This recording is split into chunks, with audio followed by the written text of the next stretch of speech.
All right. Chat, what up? How you guys doing? Hello. I'm kind of cutting it close here. I was kind of like shoving some breakfast food into my face real quick, trying to wake up. But I'm gonna hop in call with Hens here in a minute because games are starting soon. We got like a 2-minute countdown left, and it looks like the little channel where they kind of tell us the matchup and who's playing already got posted like really early. So I think I'm assuming the first match is going to be starting very quickly when this countdown is done, because yeah, they got posted pretty early on. But yeah, I mean, dude, the games there are going to be amazing, man. We have Ariandel versus Elysium, which is a really good matchup. Elysium, I think, is going to be the favorite there, but Ariandel's an insane team and obviously has a chance to upset them, which would be nuts. And I think later today, the X9 versus Eternal matchup is going to be fucking absurd, dude. That's like an absurd matchup. I cannot wait, dude. I cannot wait. X9 versus Eternal is going to be nuts, because like X9 is like the defending champs, and they are so good. But Eternal has looked like literally unstoppable this tournament. They have looked like literally the most OP team I've ever seen in my life. Like, it's actually so fucking dumb. But let me hop on call with Hens real quick, and we'll see how he's doing. Yeah. So I won't be able to talk to you guys much because of because of the duocast. But it's good to see you guys. Hope you guys are all doing well. Good morning and all that. Hope you guys are all doing well today, and hope you guys enjoy the games. Dude, they're gonna be good. They're gonna be such good games, man. But anyway, yeah, let me hop in. Yo. Yo! What up? It's Tofu himself. That's right. What up? Yo! Are you excited, Tofu? Dude, the games today are so good. I cannot wait. Like, I just got out of bed, but I'm already so excited. It's so good. Yeah. So I was just saying, the first matchup is already gonna be Elysium versus Ariandel. Yeah, right. Yeah, I think I'm honestly gonna say it. I think Ariandel can compete here. I don't think there's gonna be a blowout. I'm gonna predict this is not gonna be like a crazy one-sided series. Yeah, I don't think so either. I really don't. Like, I feel like this is the one. Like, okay, like, I mean, like, later on we have X9 versus Eternal, and I think that's like the biggest. Like, I feel like Eternal has kind of been a wild card. I mean, obviously they've been playing out like out of their mind this whole tournament, but that one feels a little bit more wild cardy. Whereas I feel like Elysium versus Ariandel, like, we've seen this matchup like I don't know, a bunch of times throughout the past few months in different leagues and tournaments. But still, I'm still sticking with the thing I've been saying, where Ariandel has such a good roster, right? Like, their roster of players is so good, and I feel like again, there's just been like this one little thing that they've been missing. It's hard to pinpoint exactly what it is, right? I don't know what it is that they were missing, but like, I know that their roster is so good that they should be performing outstandingly, and they've just kind of like been missing some little thing, and I feel like they're kind of getting it. Like, whatever it is that they're missing, they're kind of getting it, and now they're like, they've been looking really good. Like, they've been looking really clean this whole tournament, and I kind of agree with you. I don't think this is going to be a blowout by any means. Like, I do think Elysium is still the favorite here, but true. Ariandel, bro, I don't know. It would not surprise me to see an upset, honestly. Let's see. Okay, apparently Zeno didn't sleep that much, so I have that intel, but last time he did that, he 4K5 twice, so I don't know what to make of that. I don't know. yeah. I feel like Zeno is. I don't know. I almost feel like not sleeping probably makes him stronger. You know what I mean? Yeah. But who knows? I mean, Zeno's always such a wild card, man. So I don't know. We're coming right out of the gate with a Cenobite set. So yeah, Pinhead, Dead Dog Saloon. This feels like one of those sets that's really figured out, right? As far as I'm aware, like, Pinhead on Dead Dog Salute is super common. People have played it a ton. Like, this is, I think, one of those sets that everyone's going to be very comfortable with, and it's just going to be a matter of execution. Do you think there's a favorite in this? Like, does either side have a, like, I believe Ariandel picked this, right? So is there like, I mean, it's hard to like get a leg up on Elysium in terms of like killer picks, I think, but do you think this is maybe a chance at that? Oh, I mean, I don't know. I feel like Elysium is like, they might start juking with like pellet saves, but they could, I don't know. This is like also, a lot can happen in this. This is like the golden standard, right? Like, you've seen it a bunch, like we've all seen it a bunch. This is his kind of home turf. If the survivors use the main building well, then anything can happen. But at the same time, with Original Pain, if someone is caught out of position, they might just die in that position. So yeah, if mistakes happen, then Cenobite can punish them hard, and it looks like we're getting into the game already, and it's Bobo. Yeah, Bubba one killer, man. Oh, he's got rapid brutality and force hesitation. Whoa, okay. Okay, this build is spicy, actually, with Noah, too. Yeah. So, like, no regression, no bamboozle. Yeah. Really, like, full sending. That's a really aggressive build, I feel like. That is interesting. Oh, he spotted the Claudette with the box. Okay, this is not the ideal start. Ideally, you want to find the box instantly, but being able to chase Pedro here is not the worst, but a lot of distance for the Claudette. Oh, is she just going to get main now? Oh, yeah, he kind of would. Pretty close, though. Oh, no, yeah, actually, she stays over here. But yeah, I mean, Pedro, extremely good Striver player. And I feel like this is definitely one of those. Yeah, there you go. Wait, just what? saw the box in his face. Actually, Bubba's letting him do it. He found virtual. Oh. Okay, he's taking that chase. Rapid brutality kicking in now. Interesting park choice, honestly. Yeah, that is odd. I mean, it sort of, like, obviously it makes a little bit of sense because, like, you know, you don't have to bloodlust as this killer because it goes away every time you use your power. But will the haste make enough of a difference that it's worth one of the 4 perk slots? I don't know. It's going to be interesting to see. So one more very interesting thing, there's no bamboozle here. So the main building window is going to be trouble for the pinhead. Yeah. These chains are landing so well, though. Virtual will still make this pallet. And he'll be relatively okay here. But, gets away from that one, too. Oh. That is a down, right? Yeah, he gets that. He gets that. And honestly, this is the best position to have a down in, I think, on this entire map. So now he can choose, but looks like there are 4 gens in this general area. If he doesn't lose any of them, then I think he's very happy with the position he is in. Yeah, I agree. This feels really good, especially considering that he also has rapid brutality. Or sorry, not rapid brutality. What's that perk? Force hezzy. He has force hezzy too, so you can kind of like tuck him back in this corner. And now getting that unhook is going to be a nightmare. Like if they get caught off going for that unhook and then have to take anything close to a 1-for-1, he gets haste. They get slowed down by a ton. Like that might end up being really, really tough. Interesting that he doesn't care for the cube at all. Also, no pain rest in this build. Usually everyone runs that, but apparently not. Yeah, right. That's what I'm saying. Like not going with anything in terms of like the standard. I feel like other than maybe corrupt, and I mean I guess maybe Noed, but it is very like very off the wall build, right? Like not going with the standard regression, the standard like bamboozle to help with main, just kind of full sending it, which hey I respect. Okay. Oh, he's searching the back wall. Interesting.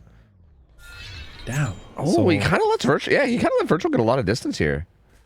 I think he is still kind of stuck in this pallet for now. Yes. That is going to be another down. Yeah, that should be a down. Oh, we see someone get out of the locker. I think there was a head-on setup, but it didn't come through. And yeah, it looks like he still has a 4-gen in this area. Okay. Yeah, this so far is still going okay. I mean, they are cranking gens. There's 2 people on it. Xeno's kind of hovering nearby. And if they can get enough progress for this before this unhook comes in, or before this kill comes in, then they're going to be looking pretty good still.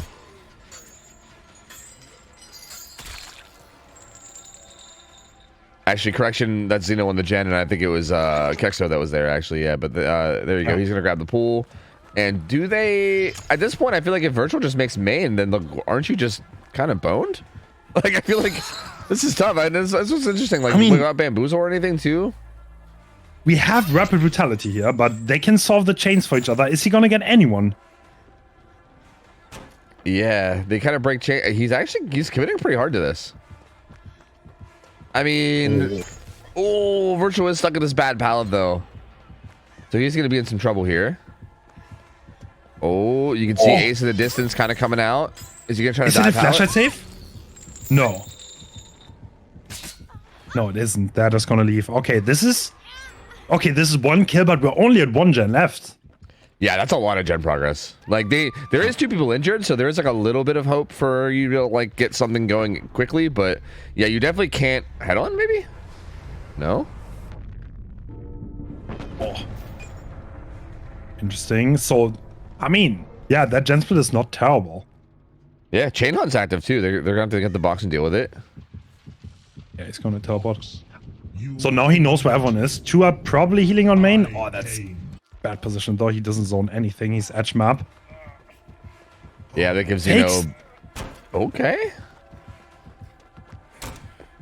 Oh, resilience! Oh, making my the difference. Lord. Yeah, those vaults were fast. Holy. Is that a down? Oh, it might be. Does he make it? He actually does make it for now, but he is kind of stuck at this pallet. And once power comes back, he's got to really try to avoid it, because if his power lands, he's going to be in trouble. Oh, Pedro's here. Power doesn't land too. Oh, the patience, though. Zeno playing this so well. Oh, it does get hit now, though. And down he goes. And it looks like they just started these gens too, so I think he does have a little bit of time here. Yeah, but it's interesting because there's like no real significant regression, right? Like he can only dry kick these, but also if this hook comes in basement, this is not bad at all. This is actually going to be a pretty good position, actually. Yeah, because the 2 gens that are being worked are so close to the basement. Yeah, he can harass these gens all day while still relatively protecting this hook. Like even if they manage to sneak down, he's at least going to get a bunch of hits. And also with like original pain, trying to come out of basement is going to be a nightmare for Zeno. So either way, this is actually looking pretty good. Where is the 3rd gen somewhere that can be started? Yeah, it's back at Water Tower. So yeah, it looks like Pedro's going to go start that.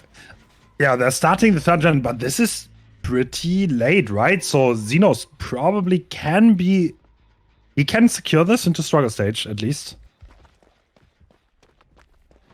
Yeah, and this is tough, because, like, how do you go down there, right? Especially with, like, Force Hezi in play. Like, I don't know if they even are aware of it, but, you know, if they are, like, Force Hezi in going basement seems terrifying. It's hard to know what to do. Like, it looks like Kexo's going to grab the box and solve it. And, yeah, Pedro's just going to crank this Water Tower gen. He sees him there. Oh, wait, what? Wow, that's an interesting place to solve. Zeno just goes struggle too, and I feel like the thing is, like, the ace cannot really effectively do gens with the box like that. This is interesting because I feel like by the time Pedro does that gen at Water Tower, Zeno's going to be like practically dead, and then you're going into a 2v1 late game with no ed.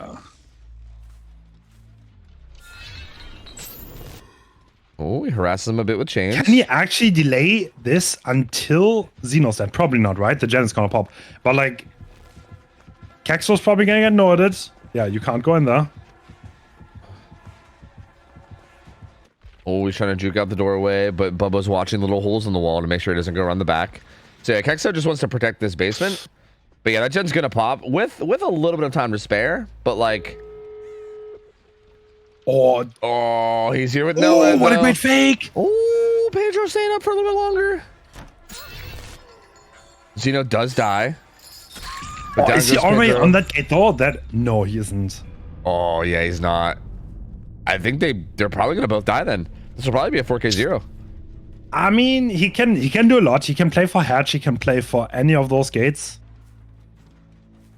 And Bobo doesn't know where he is. And at this point, like, he's probably just gonna hide until Bobo has no idea where he is anymore. It's gonna be really hard to get this ace. Yeah, yeah. As a matter of fact, him going back here, like if he picks, I mean, he's probably just gonna hop on the gate, right? He picks. Yeah. Like, yeah, he hops on the gate immediately. Yeah, actually, yeah, I think he might be able to get out here then. It's looking pretty good for him. By the time you hook, you didn't have to run over it. Yeah, there's no way. There's no way. He should be out. Yeah. Nice, not bad then. I mean, they're gonna get a fresh hook out, so it's gonna be 9 stages, 3 fresh, yeah? Yeah, that's a decent result, I guess. I mean, you gotta get that, though. It's not easy to get that. You need a good start on this. Interesting build from Bubble. The facilitation didn't really come in, but I kind of like the rapid brutality. I feel like no pain rest maybe hurt a little bit, though. Yeah, I kind of agree with that, too. It was interesting. Like, I guess realistically speaking, there was only 2 chances for pain res to kick in this whole game, but even still, like, I do feel like pain res does seem like a good choice. And yeah, we never really saw rapid brutality kick in, but it's one of those parts where I feel like if it does kick in, or sorry, not rapid, forced. I feel like if forced as he does kick in, it goes really hard. So it's one of those. I get it. It's like a risky. Though, like, usually the way that puck is used, by the way, is if there's a hook trade, right, and then you can. The survivor slow and that 10 seconds endurance doesn't do much, but he has original pain though, so I don't really understand the thought process behind that. Yeah, see, I was thinking maybe, I was wondering if it was like kind of like a reverse of that, like maybe when they get the unhook, you like original pain the person that got off the hook down them and then affect the unhooker with for Sezi, so that you can kind of like get hits or downs on the way on their way out, maybe. But he just never really got himself an opportunity, right? Like they were kind of just in position for the unhooks, were like really early, and every time he walked away from the hook, they kind of just got him for free. Like I feel like you really needed to be on top of the hooks for that, and Elysium's just they're so good with positioning that it's so hard to actually catch them in a spot where you can get value with that. I feel like. True. So what are the chances here of Ariandel survivors being able to do this? Like, I mean, this is one of those sets where I know that like it can be a 4K1 like decently often, but like I've also seen this be outs, right? I've seen this be like a 6 stage and stuff before, right? Like I think either one is possible. Yeah, no, if the fast down doesn't come in that fast, then this can definitely I don't know, this can go either way. Yeah, I can absolutely see it. These survivors on Ariandel have been playing really well too, man. Like I feel like in like throughout the whole tournament in the Swiss and also the quarterfinals, they've been looking really strong.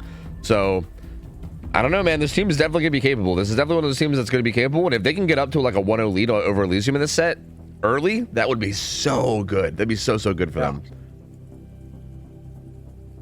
That is absolutely true. This is their pick, but like historically, I feel like people always lose their own pick, so. Yeah, true. But 9 stages is pretty hard. I feel like at that point you almost need to 4K. 9 stages is like kind of the result where 4K is honestly almost more common. Yeah. Like I feel like it seems pretty unlikely to get like 10 or 11 stages, right? Like that, it happens sometimes, but yeah, it feels like it's usually like 6, 7, 8 stages or a 4K is usually what things end up being. So yeah, I mean, we'll have to see. We'll have to see if it pops off. I'm guessing it's probably going to be Xeno playing probably every killer. Yeah. Was Xeno the usual pinhead? Didn't Zako play for them back when he was on this team? Like, does Xeno play a lot of pinhead? I'm not even sure. I think that was Zaka's killer. Yeah, I'm pretty sure Zaka played that. Yeah, that'll be interesting because again, this is one of those things where I feel like I talked about this yesterday with Wispy as well, where it's like some of these killer players, it's like, dude, there has to be some weaknesses, right? Like there has to be a few killers where maybe like obviously they won't be bad at them, but maybe they'll just be not like amazing at them, you know what I mean? Like how are they so good at so many different killers? There's got to be like at least a couple that they're at least a little uncomfortable on, and I don't know. I guess I'm just wondering if this might be one of Xeno's like picks where maybe he doesn't play Pinhead a ton, you know? Nah, I think like Pinhead is honestly more about game sense, to be honest. I feel like so like the people that are super experienced are gonna kind of excel at this. Like the chain is not that hard to hit. If you play around the chain hunt in Survivor, rotation is perfectly. This kind of like what makes you like a really good pinhead. And I think Xeno was just gonna excel at that. Yeah, but yeah. I mean, there's no 4K guarantee on this. This is not Billy. This is not Blight. It's only pinhead. Yeah, that does kind of seem like that's right up Xeno's alley, actually. The whole like catching rotations and like having good game sense, like that literally just sounds like you're describing Xeno's gameplay, to be honest. So yeah, if anything, maybe this will actually be rough. This might actually be very rough then if that's the case. But Ariandel, Sure. I mean, I'm assuming whenever you're picking a killer, it's probably for both, right? For both like your killer player and also for like your survivors feeling comfortable against it. So they probably feel pretty okay in the set in terms of like, you know, going against it as well. I've seen Elysium struggle in this set, specifically this one where they try to go for flashy plays and it doesn't work out. Yeah, I don't know. I think Ariandel could do really well here. But it's like it depends a lot about the start, right? You don't want to give the chain hunt if possible, but you don't really have control. If the pinhead's gonna instantly find the box, then he's already like one step ahead, and then you just need to have a good first chase. That's what decides a lot. Because of original pain, trading is just not really a thing. Like if the pinhead wants to secure someone, then there's nothing you can do about it because the endurance just doesn't count. Yeah, we did see that last game how the survivors from Elysium found the blocks like immediately. And kind of forced Bubbo into a weird spot where, like, it's especially tough because he also didn't have Bamboozle, right? So like, it's hard to like commit to somebody, just full on commit and be like, yeah, I'm sending this chase no matter what. So that was kind of the spot he was in. It's like he either chases Pedro down the whole way until he gets the box down, or he, you know, like tries to find the best target possible.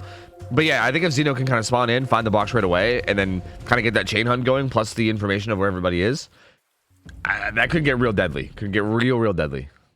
All right, and we see Xeno, and he is definitely looking for the box by Gallows. Is he going to find it, though? Yes. So the chain hunt starts instantly. But the survivors spawn by the main building, so they can use that for their own safety.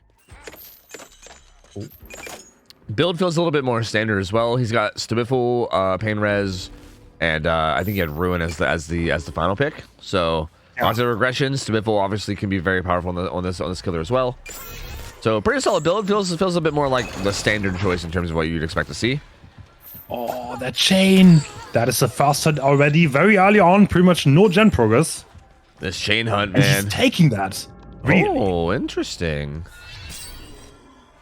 I mean, this is a good spot for a down, like you said before. So maybe he's hoping to capitalize on where this is. This is absolutely the jackpot. Like, where survivors want to die is always like behind the main building in the corner with like that one pallet. But if you're back here, you probably don't make it that far. Yeah, Remorder gets tagged once, but he is going to make Shacks, so this will give him a bunch of guaranteed distance here. I say guaranteed distance, but he did get chained on the other side, but he'll still get pretty far. It's still a force kick. But cuts off main is actually going to chase another survivor now. Interesting. Maybe? I mean, there is Ruin in play, and the Corrupt is beautiful. The 4 gens that are open are so close together, actually. Wow. Bubble gets away from that one, though, unscathed. It does feel like one of those situations that where like you got to be careful. I mean, obviously Zeno knows what he's doing, so I have faith that he's going to be careful. But like, it feels like one of those situations where if you don't commit to somebody, eventually you're going to be in a spot where like you just don't have anything, right? Yeah. Bubbo just going to accept that hit and run away and get distance down towards the other side. Ooh, but this is starting to look a little dangerous. Oh, there's chains break quickly though, actually. And Bubbo makes it to a pretty decent tile. Oh, this is... Because of the original Pain add-on, this survivor has to mend, so that's a big waste of time for him. And also Ruin is regressing the gen while that's happening, and that's going to be a down, right? Ooh, yeah, that should be a down. Wow. And Bubble gets that pallet throw too. Oh, okay, there's the fast down. But a gen pops, honestly. This is not. It feels not bad for timing at all. And they're currently doing it, and they're currently getting progress on another gen behind Gallows. Like it feels like progress feels pretty decent for Ariandel here. Like he just got a skill check as he let go. Oh, that's such a shame, dude. That gen just regressed by like what 35% or something. Then oh no. Ooh. Runs caught up there. The chain hunt's about to start too. They have not gotten the box. Chain hunt's now beginning. So that's going to be tough if they don't deal with it. Yeah. That Jenna main has regressed entirely. It's basically back at 0, but I think Magic just really wants to get that gen done behind Gallows. So, are we just going to secure this? There's Ruin too, but there's not really gens around this, right? I don't know. Is the box around this? Like, why don't they have the box? Oh, it kind of is actually. Does Zeno know this? Oh, no, he knows.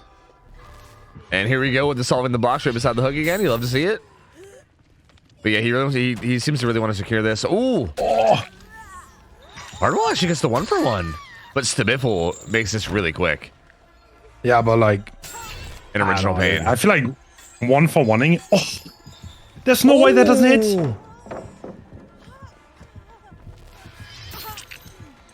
That's a down though.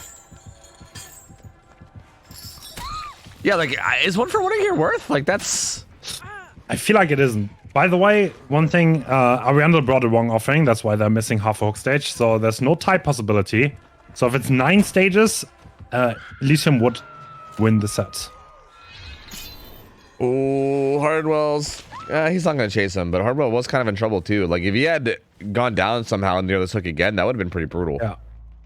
Honestly, I feel like the 1-for-1 ended up being kind of okay. Like it looked like it might have been horrible, but they kind of get out of it relatively okay, and they maybe get like a little bit more gen progress out of it. They also solved the box. There's no 3 gen around this, right? Like, yeah, there's only 2. Yeah, like he's giving up all of the good gen setups out there. Like Magic already did the one way behind Gallows. He's currently doing one on the other side now. Like Ruin's here, so he's I think he's showing that he wants to keep Ruin up by basically hitting it with chains. Yeah, I mean maybe the idea is just that he wants to go into 3v1 with Ruin up. I guess maybe I don't know. This is odd because I don't really know like what position is he going to be in after this kill comes through. Yeah. I mean, to be fair, The question. I think there still might be 2 gens up though. That's the thing. Like, I think that one that Magic's on is the only one that's gonna pop. So Feels like such a bold call though, because like there was like this down was not that early, but now we're at 2 dens, and like he still needs a lot, right? This is not free at all. yeah, and he also doesn't have Noed too, which is interesting as well, right? Because it's not like you can just kind of pop off with Noed like Bubbo did late. Oh, good find. Yeah, that is a great find.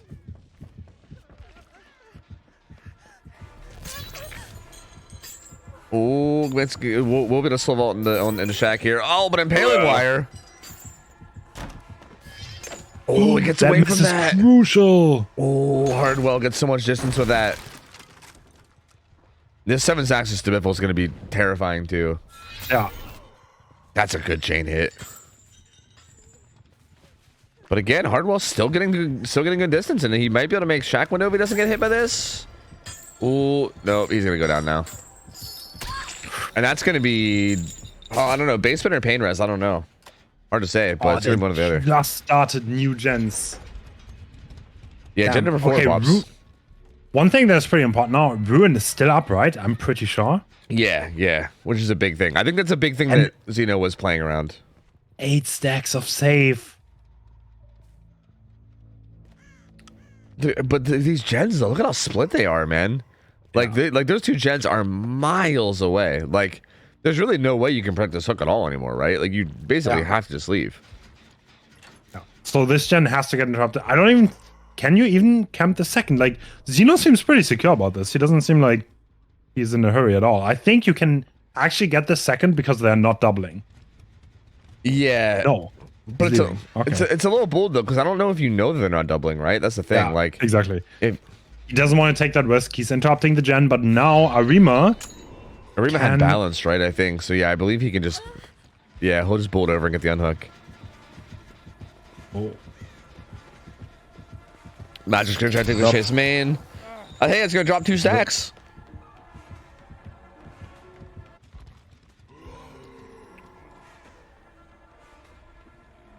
And he's gonna take the chase at main as well. Well, he's gonna be kind of tucked back in this corner. Hardwell gets the box. We need a lot more stages. Yeah, we really do. Yeah. Like there was that minor penalty. I think there was like a wrong offering or something for Ariandel. So yeah, like 9 stages is going to be enough to win, but still, we're currently sitting at 4. This is about to be number 5. So yeah, I mean, like the win con's a little bit softer than it was before, but it's still pretty out there, right? I mean, we're kind of getting up one of them now. Like that was another pain res. The gens are regressing. Ruin's been doing work. Yeah. I feel like it honestly might still keep going. Ariandel doesn't have that much gen pros, to be honest. Like, there's not that much going on. This gen is 50, but it has to get interrupted at some point. And then you will need to chase the survivor that's on that gen. So he checked that gen pros. Hardwell is cranking the one into the street with resilience, though, I think. Or Deja. I don't know, like one or the other.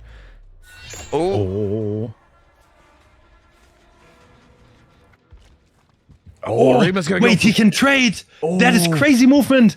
The Clarice is staking the gen on the other side, and the Rima can trade this. Not even trade, this is a clean unlock. Yeah, actually, I think he needs to not trade, because if he trades, he gets pain res, which I think delays that enough that Xeno will be able to do something with it. But this feels kind of okay, maybe. Yeah, he's gonna get the read out onto Magic, but yeah, this is not gonna be pain res now, and I think Hardwell will be able to pop that gen at the end of the street. And I think if hypothetically if they were to let Magic die and the others were to get out, that would be enough. That would be 7 stages. But they got to be careful because I don't think Xeno's going to stick into this hook anymore. Like he's going to be. Yeah, Arima's enough though. If Arima dies here, that would be enough. Cool. Oh, can he stick this? He can't. There's no way. Oh, but it's 99.9. No. Oh no, he had adrenaline too. Oh no. He would have catted run. And there's no it. That would have been the one. Yeah, that would have been the win right there. Yep, that 100% been the win. The other 2 were across the map. He would have had adrenaline. Get it. Imagine if he had I don't know, there was a few milliseconds where the decider there. That's insane. And now there's no way they win because he has the hook right on top of the gen with the most progress. He knows where the other 2 are. He's also like 2 stages away. Yeah, one That's more great skill brutal. check, and the jump pops. That's wild, dude. That is actually so wild.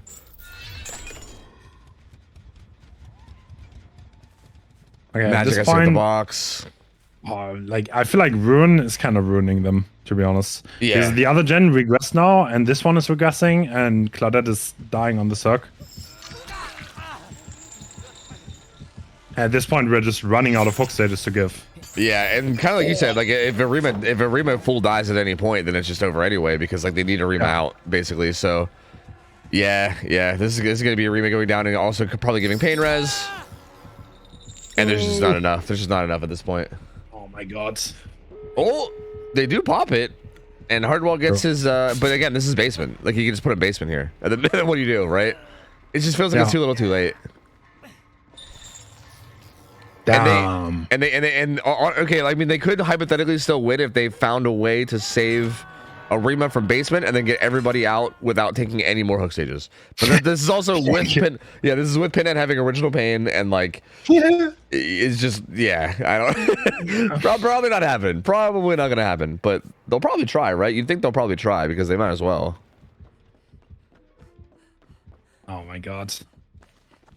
That's literally as close as it gets. Yeah. You cannot make this any closer. Yeah, that was so insane, dude. Like that gen stick from Hardwell was so close to being the difference maker. Today it's best of 5. That means that there's a lot of chances for Oriental to still do this and get a better result. They're just leaving. I think it's also like the mental game because like I don't know, you can in theory try it, but like in reality that's never gonna happen, and they know this, and they're not gonna give Xeno the satisfaction. Yeah, that's pretty fair. Yeah, to just like leave and be like, okay, it's fine. We got close, but you know, we'll just take like the close result and go. Just one more time, the reason there's 8.5 hook stages, Ariandel loaded into the match with the wrong offering, which means this reveals the killer build. We didn't see this because we didn't switch, and it got caught very early on. But at the same time, you need to penalize that because you can see the killer hook builds, and you just need to have a penalty for this. So to make people not do that, right? Because there's some advantage there to be had if you bring the wrong offering and the match gets reset. So there has to be some kind of penalty, and half hook stage is as tiny as it is. So yeah. Yep.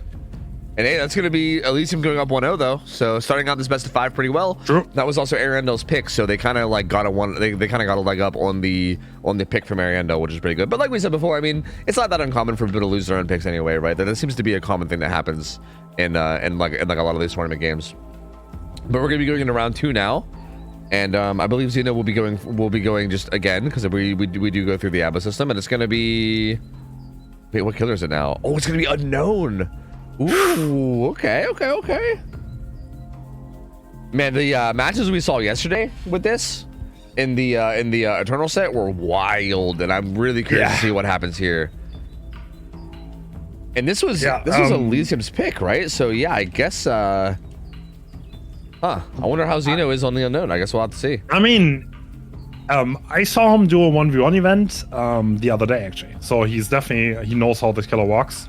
And it's like was pretty impressive because like almost no one got over a minute, which is no, that's pretty decent. So he's definitely comfortable on the killer, and yeah. I mean, it's like also I don't know if Oriental has anyone who plays this killer. Usually in a comp setting, it takes a few months, even if the killer is really good and everyone knows, oh, there's gonna be a comp killer. The comp community always takes like a few months to get warm with the killer. Like for example, Wesker would be a good example. Like at first, like nobody really played him, but then like everyone fell in love with him, and now he kind of like phased out a bit. But yeah.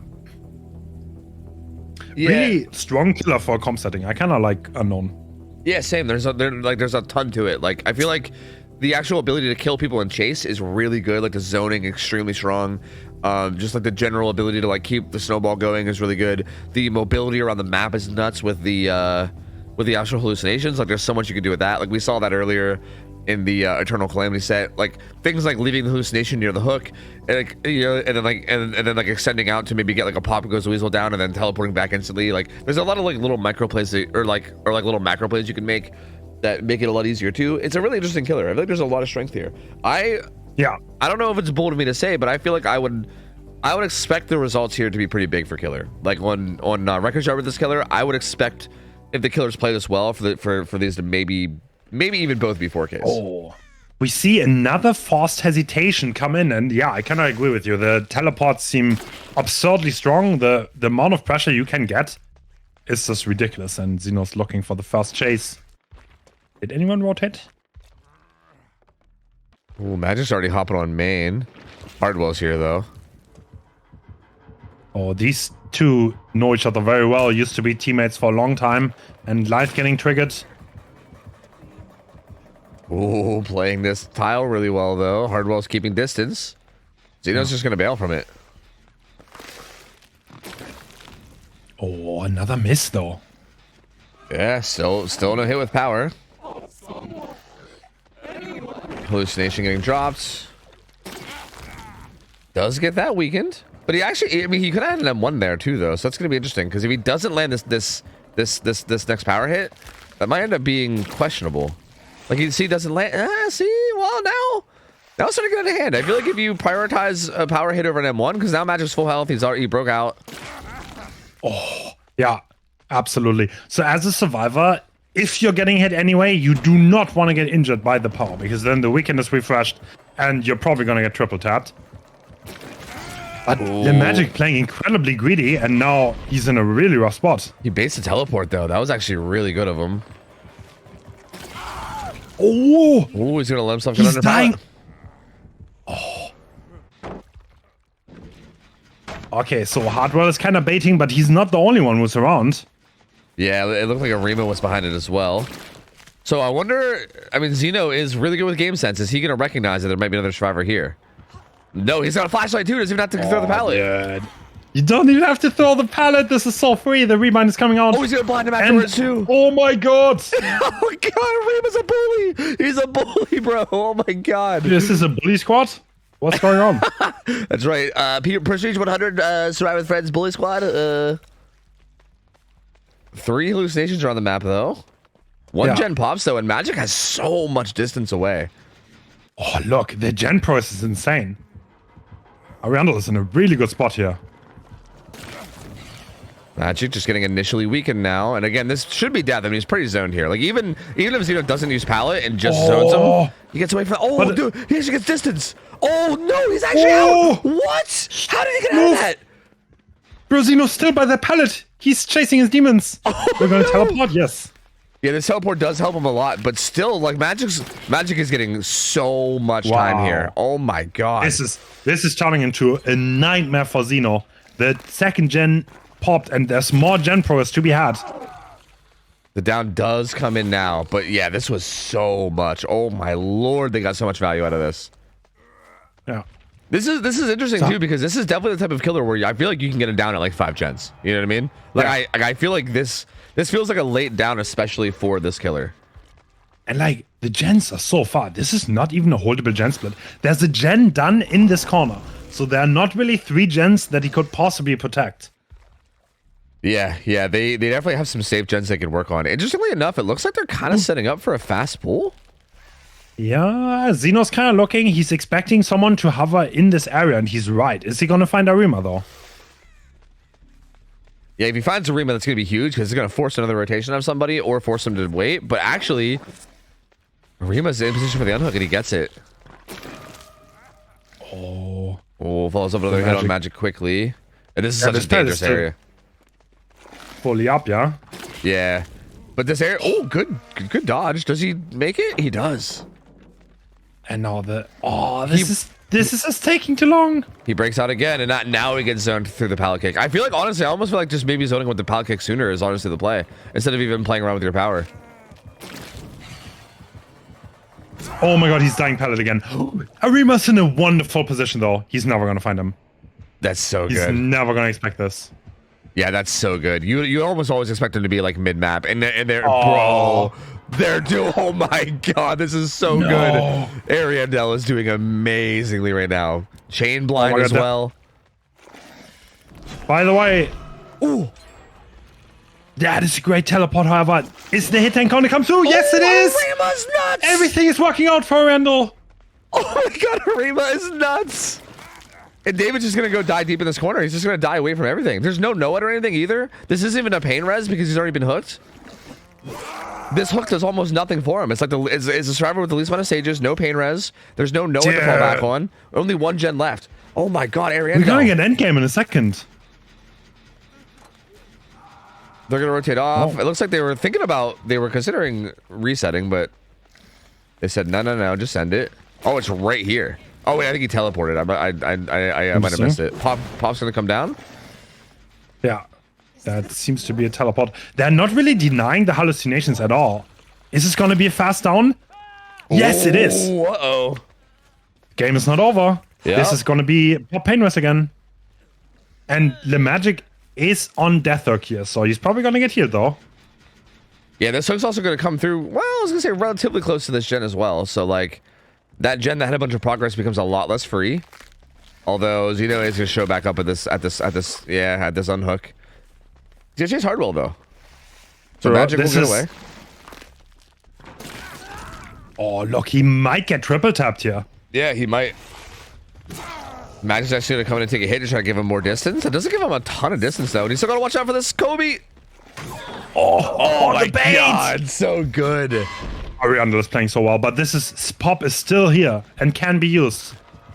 And yeah, like you said, they're not dealing with hallucinations, and this mobility is getting a lot of value. And now everybody's injured too, and this is starting to get a little scary the other way now, because like everyone's injured. Everyone is injured. Weak. This could definitely snowball. We have a bunch of pain rests. We still have Pop to further regress the generator. They do manage to reset Hardwell. Oh, no way. Oh my god, imagine. Imagine, though. That would have been so sick. Holy. Oh, that's a trouble spot. Yeah, he's going to go down. Clean. Yeah. Second down for Arena coming through, and this is going to be Pop. They've been spending a lot of time resetting, so the gen progress isn't going to be super crazy right now. Bubble does have a good bit of progress on that gen again. The thing is that I think Zeno is managing to claw back and get like a decent result here. Oh, he barely got rid of it. But I actually I think Ariandel's still in a strong spot. I still think they're in a good position to get a good result. Oh, no way that one too. Yeah. David's here to take a hit and take aggro again. David's playing aggressively because at this point they're getting close to endgame, and David is only worth one stage, so he's an ideal target for the survivors. Like they're okay with him dying, and yeah, Zeno's gonna want definitely one of the fresh hooks, like Bubbo. Okay. I sneak peeked on the parks, and one of the parks that this mech has is Hope. Ooh. That might play a huge role here. No, or maybe not. I want. Bro, Castakos. True. But I honestly feel like even with Bubbo dying, like if they just let Bubbo die and get out with everybody else, that's still 7 stages. Like that is not bad at all. I would argue that seems like pretty good in this set. They could try to save this though. Yeah, they could. Yeah. Ah, the gates are so far though. But they have 2 people on Death Hook, right? So there are 2 people that could hypothetically die for this Megan, and that would improve the result by 1 stage. So you can definitely try. If you can maybe get a fast reset. Okay, but look at how far away these gates are, and are they aware at all of force hesitation? That's the thing. Because like the fact that the gates are far and the fact that force hesitation's in play. Yeah, I don't think they know. I don't think it came into play a single time. Yeah. And they also don't know about Nord, but looks like they actually want to try this. Do they? Yeah. Yeah, they're going for it. Yeah, this might end up being disastrous. The mech that is coming off the hook has Hope though. So, someone got gooped already. Okay. And they really shouldn't be 1 for 1 in this. I mean, I guess Arima could, and he will. But with Force Hesi, they're gonna find out about Force Hesi, yeah. But Hope. Gonna apply weakness. Look at how slow she is, though. Force Hesi is just nuts. Yeah, Force Hesi is just nuts. And they can't even get a Arima up anymore. Okay, well... That is backfiring horribly, but for the people coming in. But Hardball is also a fresh hook, though. Wait, this could be a disaster for Ariandel here. Oh, Hope! The Hope speed. Oh my God, Hatch! There's if no this way. doesn't hit, oh it hits! Oh my God, he is! Bro, he would have gone Hatch, 100%. Oh my God, that was a crazy shot. And this gives him so many more stages. It gives him his 4th fresh. Wow. So trying to save horribly backfired here. Oh my god, that shot. It's going to be 9 stages now. 9 stages, 4 fresh, when it could have been 7, 3 fresh. Brutal, dude. Brutal. Man, this is, I mean, I think this is an example of why you don't see a lot of endgame saves happening. I feel like it's just so risky, right? Like, things can go so wrong. And I feel like there's so many situations where this will happen. Wow. That was such a good shot. Okay, so now we're looking at 9 stages, right? Because they didn't want to give 7, I think. Hold on a second. Yep, it was 7. It was going to be 7 stages, 3 fresh, and they ended up, they tried to greed, and it ended up being 9, 4 fresh, which I think is pretty significant. Again, maybe I'm wrong, but I'm kind of under the impression that 7 stages, 3 fresh would have been an amazing result here. Like, I really do think, I still think this is even above average. I think Unknown is to be honest, if you remember what happened at the beginning of the game and how the game started, that looked like 5 stages at most. Dude, yeah. Xeno was struggling, and they were doing so well. Like, Arima was such a demon this game. He was just everywhere, man. It was so nuts. Yeah, I mean, showing the power of sprint burst and the pallet saving makes it so hard. Good team play. Yeah, Xeno did a really good job of bringing that back, though. You're not wrong. Like, it was looking really bad for him, but he definitely brought it back in a big way. That being said, though, I don't know. Maybe I'm wrong because we haven't seen a ton of Unknown games for me to really speak confidently. But it feels like this killer is powerful enough that if you just kind of play well, it feels like a 4K is completely reasonable here. Like I don't know if you just hit your shots. Like some of the chases were like I don't know 25 seconds. If he hits his power 3 times, then Savar can literally die in 30 seconds. If you do that right out of the gate, then you have your hallucinations up, then yeah, you're just in a really, really strong spot. So this killer can hard snowball. Yeah, exactly. I think we just saw last game. Like, I mean, that start last game was nuts, man. Like, Magic just had such a good chase. He ended up actually taking the chase into a spot where there was really no gen setup as well, and it just lasted so long. But they got 2 gens done, and by the time he got hooked, there was only like 3 gens left, and they were all pretty far away from the hook as well. It was just such an amazingly good start for the survivors of Ariando, and I imagine if like the killer now can just force a slightly worse start, right? Like if you just get into a situation where you have it down like in a gen setup, or even just get it down at like 5 gens or 4 gens and kind of get the ball rolling earlier, feels pretty realistic. True. But I would expect Elysium to also play heavily into the pallet saves, so that might make it extremely hard for the killer player. I don't know how experienced Ariando's killer is on Unknown, by the way. That's also a factor. I don't know how comfortable they are on the power. This killer is just really, really hard to master, and like, the power is just really high skill ceiling, so... Yeah, there's definitely a ton there. There's definitely a ton with it. We're actually seeing a killer that we haven't seen yet, at least not this tournament. So that'll be interesting. It is, maybe I can... Yeah, we can spoil it already, right? It's gonna be IPIC on the Unknown. IPIC, an extremely experienced comp killer. He used to be the killer of Team Sequence back in the day, and he's been in the scene for such a long time. Absolute nice guy, and a very, very strong game sense killer. Yeah, I think I remember seeing him in the Winter Invitational where he was doing very well as well. Yeah. True. And I definitely have heard a lot about him, so this should be interesting. Again, it's going to be, I think a big part of it is going to be, like you said, like how comfortable are you with this new killer because of how new it is, Like, it's just so, like, it's still so fresh, and I feel like people haven't really taken the time to figure out the exact, like, perfect situations and the exact perfect ways to play everything. Okay, I'm going to make a read. If... like one of the main killers is not playing this, I think IPIC must be really comfortable on this killer. Yeah, so maybe he just likes it. Yeah, that would be my guess too, right? Because it does feel like most of the time they're just like, go on, Bubbo, just like go kill. You know what I mean? So like if Bubbo's like, okay, I'm not taking this killer and you can take it, IPIC. Yeah, it feels like it's like either like Bubbo is uncomfortable or maybe, like you said, maybe IPIC is just very comfortable himself. True. But I think what matters the most is the start here. If you have a fast first chase and you can get someone on the hook and get the hallucinations around that area, and like you can actually maybe create a scenario where you have a hook and a gen setup, both, then I feel like this killer is so unstoppable. Yeah, it's so nuts. I did find it really interesting that Arendelle survivors, again, they didn't really like get rid of the hallucinations like ever. They never really prioritized that, and it was really odd because I mean it is something like where like I think you have to be careful, right? If you get teleported on while you're dispelling, it's devastating because you get weakened and then also hit, but it does feel like something that you should deal with. And here we go. Oh, we see rapid brutality. Yeah, that's an interesting choice actually, because that won't kick in on power damage as well, right?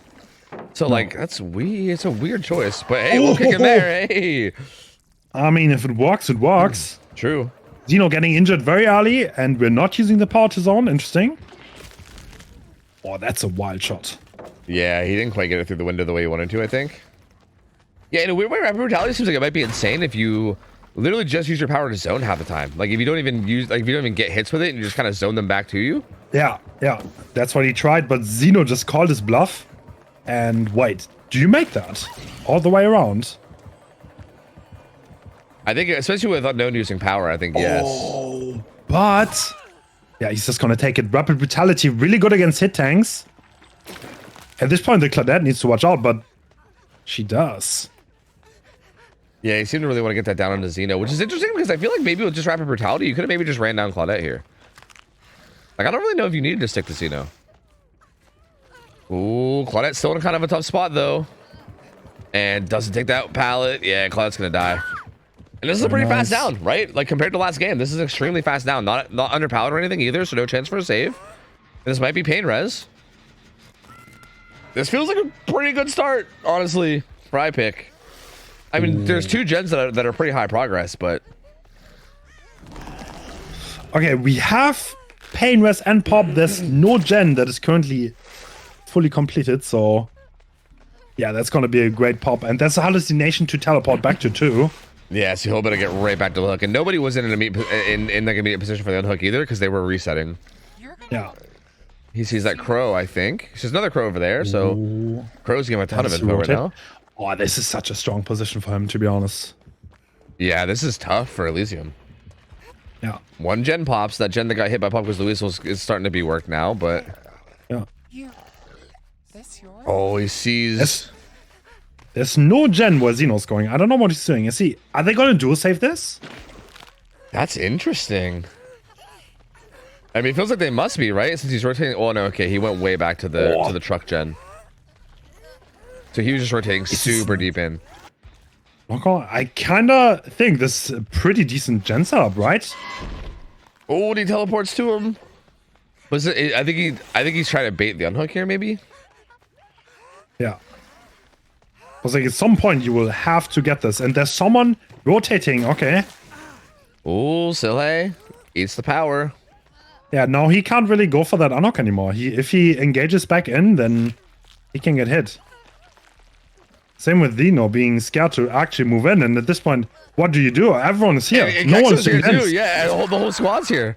They're setting in for the they're actually setting into the double save. And that hit's gonna give him rapid brutality as well, so it's not gonna give as much distance as it might. Dude, this is a lot of pressure. This, right?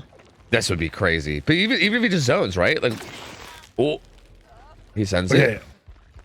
Pedro gets the crane, but this is sprint burst, so no exhaustion to be used anymore. And looks like the hallucination. Oh, and he gets it down. They're in trouble. We are still at. No, this is huge trouble. So 3 gens. I don't think there's much progress. That didn't look very gen efficient by Elysium. Not at all. Yeah, not at all. Yeah, this gen's gonna be getting close, but other than that, and even that, it might get hit by Pop. Like the gen progress is not looking great here at all. iPick still has this kind of 3 gen over here on this side as well, with like the deep truck. Ooh, tries to get the little dribble on the platform there, but doesn't get it. Xeno will break out. Get some weakened though. All right, yeah, gen number 3 pops, and there's not much else now. Like this gen that Xeno was working has some progress. They're getting a little bit on this hill, but it's not looking like anything too crazy. Shack's like, dude, all 4 gens are right here. Like Shack is the furthest one away. Like from Shack to that truck is where all 4 gens are. He's hiding his hallucination behind the wall. Very interesting.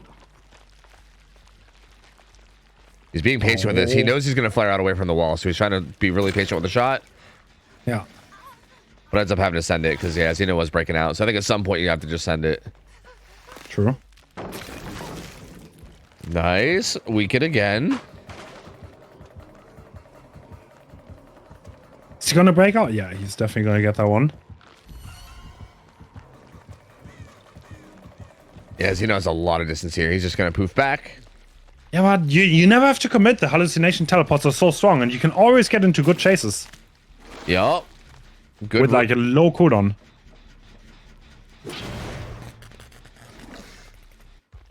So far, though, these survivors have done a really good job of just holding space, though, and not taking much damage. True. I mean, at some point, you will need to get injuries. Yeah, this is looking kind of dangerous for Xeno. Oh, he's running into the gen setup, too. Rapid brutality. Yeah, this haste might be messing with Xeno, too. He's going to go down in the gen setup, I think. Oh, my God. He's kind of under pack. You can pick him up and pull him away. Yeah, they can't actually do anything about that. And Basement's here, too, if he wants to even basement him, but I think he might carry him into the pain res back here. Yeah, it was rapid brutality, throwing Xeno off 100%. Yeah, rapid brutality is so awkward, dude, because, like, you can't... There's no visual that tells you haste is there. You just have to kind of, like, feel it out. It's so awkward. That is the advantage of the underdog park picks. Yep. You wouldn't expect it, you don't play around it. Look at this regression, man. Pain res hits Shaq, and Pop goes out on this gen. That 3-gen is insane, by the way. Yeah, it really is. Oh, gets kind of greedy for that M1, and Kexo gets away from it. Oh, but Xeno was on this gen. That's so aggressive. And there was a hallucination right beside him, too.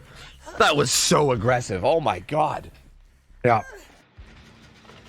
I think he knew he had to try something, but that definitely didn't work out. Now he's going back onto that hook. It's not over, though. So now the gen split is a lot better for the survivors.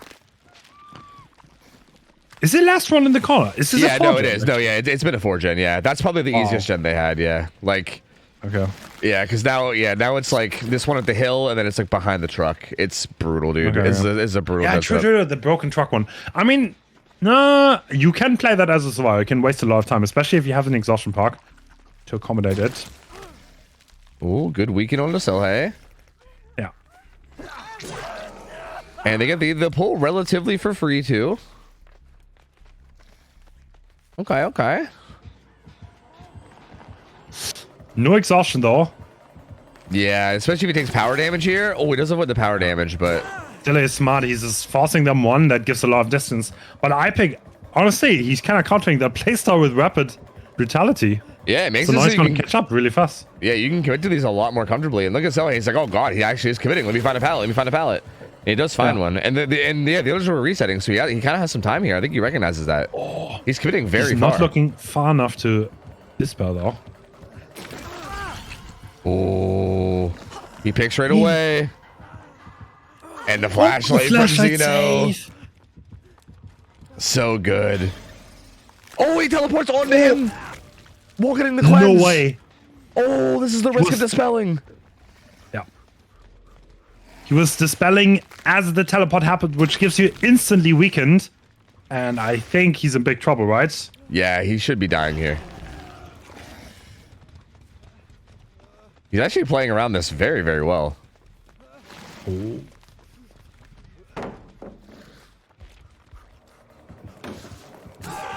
Wow, okay. That is down. Xeno was there harassing him with a flashlight. Doesn't really accomplish a whole lot, but yeah, he does go down. That's going to be a fresh hook, a pain res. And he can carry him in as well. Wow, I can't believe he actually caught him off guard with that. He's still quite far away from the win con, though, so they need to get more hooks, but this is going to get pain res. It's probably going to pop, right? Yeah. Oh, this is the gen against my pain res, too. So yeah, that hill gen must add nothing then. Because yeah, I wasn't sure what the... Yeah, gen progress is literally 0. That's brutal. Ooh, unfortunately bounces off the wall.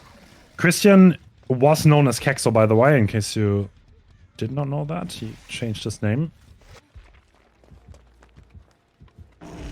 Xeno's just kind of holding this position out here, but he can't really get much done. I mean, Sohei most likely getting progress on the broken truck gen, but... Oh, he just vaults out into him. Is this a bait, but like, what are they baiting for? I don't think the gen progress is really there. This just feels rough. Like, Yeah. I can even commit to this a little bit. He saw the always sees Silhei. He knows. Yeah. At this point, like, the saw us in a losing spot. I don't know. There's not much they can do here, really. Because their gen is not gonna pop. They can't save this, and nothing they can do is gonna win. Unless iPic makes a grave error and somehow commits to someone. Which he's not gonna do, though, because he's super experienced as a killer player. And he knows what he needs to do here. Yeah. Christian gonna struggle, and the pull will come in right as that kick comes in. But the teleport, like, dude, the hallucination teleport on this killer is nuts. Yeah. Like, even when you think you're in a position to unhook, you're just not, because he just teleports right back, and then you're boned. Dude, what is the thing on the right of the screen, by the way? Zito gets a good stun there. He's actually going to get away. Impressive. And you know what? They kind of got out of that relatively okay. True. But they still need to get a gen done. This is not that much progress, and Gen says... Yeah, and yeah, the gens are still very, very close together. Christian here does have balanced landing, so I think he'll be able to get away from this relatively unscathed. And so, hey, to his credit, he's stopping the regression on the gen a bunch. And again, like we can talk about the whole anti-3 gen, right? Like if he keeps kicking this gen, if he keeps putting regression down on it, eventually it's gonna get to the point where it can't be regressed anymore. Oh, delaying a tiny bit with the Cracker, winning a bit of time, and his teammates are resetting. That is nice.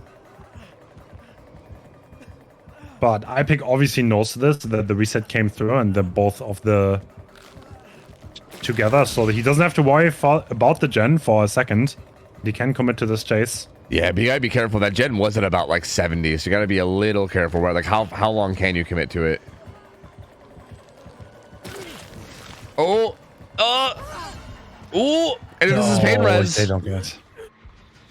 Like, it's got so much, but this is pain res, then, you know, what are you gonna do? And it probably will be. And then pop. It's not! But pop. He teleports back. Yeah. Actually, if anything, that just keeps pain res up for later, which might actually end up being worth something. Because pop there does so much. That was like max value pop. That was like full 30 almost. So the next hook stage is at the very least a draw for iPic. So at this point, the survivors need to play extremely clean. Yeah, yeah. Like, it's really tough from this point out to make anything happen. Bounce landing still up for Christian, though. Our two survivors are across the map, and I think iPic knows that because the heal just came in. Gets away from that one, though, and makes shack window.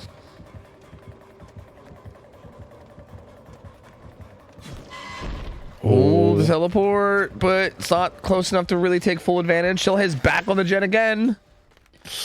Everyone is full health now. I think, honestly, this might not be as easy as it sounds to get that last hook stage. Everyone is full health. Oh, he gets Silly out of position, though. Rapid brutality gonna come through again. Does he have a hallucination further down here, like in this chase? I think he might have dropped one somewhere down here, didn't he? No, maybe not actually. But still, rapid brutality, like, he gets a lot of distance. Like, does he? Yeah, he does make that pallet at least. So, you know, just holding the flash actually on committing this. Yeah, this is interesting. Okay. I mean, to be fair, Silhei, I guess, is worth enough stages that if you just can camp him out late, like if you can put him in basement or something right here. Oh, is it a flashlight safe? Oh, it is! Oh my god, he played so aggressively for that. Oh my god. Are they gonna get the gen done? Oh, does he teleport back? No, I don't think that. He kind of teleported back. Oh yeah, he has to leave it. He has to leave it. That was but so there's no pop here, right? Like, there's no way to like super regress this gen. So now they can reset, and iPic has to be so careful. Elysium could still bring this back. Yeah, they get this reset for free, and yeah, it's kind of like you said. And as long as I think if Christian doesn't get found here too, especially because if he can stealth it out over here and kind of keep iPic guessing. Oh well, scratch marks are found here, so I think he has an idea now. Yeah, he actually does find him, which is at least a somewhat of a benefit for iPic here. And he does get the weaken as well. Oh, the teleport! Oh, balance landing will get him away, but he might even still be able to land like a Kobe shot. You never know. Oh my god! That extra speed from balance ended up being huge there. He's full committed to this too, though. This is really bold. I mean, I know they just reset, but this is a little scary. Because you know after the reset, they're going to be heading right to that gen that has so much. Oh my god, no way he doesn't drop that pallet. Oh my god, Christian. Xeno's hovering too. The gen is far. Is he gonna teleport? There's Wait, like- do they get this gen? Silhe also has adrenaline. He can commit this. He's not even going to try to defend it. No, okay, he's hunting for that one Mohawk stage. No, he's not! Now he's teleporting on the adrenaline survivor. He No, left. they don't commit. Oh, they're playing it slow. I mean, they probably also recognize that gen is so close to being like fully blocked from regression. Like it's getting really, really close. Yeah. So yeah, I do think that slow play. I mean, if they don't actually take any hook stages here and they keep slow playing this, eventually they're gonna get out ahead because of that, right? Like it is eventually a losing battle unless IP can get it down. But this is a pretty good spot. He'll get a hit on him with rapid brutality. He wasted some of his speed boost with that vault too. Oh my god, he's gonna commit the adrenaline survivor though. This is asking for trouble. Yeah, this could be rough. No, the gen. Do they get the gen in time? No way, right? I feel like probably not. Oh, they're on it. Oh, They nope. don't. And the thing is if Silhe full dies too, that's going to be enough to win. Like this is stage number 9, which is going to be the win, or which is going to be the Tycon. If you can get him the full way to death, so if he maybe takes some basement or something, which I think he might be. If Silhe wins one mind game on that pallet, he gets a draw and he speeds off. Yeah, that's so close. And yeah, that's basement too. That's like they need to save this too. They can't let him die. But also basement against unknown. I think this is going to be our end up being able to take this unknown set. I think. This was so close though. Oh my god. Wait, is that there's balance landing? Oh, I mean, okay. No, is he just gonna leave? I mean, He doesn't. do you risk it for the tie? I mean, I don't know. I feel like you probably have to, right? Like I don't know. Like I mean, you can at the very least try, right? But like Silhe is about to die. I guess not. yeah. I don't think they make it anymore. But I feel like balance landing on the basement stairs, you can make things happen, but Yes, and Silhe had adrenaline off hook, right? So that's perfect timing. Wait, no. no, he dies. I think. Well, no, he does. But again, it's just ends up being a 1-for-1. Anything. Yeah, there's no crack or anything. Unfortunately. What the? Oh lord. Camera not in the right position there, but hey, it happens. But I mean, even here, just hooking Xeno's enough regardless, right? Like no matter what, like pretty much no matter who you hook here, he's looking around just to be 100% sure. Like, He still has flashlight, so that is a GG. But holy, this is as close as it gets. Oh Yeah. my god! So there were 2 situations where the games were like won by the tiniest margins, and Elysium took one and Ariandel took the other. That is an explosive start to series.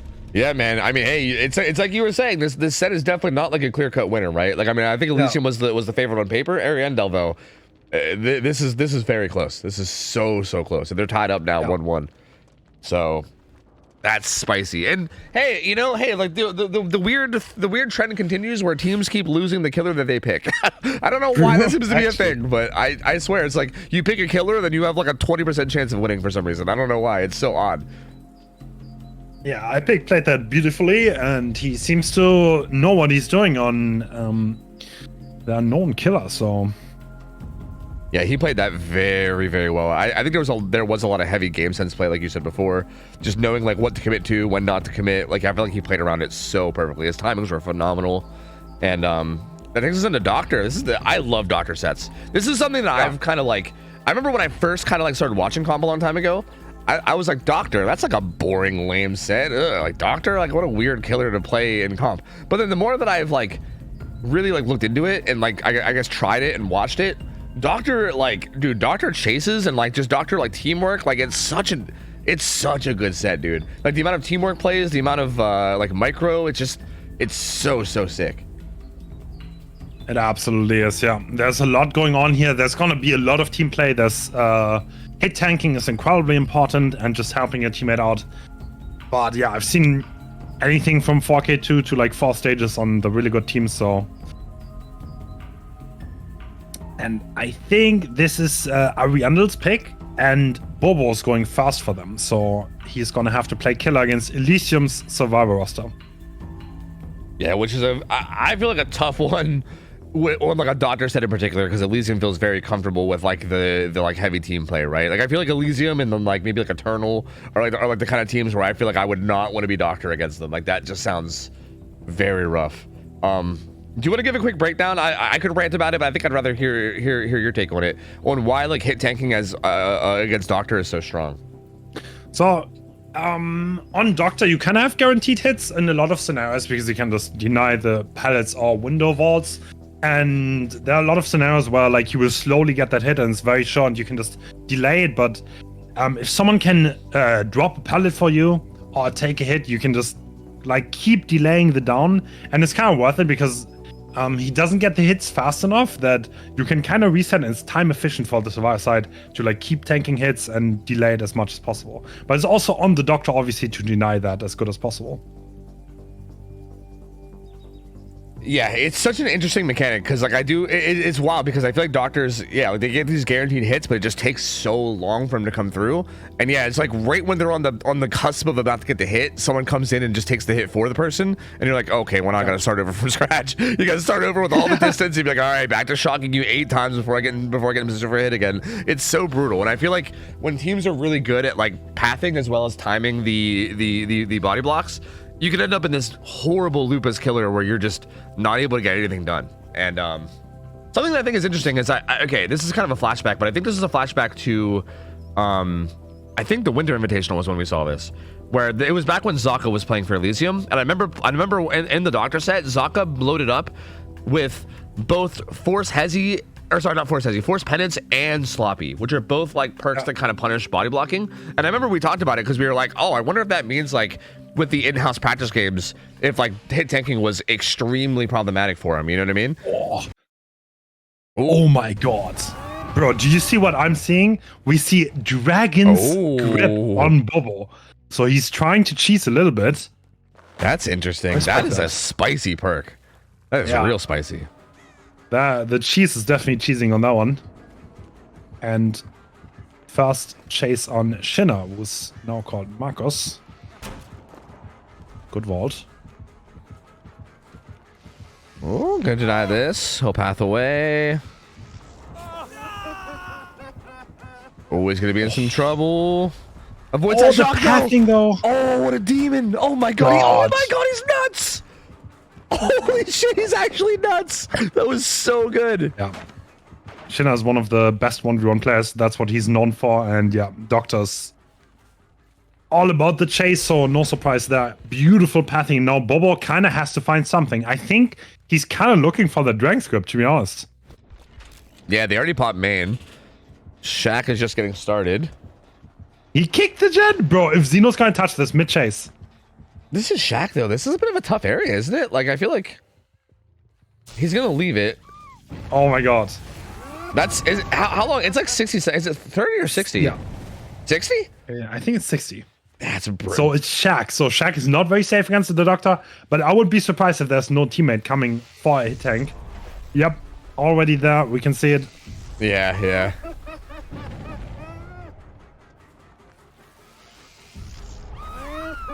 Yeah, like this is risky, but oh yeah, wait, is there nobody here? No, there has to be, right? Yeah, okay. Yeah, okay, yeah, they're there. Drop the pallet for Xeno. And yeah, he's about to get rid of it. Such good teamwork, man. Such good teamwork from these guys. That's interesting, man. Because again, I think that Dragon's Grip, like, it could be really nasty if it pays off. But I like, part of me wonders if like you're gonna end up kicking yourself for not having something like Noed there, right? Ooh. Doesn't make that vault. Okay, that's another hit. But like hits in itself are worth nothing. It doesn't bring anything on the scoreboards. Survivors can reset. They can tank hits. We need hooks. Yeah, we really need downs for sure. I mean, the hit coming in fast at least means that maybe they won't be in position for the body block right away. but we'll see. Christian pathing well here. And now you're in position for a hit. Do you get it? No, the hit's there again. And again, this is what we're talking about. It's like you have to keep following them. Oh, bounced. Does he get hit before it? He doesn't. All right, distance away. He gets another pallet here too. Denies the pre-throw. This is still looking like trouble though.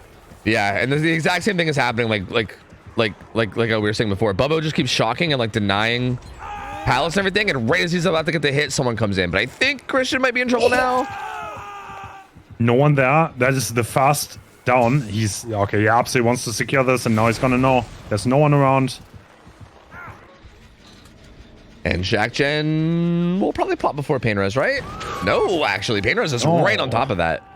Interesting. No further regression though. He's gonna put Dragon's Grip down on this Gen nearby. That's kind of spicy. Imagine. I mean, I think they know now, but like that would be crazy. Imagine, dude. He actually will interrupt this Gen too. At least for now. And Xeno's already injured too, so this is not a bad chase to take. Oh. Like they'd have to send in a body block to keep him alive for a very long amount of time, which like, do you even want to do? He calls out that fake too, and they do send in a body block. But Xeno tastes the wall for a second and he's 0 distance. Yeah, he doesn't get much of anywhere. Oh, this is head on the locker though. Oh, no. Oh, so good the blind as well. So good. Smash it, bro. There's no way. Oh my god. Dude, the killer has feelings. By the end of this, he won't anymore, I don't think. I think we're going to make him numb by the end of this game. Holy.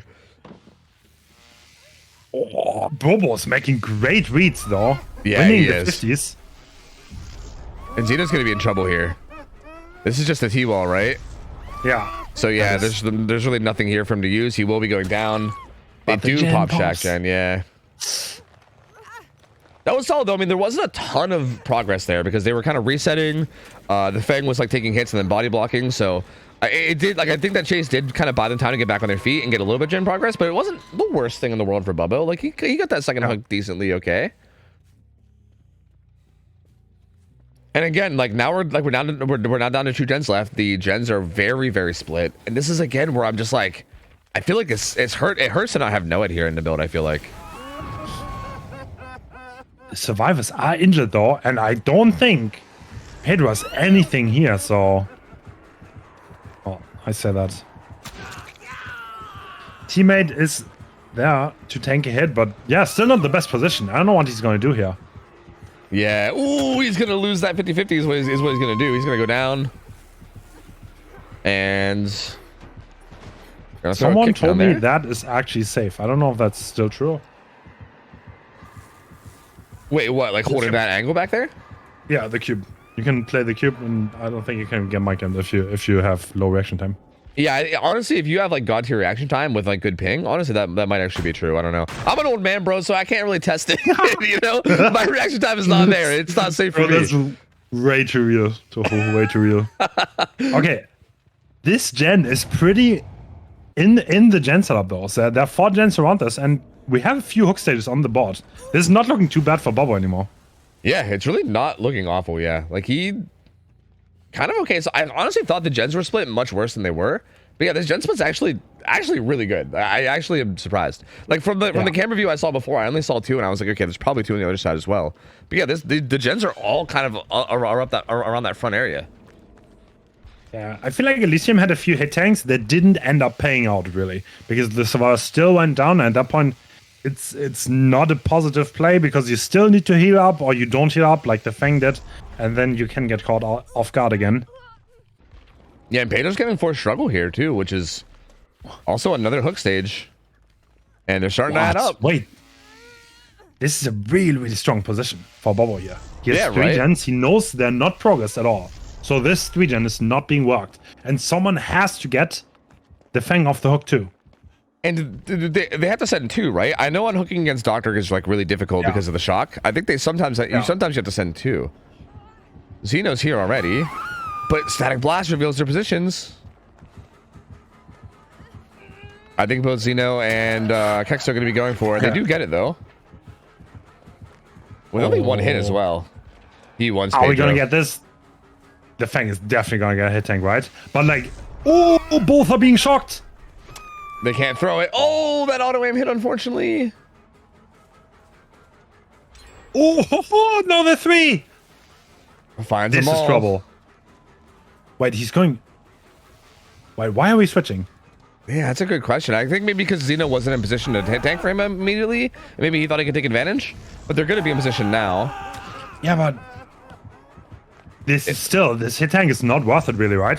The survivor's still stuck on the pallet. He's gonna die in no time. Oh, or not.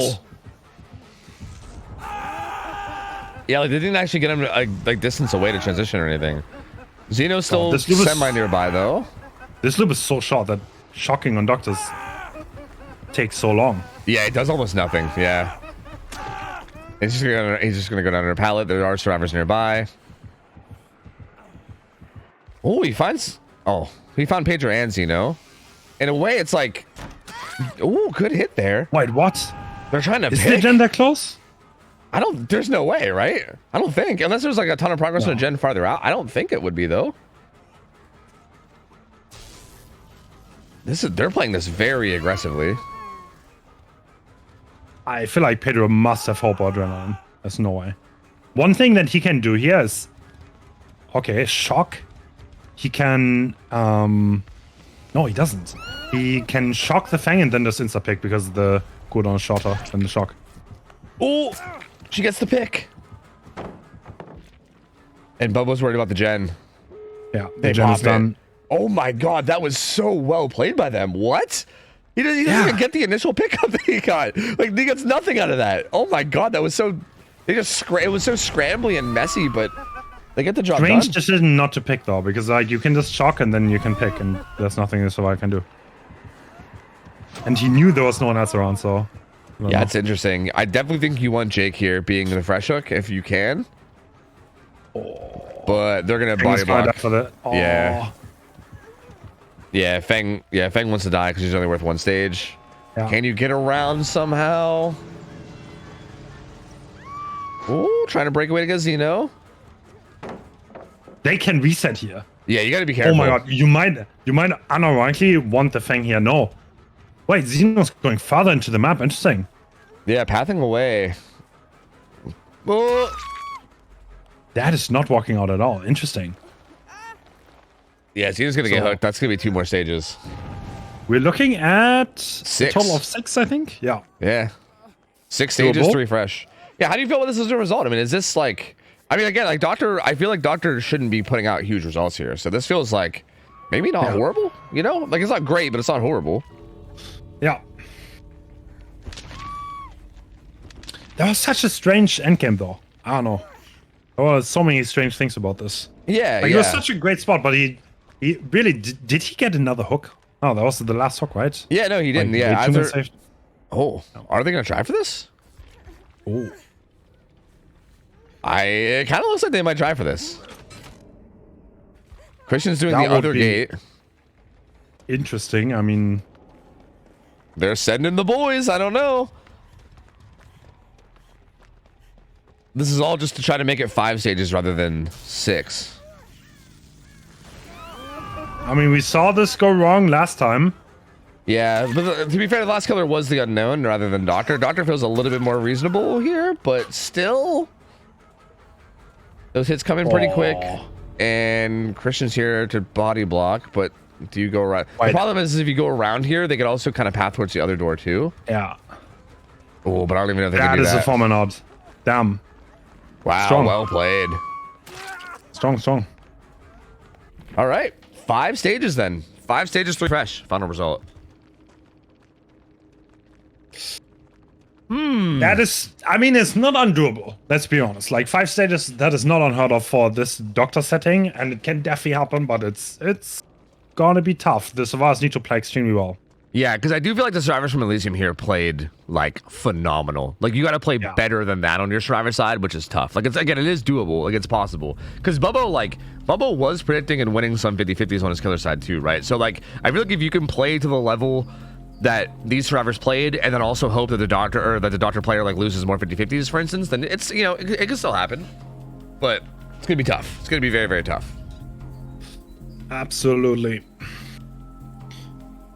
Yeah, the Dragon script didn't really work out. I wonder if like something like Nord would have probably gotten a bit more value in that case, but yeah, that's what. See, respected, try.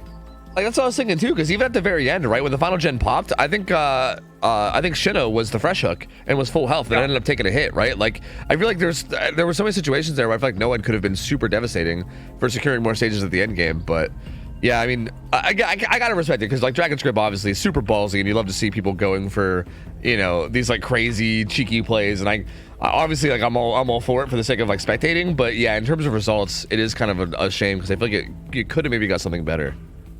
True. That is absolutely correct. Yeah, well, I mean, I've seen sets that have been like where like a dock gets 4 stages and then the other dock gets 3 and then they lost. So I've seen ridiculous things in this setting. Like the docks can absolutely get hit tanked into oblivion and get lost with nothing. But at the same time, if you get an early down, you can control the map with the shocks a little bit and you can get a lot too. So we need to see. Yeah, I'm assuming forced penance is allowed here, right? I'm kind of surprised that we're not seeing it more. Like, obviously, sloppy is valuable in every single one you get, no matter what. But I feel like with the sloppy nerf, as well as, I mean, the sloppy nerf isn't that significant, but there is at least a minor nerf there. And also with just forced penance being a potential option here in general. Like, I feel like that last game, if you think about forced penance, it kind of seems like there was a lot of potential value there, you know? Yeah, absolutely. That would have been so huge. But it's like, I guess it doesn't make sense to run both anymore because like the sloppy timer's going to run out. So you kind of have to choose, I guess. I wonder if there's some value in choosing forced penance over sloppy, right? Like, because I think it may be, right? I don't know. I think sloppy is still extremely good too, though. The thing is, like, sloppy is generic, right? It happens on every hit. Forced penance only if there's another survivor that's injured in chase. So yeah, I guess you could still run both, like in theory, but yeah. Yeah, and I also imagine that we're most likely going to be seeing Noed here on the killer from Elysium, especially considering the win con being what it is, right? Like, you basically have to secure stages endgame, and that's going to make things a little bit harder too for this team. But we'll see. I mean, if they can get off to a really, really fast start, if they can kind of avoid it down. I mean, I think that last game, the first down came in after like 2 gens popped, right? So they're going to have to make sure they at least match that, I think. Because I think if Zeno as killer can get off to a fast start here, they're going to be in some trouble. And I think Arendo really has to do well here. Like, they got to at least match the start of last game, I think. Yeah. Got to get the same vibe going. You cannot have an early down. You need to get going. But, I mean, they did a really, really good job against Unknown. So if they can keep that up, then 100% possible here. Yeah, we'll see, man. Whoever wins this is going to be going up 2-1 in this set, right? We're currently tied at 1-1. So whoever wins this is then going to be 1 win away from taking the overall best of 5. So this is a big one, man. This is going to put whoever wins this is going to put the other team in a position where they're like in a tough spot and they need to win out for the whole rest of the best of 5. So this is going to be a big, big momentum shift, right? Yeah, absolutely. I mean, it's not a best of 3 like the other games, what we're used to from yesterday. It's actually a best of 5. So whoever wants to win needs to win 3 sets and not 2. So it's not over if Oriental doesn't manage to do this, but it would be huge if they could go up as the underdog. Yeah, absolutely. Because I feel like also going down 2-1 against Elysium is not a spot you want to be in, right? Like Elysium, one of the favorites to win the whole tournament, and I feel like having to win 2 in a row against them just to stay alive is not a fun spot to be in for sure.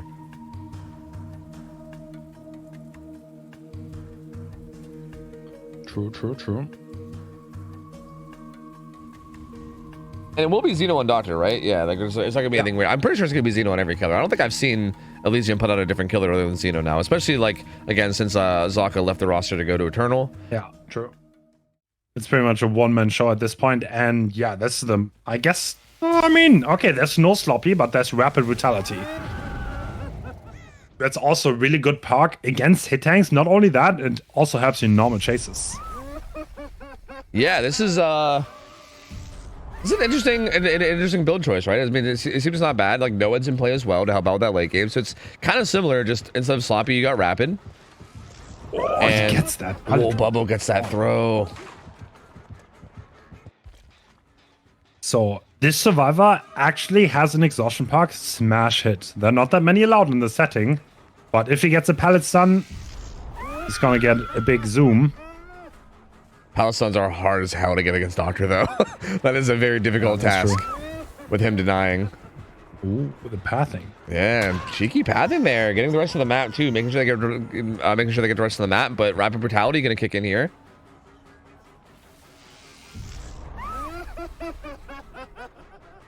Yeah, at this point the mech kinda needs help, and there's a thing instantly for hit tank. Yeah, this is like, it's dead center of the map, so it feels like it's very easy for Survivor to rotate in and take a hit. But hit tank comes in pretty quickly. They throw Shack Pallet. That'll be a force kick. Bubbo keeping the chase alive for quite a while. He's kind of looking for the thing, and yep, found in the corner. Just getting rid of a bunch of these pallets, not even bothering. I think that gave her distance away, though. I think she just held W away from that. Yeah, that was excellent pathing by Hardwell. But now he's also stuck on this pallet, which is pretty big loop. Oh, he gets the drop, though. Oh, that's huge. I mean, it's like Xeno's probably, yeah, he's just getting rid of the pallets. But he needs to watch out. He needs to get a hook on the board at some point. Oh, they don't get to queue that vault. I thought they would have. And the pallet's gonna get denied too, and Hardwell just gonna go down under pallet. Playing with a Japanese rule set of not emoting. Oh! I don't think you can emote while you're shocked by Doctor. Oh, yeah, I think you're right. Actually. Yeah. You know what? That actually makes a lot more sense. So that's the first hook stage, and this is still relatively early, so Xeno's in a good spot. Now they have to reset. Yeah, this is definitely a much better start than last game. Like, I feel like this down comes in, 4 gens, a bunch of people injured and having to reset. If Xeno also can locate the reset too, like he just did, then that's also massive, because that's literally all 3 of them. And this is big trouble for Arendelle. This is big trouble. Yeah.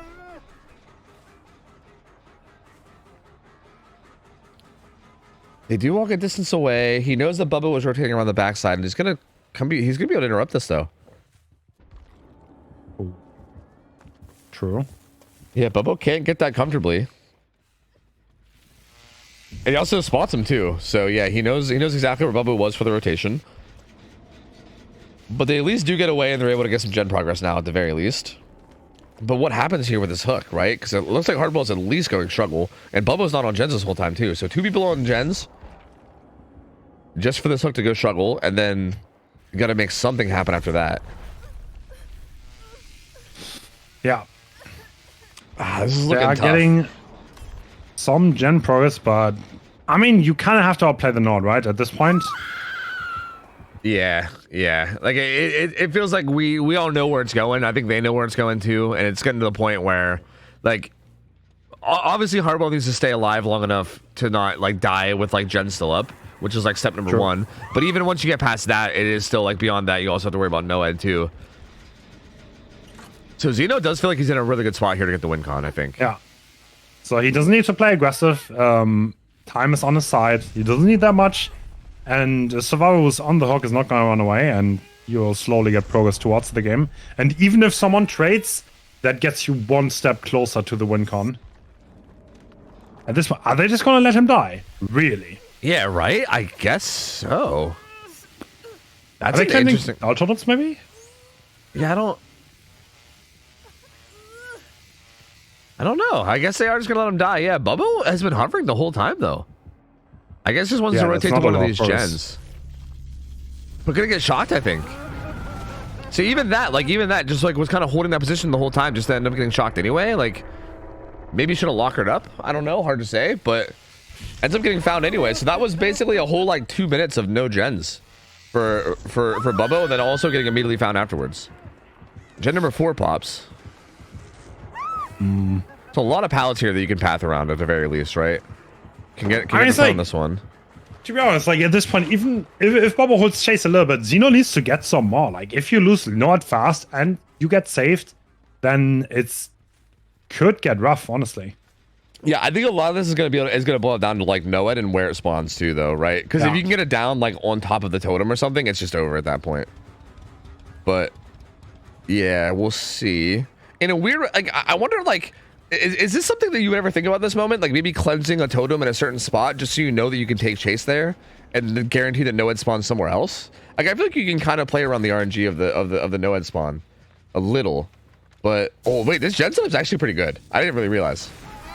He actually has an okay 3 gen here. True. And the gens are not that pro, so the survivors still have a little bit to go. So Xeno's good to go for a chase here.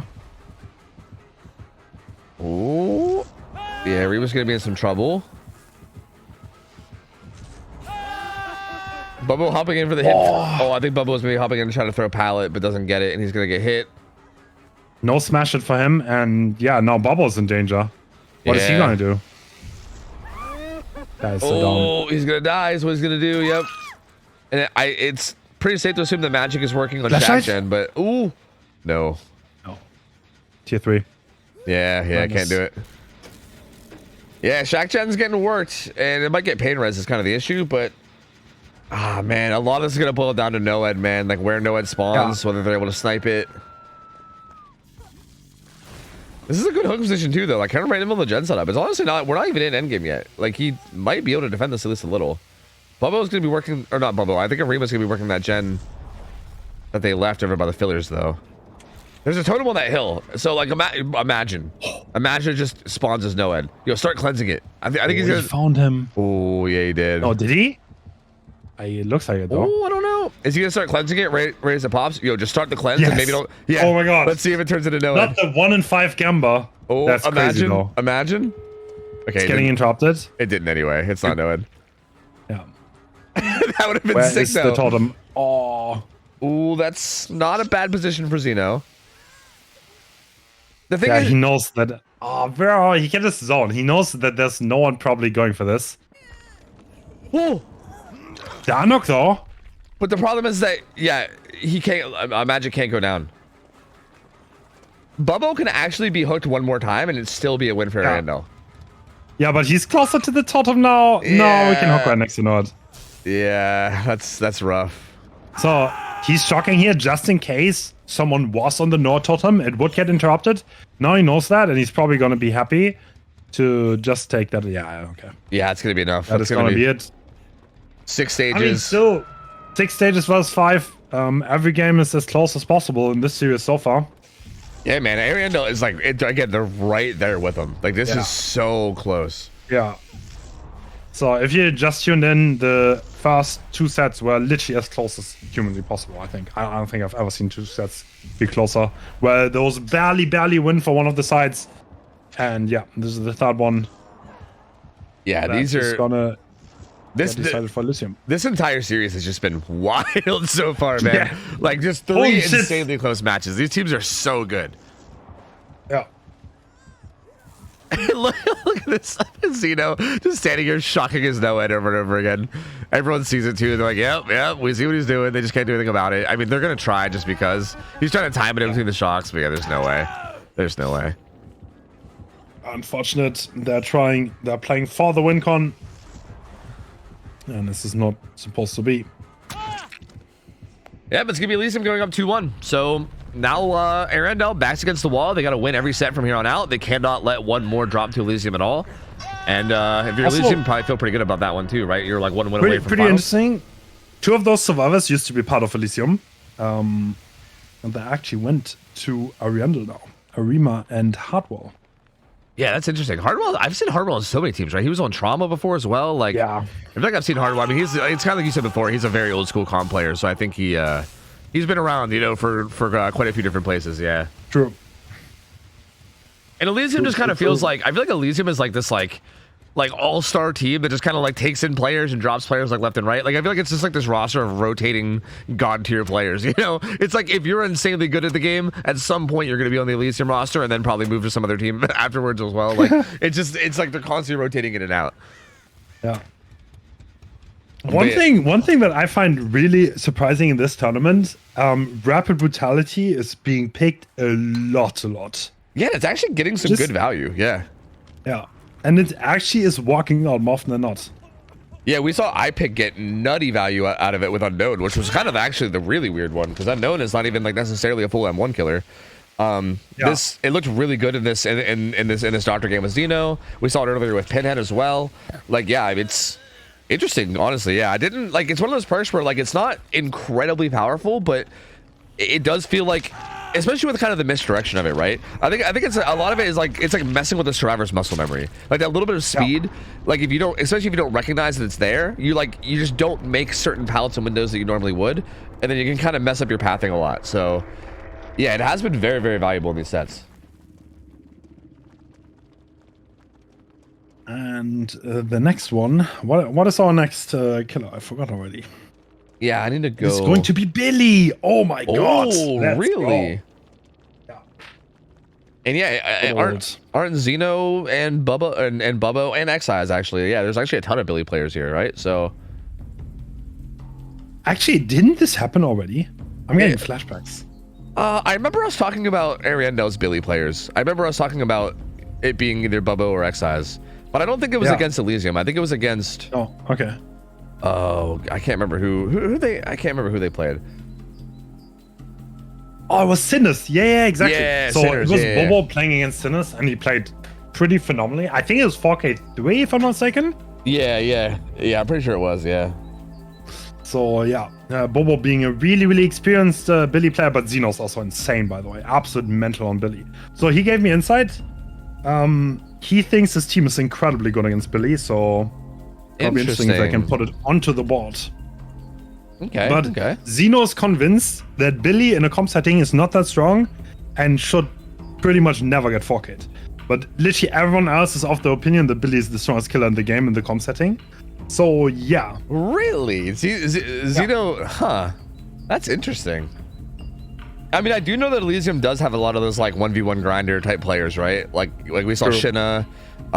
There's just like a ton of like incredibly good like juicer survivors on that team, so it would kind of make sense. Like Silhei as well, right? Like just such good Pedro. Like yeah, actually, kind of stacked. Okay, like, to be honest, you have Pedro, you have Silhei, and you have Shinna, which are like three incredible. Obviously, Xeno, right? So at that point, you have 4 godlikes of us.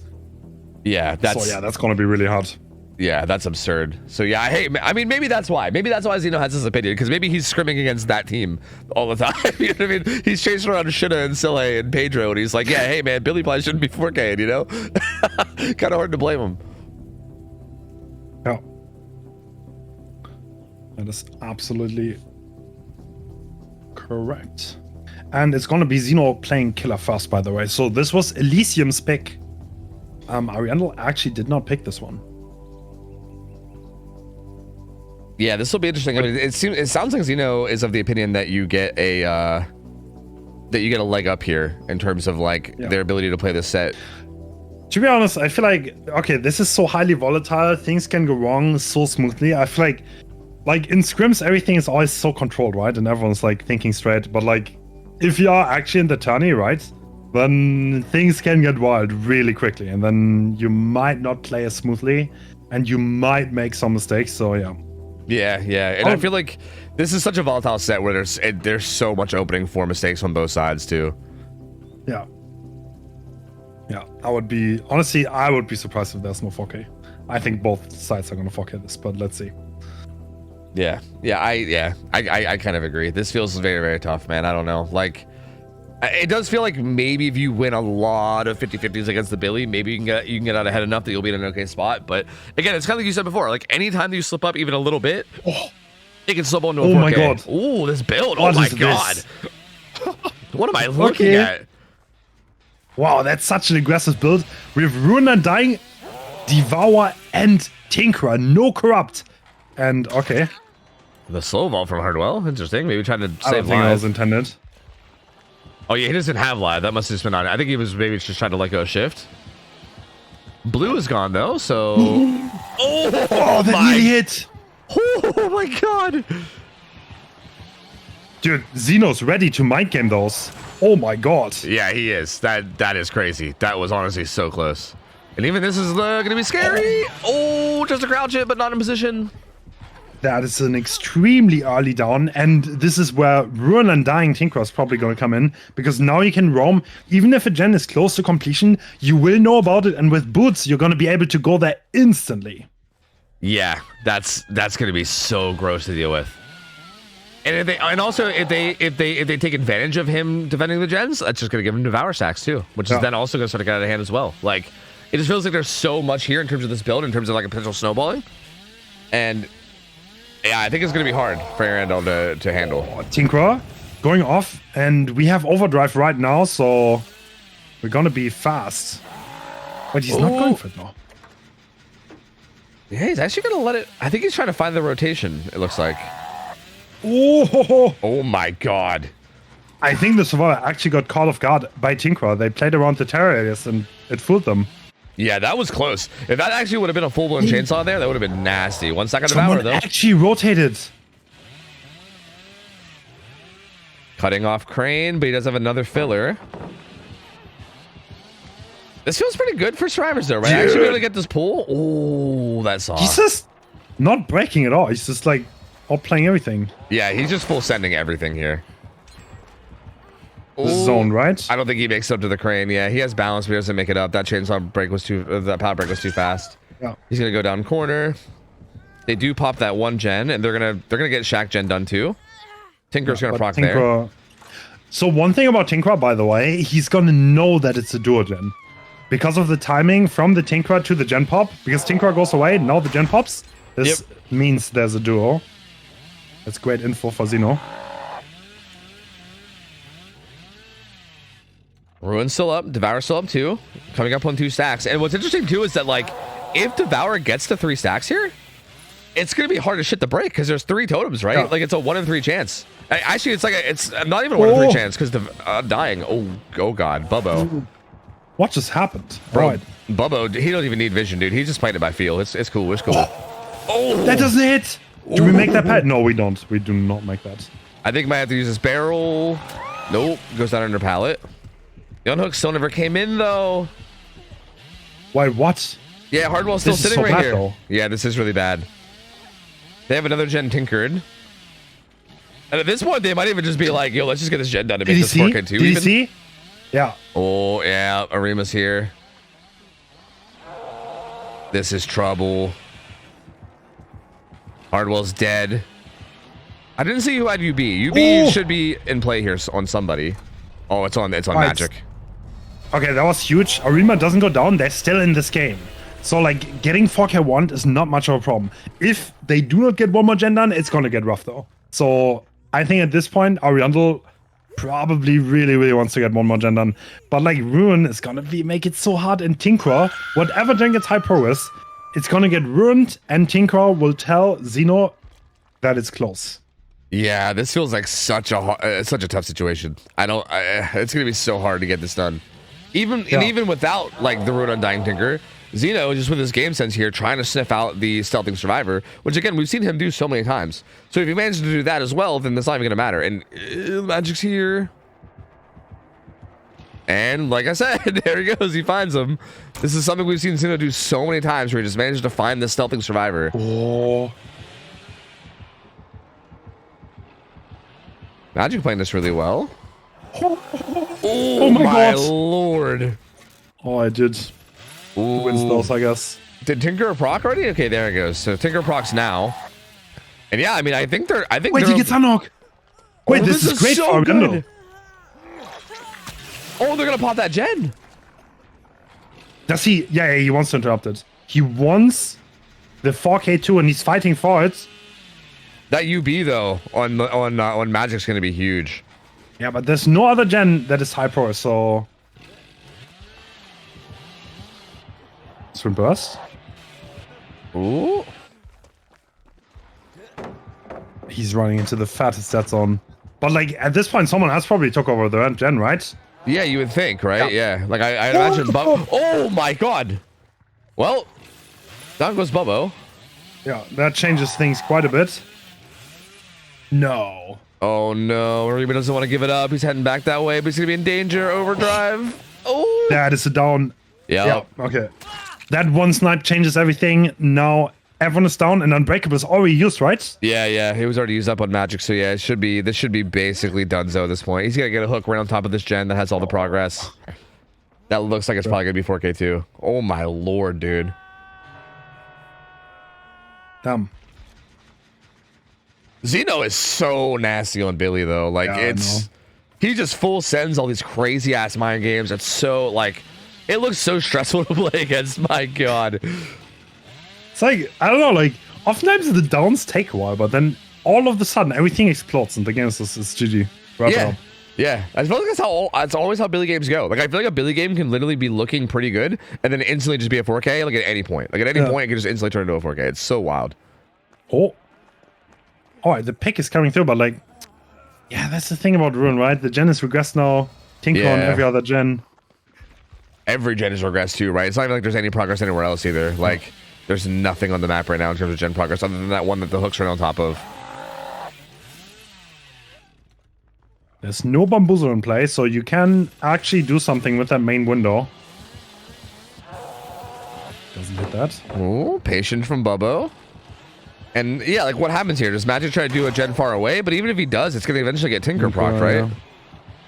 Oh, smash it! Oh, into the save? Maybe? No? No, he doesn't save. Oh, the save's coming through though. He's not doing a far gen. Okay. Huh. Yeah, but at this point... Yeah, Rima. Oh, it decides to strike. Okay. We're in this game. I think he wants to go down up there. He wants to go down up there with DS, I think, and then light that window. He's gonna light that window. Yeah, exactly. Smart from. Okay, Zeno's mind gaming himself, bro. Yeah, and he's. Okay. That was actually because I don't think he made it super obvious too. Like it made it seem like he was just being patient, right? Yeah. And now he gets the DS. He gets the live. Into Shark, which still has a pallet. Yeah, that chase just isn't viable really that much anymore. Well. Oh, he's getting zoned. He doesn't make Shack. Yeah, he's kind of in trouble here. He might. Oh, he's got to not get hit by this. No, the hook. Oh, he's gonna go under pallet. There's no one there, right? They're doubling the gen. They want to get it so badly. There's no way. No. They don't. 9-9 sprint burst from Magic. Okay, never mind. Sprint burst up. Taking the aggro. Ooh. Arianda's playing it so well, though. They're staying in this game. The pathing for Magic here, really, really strong. Beautiful double vault. You can get one more vault on this to try to buy some time if possible. They get the pick up on Norima. They're full healing, it looks like. Oh. Maybe. Yeah, they're full healing. Okay, that's a dead giveaway for Zeno that there's no one pressuring that gen and he can hook it on top. But it's like, they don't have any other gen first, so like, is there any chance they can get something going here? The Magic has hook stages to give, though. So... Yeah, like, it does feel like maybe if they can start pressuring a gen, like, really far away, and then maybe just have somebody in between. But actually, there's really not that many gens that far away, right? Like, that one that's, like, on the top right, at, like, 1 is maybe the first one away. And that's the third second Devour, by the way. Just throwing that out there. So, Arima being full health means nothing now. Whenever he eventually finds him, he's just going to be on him anyway. By the way, the survivors are presumably not cleansing because they're scared of Pentimento. Ooh.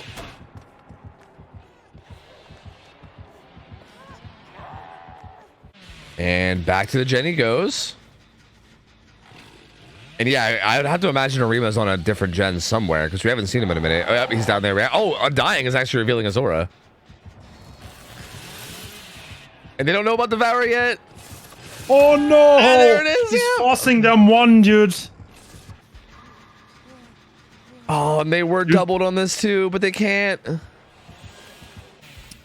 Bro. Oh.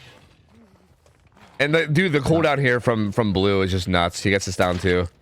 Yeah.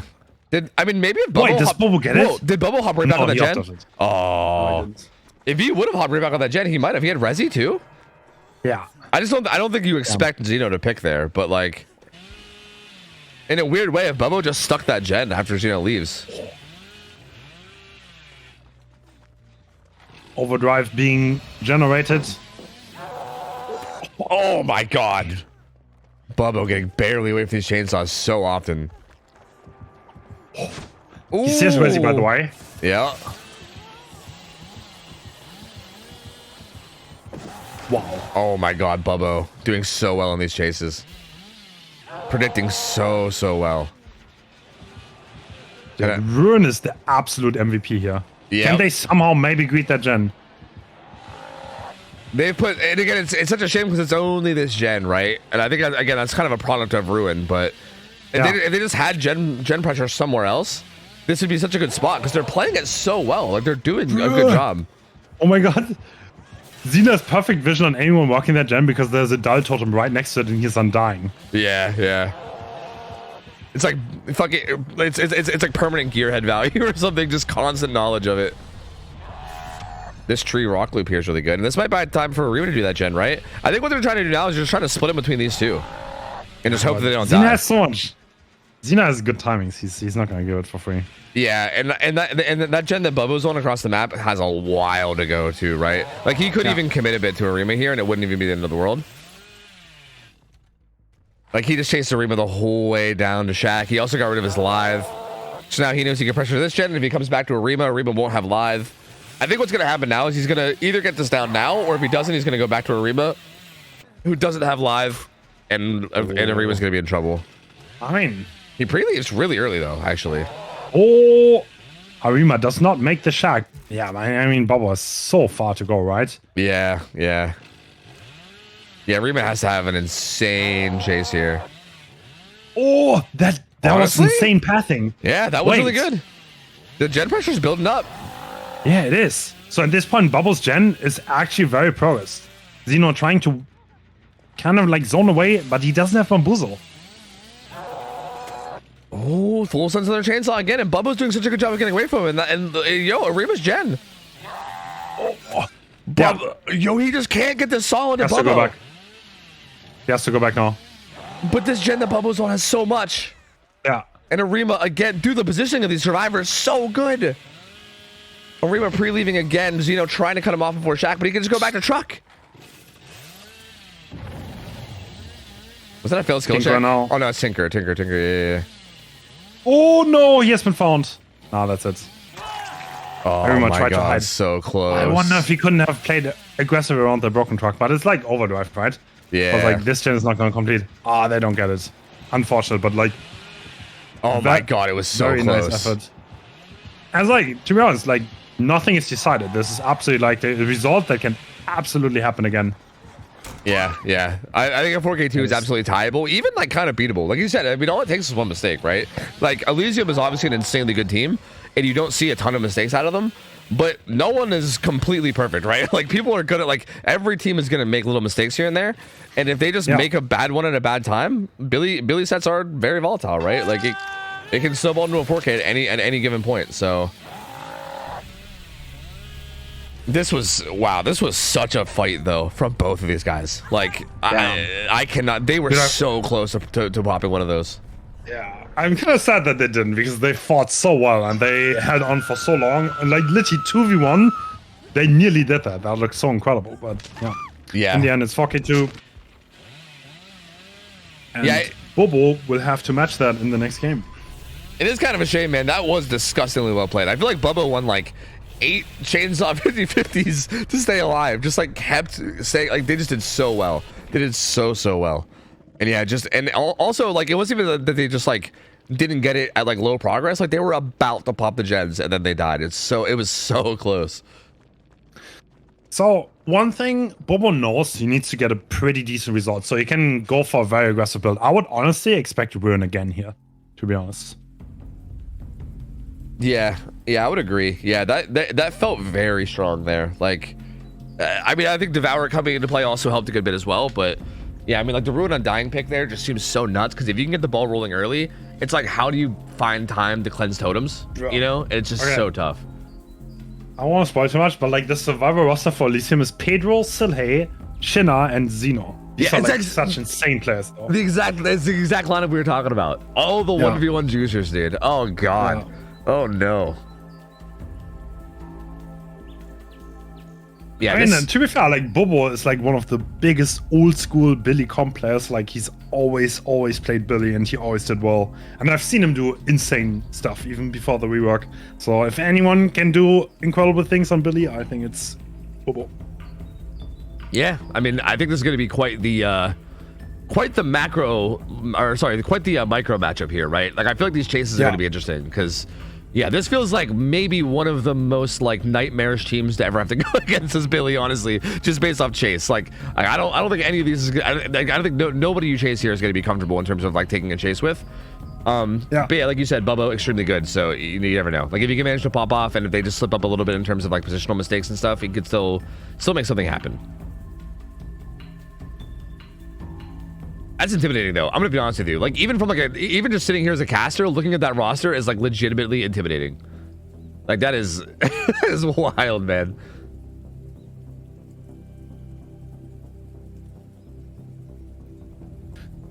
So does Ariel have to win this? Yeah, they do, right? They do, yeah, they do. They have to win this, or at least tie it. But yeah, like the thing is that even if they tie it, they would then have to go win the next set and then come back and then play the set again and then hopefully win it, right? Like it's so yeah. Ideally, they want to win it.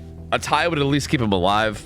But Elysium could just put it away right here. They could put it away right here and just go to the grand finals right now. So you know that's probably something that they would like to do. Just get themselves into the finals. But Ariando's fought so hard, man. It's going to be unfortunate to see them go if they do get knocked out here, because I feel like they have shown that they can absolutely be a contender here to like win to win any of these tournaments. Like they've been playing so well, man. Oh, I don't know, man. I don't know what to expect here. Like either, yeah, I don't know what to chase in this set. Like these are like insane survivors. You don't want to chase any of them. Every single one of these survivors is a nightmare to chase. Every single one. Like every single one of these survivors is one of the survivors where I feel like I would avoid them at all costs. So what happens if all four of them are like that? Like what do you do? I don't know. It's such a nightmare. So dude. like Shinna's like a Ronin player, and like they are like they're always grinded Billy, so they're insane against Billy. Pedro's the #1 ladder player, so he's just gonna be insane in chase. I know Silly like hard grinded Billy once, and he's like insane against Billy, and Xeno's also like ridiculous on Survivor. So yeah, it's all just nightmare. I don't know. Yeah, like it's like there's no easy target.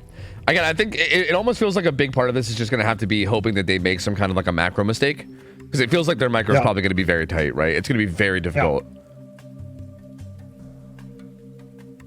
True. But I'm gonna wish Bubbo best luck. Hopefully he can do something. I mean, this is Elysium's pick actually. True.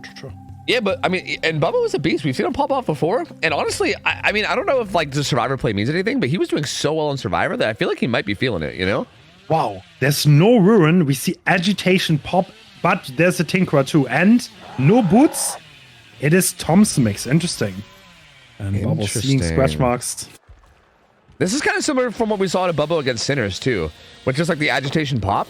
And he kind of just tries to get hooks in good positions and then play around that. And it worked out really well for him that game. And we'll see. Again, these survivors are going to be very tough, though. Just going to zone as much as you can. But Zeno even getting enough distance out for the zone to get away. Chaining pallets together. Oh, he gets that. Does he have another pallet? No. Yeah, he kind of zoned him.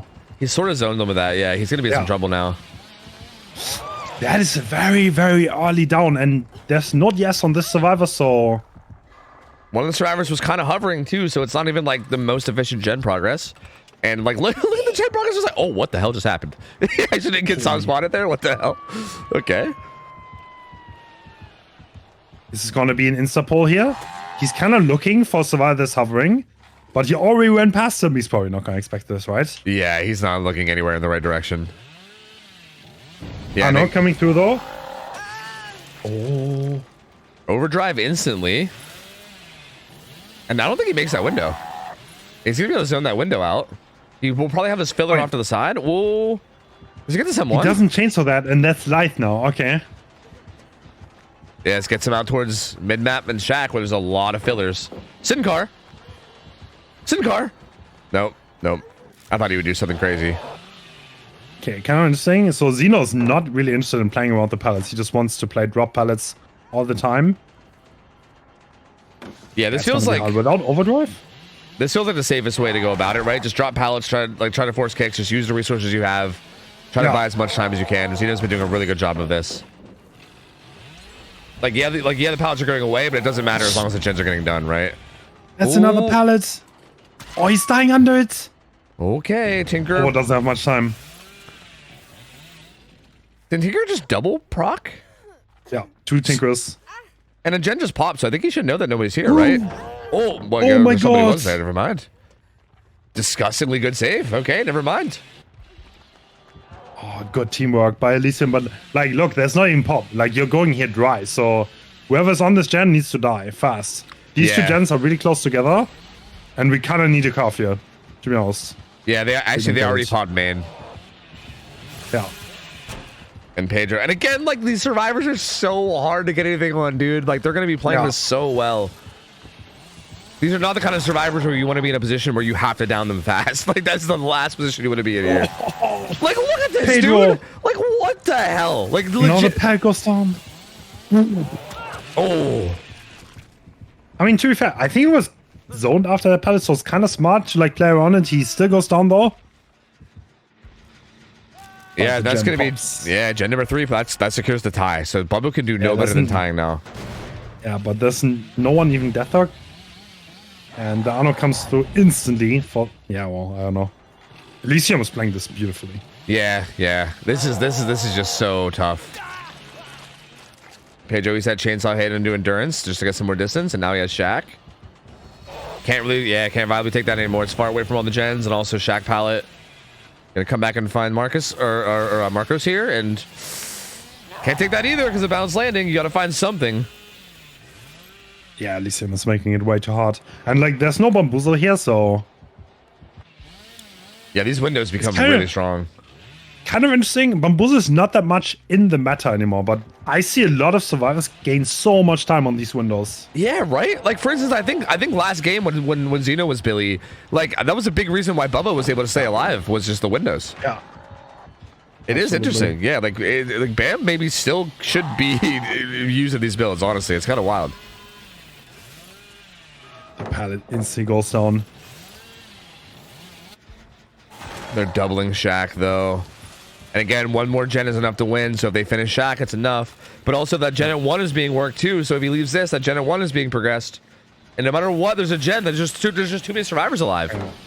To be honest, I feel like Elysium is showing that they understand how to play, Billy said. As like, this seems extremely controlled. They're not really taking risks. There's no gambles. The pallets just go down, and they're playing the map incredibly well. And very controlled. Yeah, it's so gross. I think every gen on the map is tinkered, so... yeah, literally. Oh! Locker? No. Basement? Oh, crouch? Oh, doesn't even matter. Gen number 4 pops. That's it. Elysium's gonna win. They're going to finals. Yep, that is Elysium. Our first finalist is secured. It is going to be Elysium. Disgustingly well played. Okay, you gotta give Arian the credit though. They showed up and they played phenomenal. Yeah, they really did. They really did. I feel like the way that Elysium survivors played this also kind of maybe opened your eyes up to why you commented on how Zeno was like not breaking pallets and he was trying to mind game them and do crazy shit. I think this is why. It kind of seems like this is okay. Sorry for interrupting you. Yeah, no, exactly. No, because that's like the evolution that they got out of their own scrim practice. Yeah. Because obviously they were like, okay, if you drop the pallets, the Billy doesn't get anywhere, and that's why Zeno has this playstyle where he doesn't actually destroy the pallets. He's playing around them because, he probably found that in like their in-house scrims, that's probably the only thing that worked, right? Like I think if you play any other way, they just like this happens, like exactly what happened right here. Like Bubbo tried to just break pallets in zone, and they just found a way to not die to that, right? So I think I think they've like kind of like evolved this set into a way where you literally have to just try to outplay pallets, which is actually super sick. That's so cool. Damn. In a weird way, we're gonna. Sorry, I was just gonna say I don't know if this is too much glazing, but I feel like it's like pioneering the Billy set here a bit, right? Like kind of changing the way it's played. I think because it feels like that's gonna change the styles a lot. Well, one team definitely had the better tactic going in, and I think that's what you see and saw, yeah. And it's like, I mean, maybe Zeno's right. Maybe his team is just unforkable. Maybe we're gonna see that in the finals. Who knows? Yeah, honestly, maybe. Yeah, maybe. That's crazy. So, okay, that is the first game being over with. We're gonna switch our producer. That's where we go offline for a second. And the next up, we have X9 versus Eternal. That is gonna be one hell of a set though. Dude, I've been looking forward to this one for so long, dude. Holy, this is gonna be so good.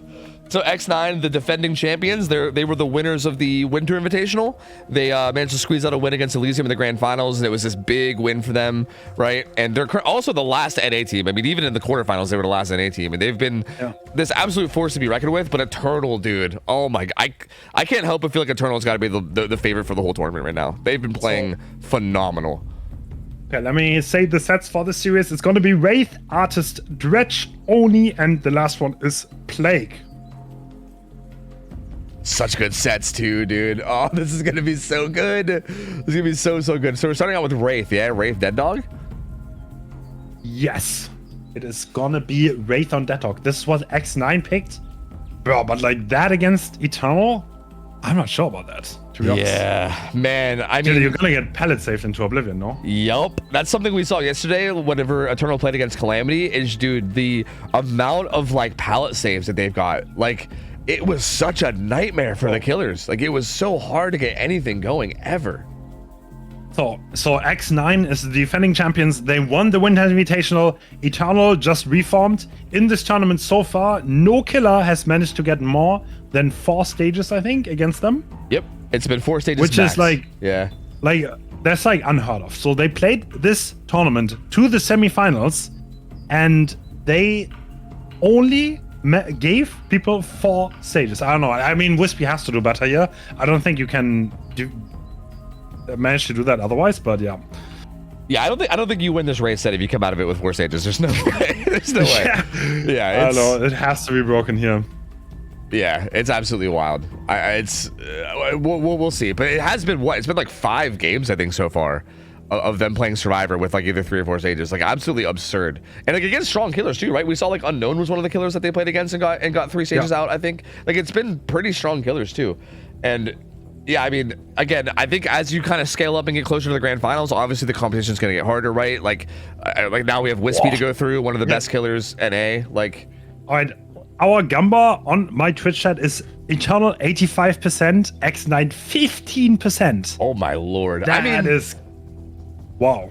It's tough because I want to say, like, you know, it sounds about right, but at the same time, I feel like it's not giving us not enough credit because they are a nasty good team. Like, I mean, you they really played so well. I don't know. X9 can definitely show up, yeah. Yeah, you cannot count them out. There's no way you can count them out. I mean, I'd be lying if I said that Eternal wasn't the favorite with how they've been playing so far, but there's no way you can count X9 out. They absolutely can come in here and put out some explosive results. I think this could be, this first game could be a big pacemaker. I think if Wispy can come out here and like put out like a pretty solid result and kind of like show that like crack in the armor of Eternal and be like, look, like you can get more than 4 stages. You know what I mean? Like, hell, just get like 7 stages even, and that's gonna be like, whoa, that's like double the amount of stages that everybody else gets. You know what I mean? Like, even just that is gonna be like, okay, like, look, you can do something against them, and then at that point, who knows, right? The set is open to anybody at that point, you know? Yeah, I think the first game is pretty decisive. I think you need to break the cross. If you actually go in here and you get 4 stages again, then I don't know. Eternal seems almost like ridiculously strong going into this. And yeah, I don't know if X9, if anyone can, maybe it's going to be them though. Yeah, I mean, if you think about it, Eternal, like they have to go through Wispy, and if they manage to beat X9 and Wispy here, then they have to go through a Xeno. So like they're kind of getting the real test of killers here, right? Like, if they even get through Wispy at all, then they have Xeno waiting for them. So this is going to be real good tests, right? Like, multiple good tests here in terms of Eternal and to see how they can do. And it seems like if you can get like 4Ks of this team, one of these two will be able to do it eventually. So this might be it right here, right? We might see Wispy next time pull something out here and be able to actually make something happen against this team.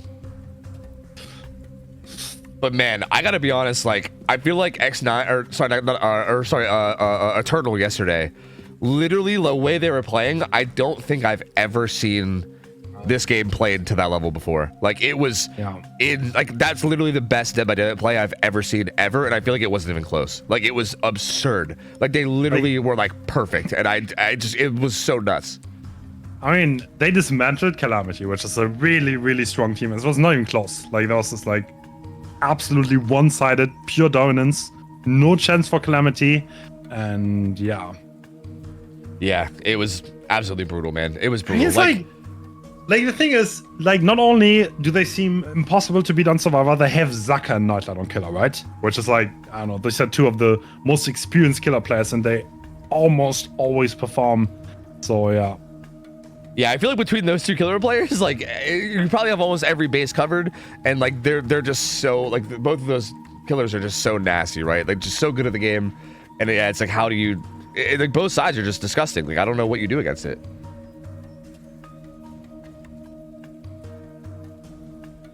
And yeah, I mean, this Survivor Squad on Dead Dog Saloon, this should be interesting because realistically, on decently high ping here, like, I feel like results should be somewhat reasonable, right? This should be like a situation where you could, in theory, get results. Again, like, I think pallet saves are going to be a big thing to look out for, but they're not going to have exhaustions to make pallet saves a little bit harder, right? Like, pallet saves become infinitely easier when you have like a Survivor with sprint burst hovering. So no sprint burst in play, it's going to make the pallet saves a little bit harder, but there's obviously still doable. There's things like head-on as well that can be played around with main building, right? That's a big thing we see in these race sets. Like, there's a lot of lockers around the loops around main, so you can have head-on survivors in there. That leads to a lot of team play. It just feels like any little instance of team play that you can see out of a Survivor Squad, it feels like Eternal squeezes those out. Like, they will pull out every little ounce of team play they can.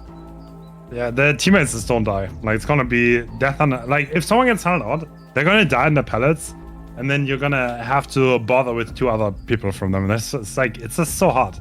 Like, it's just, you don't really tell someone out 1v1 against Eternal. Like, you just need to fight the entire team. And somehow they still manage to do gens efficiently, which is like that's like the mind-blowing thing.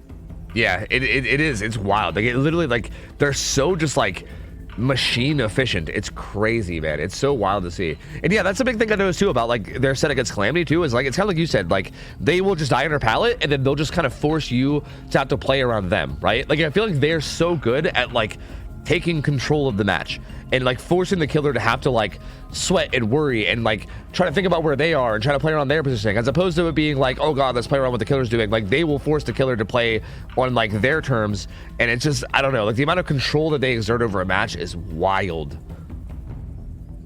Yeah, we saw it especially against Unknown. I feel like there was like absolute brutal dominance on the Survivor side.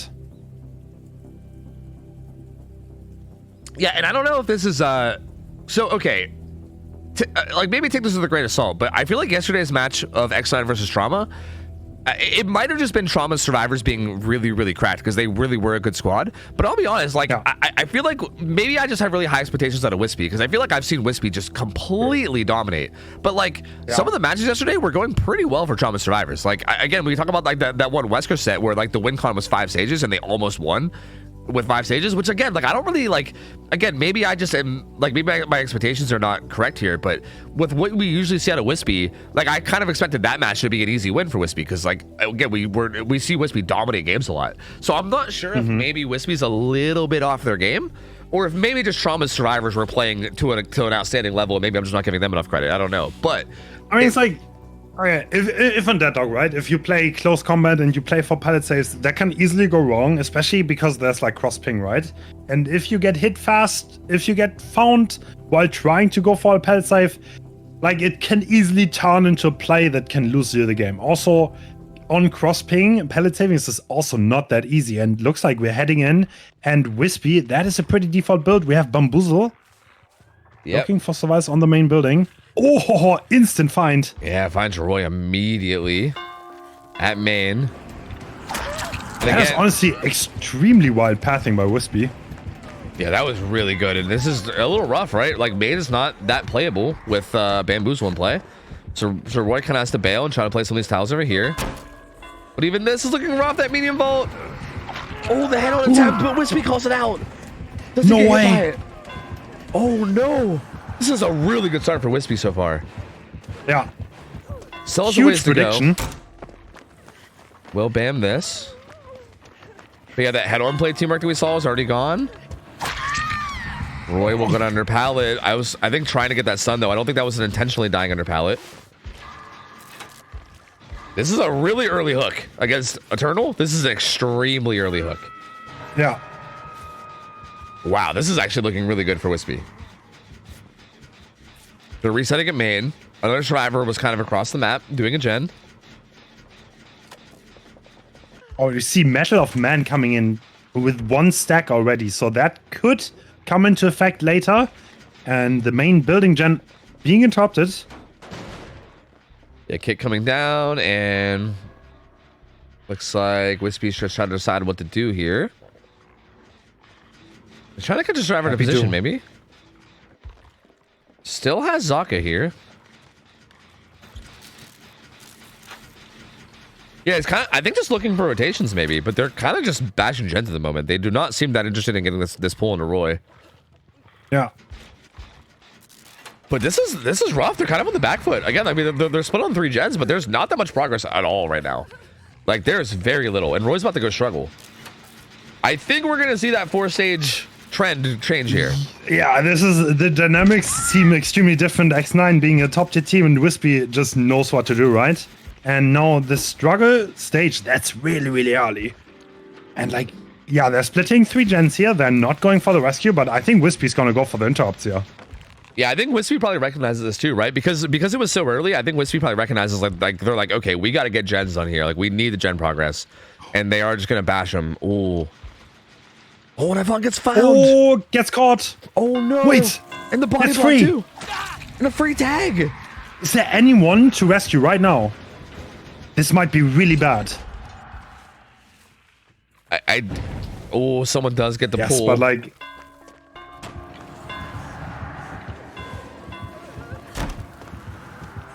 The answer is yes, but Roy is in a very bad spot here, right? Yeah, this pallet isn't the safest. Does path that well, though.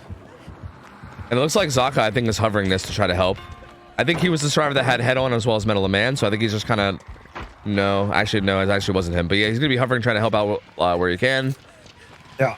Roy's going to take this chase water tower. Roy, though, such a good survivor player, man. Like... Yeah. Can you play the short side on ping, though? Yeah, right? I guess you can play for body blocks from Dan, though. Dan was the Metal Man survivor, right? Yeah, so second hit for Metal Man coming in here. And that's such an interesting choice to see here in terms of a build. Oh, he doesn't hit that. But he has to, yeah. Even more distance for them. Third gen and props. yeah, Royce is not dying. He saw a Shack pallet showing too? his class here. Dude. Oh, Royce playing so well, though. Bro, what?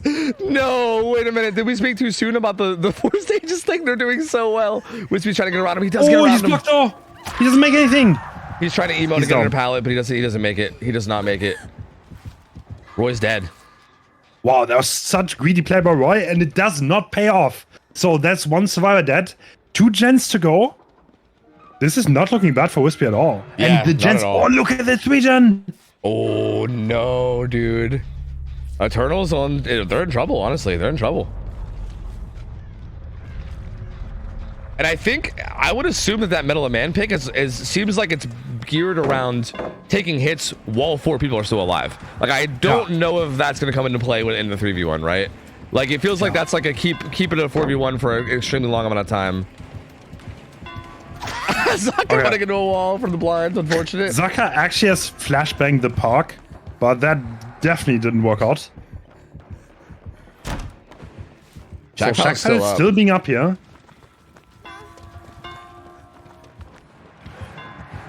Oh, wait. Oh, he gets the sun though. Good from Zaka. Wow, Wispy just won 2 50s to get in that position, but lost the last one. And now deciding to leave, he wants to hold those gens. Yeah, but Zaka immediately hops on the far away safer gen. And they do have a good bit of progress over here, at least. This pallet is still here at Water Tower, too. This didn't get broken earlier in chase. So gonna chase Dan off that. This gen is already progress, though. Yeah. Now he needs to watch out. He doesn't have pop. He doesn't have much. But he has 3 pain resistors left, so that's what he has to play for. Yep. This pallet's still up. Yeah, he's happy to get rid of everything in this area. Yep, this is another survivor that is difficult to chase, though. Like, obviously, ping plus, like, Dead Dog Saloon helps out a lot, but Ivan is one of those survivor players that I would expect to win a lot of 50s and be very comfortable in terms of, like, pathing and decision-making. Dan's a bush. Dan is playing the wrong character. There's no way. It's working out for him. He's a bush. Bro, he's a bush. He's a bush, Bro, all right. Dude, Oh, see, no way he's getting... No, he doesn't get away with it. Oh, the unclog not coming through, though. This is still pretty big, though. I mean, finding the injured stealthing survivor now. Everybody, or sorry, the healthy stealthing survivor. Everyone's injured now. Like Zaka's still trying to do a safe gen back in the back of Gallows, but they can't really pressure this 3 gen anymore. Yeah. And Wispy also feels comfortable to commit to this. And I think he kind of messed up his path. I think he dies here. Wow. Yes. Okay. So you can safely assume that the survivors are resetting, which is actually what's happening. But Wispy seems to be a bit scared of pellet saves, I guess. No, Wispy's coming to interrupt the reset and finds him. No way. This is huge. Oh, Perfect this is read. big. Zaka trying to keep as much distance as possible for this hit to try to buy Ivan time. Wispy's so confident. He wants to 4K to this? No, that gen is almost done, right? But Yeah. like, now the pickup comes through. Now you have to, once again, get down. No, there's nothing there, though. Ivan is running into a dead zone. Yeah, in hindsight, it feels like maybe just taking the painter's hook might have been worth, but this is it gets a similar result, right? They're back to being injured. Yeah. Unless you slug this again and go try to interrupt the gen, but I don't know. If this is a Is this painter's hook, painless? if this is, that's gonna be really convenient. You just take this painter's hook and go. No, Doesn't it's look not. like it though. Looks like Zaka wants the Wait. painter's. Maybe not. No. I was about to say, there's no way you want this. Like, getting another gen done is, like, impossible, to be honest. Yeah, There's no way. I think they were taking a second to weigh their chances of how realistic they thought they were going to be able to break that 3 gen was, and they were like, no, that's not, you know. So yeah, it does feel like this is going to be probably a 4K one though. I feel like unless Eternal ooh, Wispy was actually onto him there. Like that was a good prediction. Wispy making another great read on where the survivors might be. Actually, incredible play so far. Yeah, Wispy's reads have been very on point this game. Good play from Dan there. But does he get anywhere? Not really. He's just going to die here. Gonna slug that one out too. And yeah, I mean, with the lack of perks here, right? No unbreakable, like not a lot of reset perks, no exhaustions. Interesting slug here. Instantly on the next chase though. Wispy does not waste any time. Yeah, this is tough. Ivan is able to block this. We'll be able to get this vault. But that Shadow Dance vault, do you even make a pallet? Oh, there's one here. Nice, you do. Good stun. Eternal staying in it though. And not taking the hooks could unironically backfire though. Yeah, it really could. It's just, they're still so far on the back foot though with everybody being injured. Good vault from Zaka. Doesn't get that one though, unfortunately. Wispy wins that 50-50. And still doesn't take this hook either. Actually, looking around first. Now we'll take the hook. Yeah, that gen is not very porous. And it's gonna get pain res too, yeah. So pain res will come in. And it looks like Dan was like kind of sitting in a position to get the unhook. So I think they're just gonna kind of wait. Well, actually, he was way out by Gallows. That hook actually comes in the 3 gen. That's a disgusting hook position. At this point, I think what's gonna happen is that they're gonna. No, they're actually playing for it. I was about to say maybe Dan is playing for the gate because he's a fresh hook, and there's just no way to break this to knock anymore, I think. Yeah, they might. Like Wispy does played excellently though. Always found the survivors, never let go of the pressure, and just didn't allow them to reset. Yeah, I think like all the predictions on like for instance that very first chase with Roy, that prediction of the head-on in the locker was so huge. Like baited the head-on, didn't get hit by it, and got the tag on the survivor. I think that alone messed up all of Eternal's plans, because it kind of seems like their entire plan was based around Dan like harassing the chase with like head-ons as well as body blocks, with him having Metal of Man. And I think the plan was basically have Dan extend the chase by forever, and then keep it a 4v1 right for a super long amount of time. And I think just that initial play with predicting head-on and kind of getting that injury onto Dan early, and then getting it down on Royce shortly after, I think that literally ruined their entire game plan from there. Yeah, I did. It's like there's one Metal of Man stack missing, and it just didn't work out. Dan was definitely the protection crew. Yeah, and they just, and again, like you see, like Metal Man ended up not even coming into play because there's no way you can do this in a 3v1, right? Like at that point, you can't be messing around with body blocks. Like this was 100% one of those situations where, like you said, they were gonna try to keep the game a 4v1 as long as possible and deny the tunnel out and kind of really just make it painful to try to ever get a kill. And yeah, I mean, Wispy just said, yeah, I'm just gonna do it anyway. I was gonna predict everything correctly and just go ahead and get the tunnel out anyway. Ooh. This is so, again, keep in mind, nobody has gotten more than 4 stages against this driver team this whole tournament. And Wispy coming through here and getting a 4K1. This is so good. Yeah, well, it's just a different caliber now that Eternal has to go against. And I'm honestly curious if they can match this kind of energy on Killer. That's not going to be easy at all. X9 is a brutally strong survivor team. Yeah, they are juicers, man. They are so good. Like I feel like those survivors are so comfortable in chase. Like I feel like their pathing is just phenomenal. Like every time I see them, it's just so nasty. At this point, is there any hope here to get anything? Like I don't know if the gates maybe are split, but I mean Hatch spawns right in the middle and it's wraith, so probably not. I feel like there's very few options. Yeah. Zaka playing around the edge map, but yeah, it does not feel very likely for anything to be able to come through here. Wispy kind of looking in the general right area too. He was over here, dude. Wispy, dude, the game sense is just it's insane, actually insane. This is wild, dude. All right, I mean, I was talking about how this first game I set the pace. And I feel like Wispy is really setting the pace, right? I think this is kind of that crack in the armor of Eternal that we were talking about, where, hey, like, it is possible to get results against them, right? They're not this, like, unstoppable, immortal team that cannot be killed, right? Like, coming right out of the gate with a 4K1 on Wraith.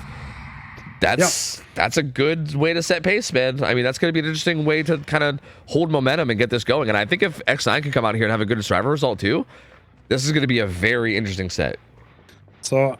the reason why the Neogon found that, by the way, is because she did it and it was pretty obvious that she's going to go edge map to not, like, get found with the grunts. It's not the most outrageous find ever. But yeah, Wispy showing excellent reads on the server positions in this game. But, like, yeah, these are things, because Wispy has been playing Comp Killer for, like, 3 years? Yeah, Wispy's been playing at playing at high level for so long. Like, it's... yeah. It is wild. It is wild to see, because I feel like I remember way back when Wispy was kind of newer to the scene, because I remember like it was like kind of back when I first started like hosting and casting tourneys, and they were like kind of like this new player to the scene that everybody was talking about being like this like new prodigy that was playing so well, and it's kind of no surprise to see them now being like the most dominant killer in pretty much all of NA, right? And maybe even like globally, right? Like one of the best killers even globally is so yeah. I mean, not really that big of a surprise. Wispy's just so strong. Absolutely. So 4K1 is who's gonna? I think it's Zaka, right? Zaka's an incredibly strong Wraith player, but it's just gonna be hard, right? Yeah. The survivors know if they get someone out, then they already won. You can't even hold a 3-gen. Yep. So I mean, like you play for a draw theoretically, but yeah, a win is really hard. Yeah, and even just popping all 5 gens, right? Even if they don't get a survivor out, if they could just even like die for the gen in a certain situation where that's possible, even that would be enough, right? Like either finishing all 5 gens or, you know, getting it down to a 1 gen left, like Hatch type situation. Like there's a lot of options in terms of how they can get out of this on top. So yeah, I mean, we'll see. Oh, you know what's interesting? We're actually going to be seeing the 5th X9 player today. One of them is one of them doesn't appear to be here. Yeah. Yeah, we're gonna be seeing Sav stepping in. True. Looks like Haunt maybe wasn't able to make it or something. I'm not sure, but yeah, Sav will actually be stepping in as the 4th for them, which will be interesting to see. Interesting. Yeah, again, because this team is like almost always the exact same squad of 4 survivors, right? X9 is almost always the exact same with like no changes. But Sav is a very good player. Like he is extremely good. One of those like juicer 1v1 players too, which I think helps a lot in this like in a set like this Wraith set. So we'll see how much of a difference that makes. We will have to see, but yeah, they have proven, like, I think even in the winter, they won 2 Wraith Deadlock sets, so they're definitely really comfortable on. This is the fast pick. The way this pick ban format works, by the way, is that both teams get to ban one killer out of the pool, and then both of them get to pick one. So they can actually have a killer that is really on their home turf. And that's what X9 went for. Wraith on Deadlock. Yeah, this definitely feels like their comfort pick. Like, it definitely feels like they're very, very happy to take a set like this. And again, this is a very strong showing to start, so it kind of makes sense as to why they might be feeling that way. And again, I think getting out to a 1-0 lead over Eternal here would be so big, considering Eternal has been looking so unstoppable this whole tournament. So I feel like starting out in the best of 5 with a win, that's like, oh man, suddenly they're not so they're not so unstoppable anymore, right? And I feel like at that point it becomes just so much better mentally in terms of, because I feel like, again, like we talked about it before, but I feel like if this game would have went a different way, like if Wispy would have came out and Eternal just had like the perfect game and Wispy ends up getting like a 4-stage game or something, then like what's that do to your mental, right? Like you've seen Eternal just dominate every game through this whole tournament, and then they do it to you too, and you're like, oh, maybe they are just unkillable, right? Like I feel like there's almost a part of you that's like, oh god, like these guys are just actually insane. Holy hell. I mean, you know? Wispy, so X9 thinks they're the favorite here, by the way. But I feel like you kind of need that mentality to actually win. True. If you actually think you're the underdog, I don't think you're gonna win. Yeah, that's a weird thing about DVD.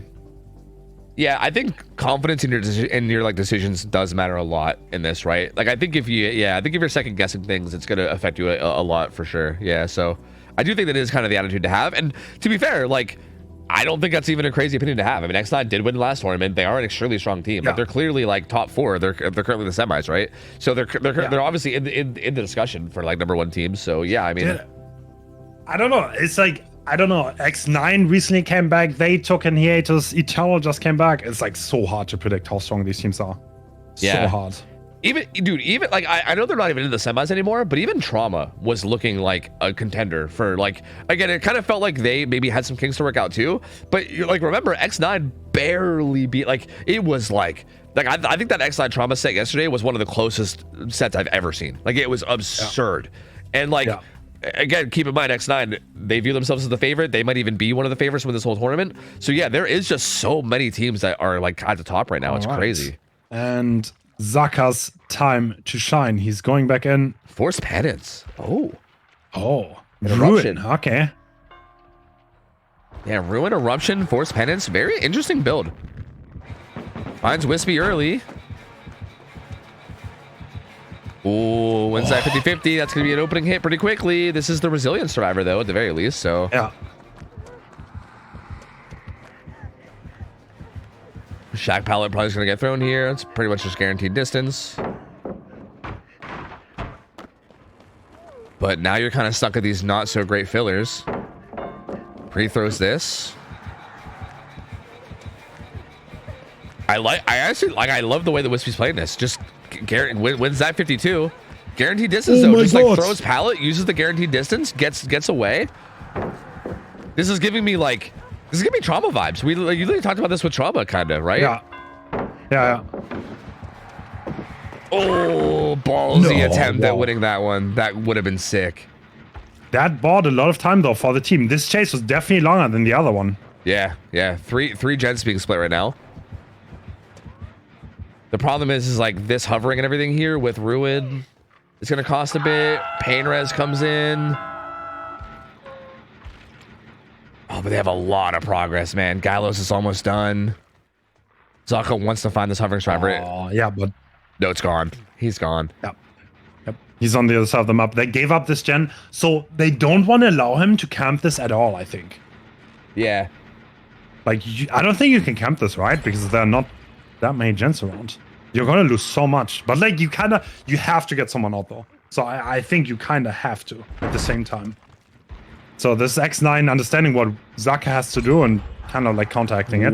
If they're just 2 gens, it's gonna be rough. Have you seen Ruin? Where is it? It is it a water tower? Is that what that is? No. Yes? No. It's way back by Gallows. It's like way behind Gallows. Okay, see, I was wondering if Ruin was like kind of in this gen setup up here, like towards top side. That might be interesting in some way, but I don't think it really is. So, bro, this is body blockable. No, it's not. Oh, wait, it is. Wait, no, he doesn't get it. He didn't send it. No, they fuck it. Oh no. Miscommunication. They thought they were gonna double unhook. Yeah, Ja thought that the unhook's going to come through from the injured Nancy, and Nancy just didn't unhook. So, no, this is looking pretty rough though. Yeah, that was a lot of resources dedicated to that. They sent 2 survivors, didn't get the unhook, also took a damage shake for free. No, I just... No, it's going to pop this gen bottom side, but like, that's going to be it though, right? Like they popped the other 2 and then they sent these survivors straight there. So that gen that Note's popping is really the only one, and they're just starting another after that. And Jaw has to maybe think about one pro. This is actually pretty body blockable. Yeah. Oh, he let him slip by though. Okay. The thing is, this is gonna be... Yeah, this is gonna be a pain rest, and then Wispy kind of has to survive. But Checkpad is still up. Does he go there? Ooh, I think Shack Pallet actually got used earlier, did it not? I'm pretty sure. Oh, did it? Yeah, Wispy did use it in the first chase, so no Shack Pallet. Okay. There's not going to be any, like, guaranteed safety. Oh, he's holding it. Is that a 4-gen, actually? He kind of lost track of Wispy. I don't think he knows where they Zaka's went. making a read. He's trying to find the reset in Wispy, but... Is he going to? I don't know where Wispy is. Yeah, I don't know either. Yeah. Neither does Zaki. Not being reset, that's for sure, because Note's still doing a gen. Yeah. Ooh, oh, it's like edge map. Okay. Oh my god, Wispy kind of like not being in the obvious spot. Oh, she gets found though. Wow, that didn't work out. All right, well, now this is interesting because this is a very similar spot as last game, right? Kill comes in with 2 gens left. And kind of another gen setup. This is actually very similar to last game. This feels very, very close to what happened with Wispy on Killer. And they're doubling this gen that Zaka's coming up on right now. And there's not a lot here. And also Jaw's injured. This pallet sucks too. Yeah, he's going to try to get away from it, but I don't think he's going to make it very far. He's just going to go down. And this is also going to be his second hook. This is rough. Are they just like fighting for the tie right here? Like, are they playing hard for this tie? Sav is doing main building gen, and I feel like at this point they might even just be like playing to get that main building gen done just to get this tie. Good. Oh my god, so good from Note though. Smash hit as well.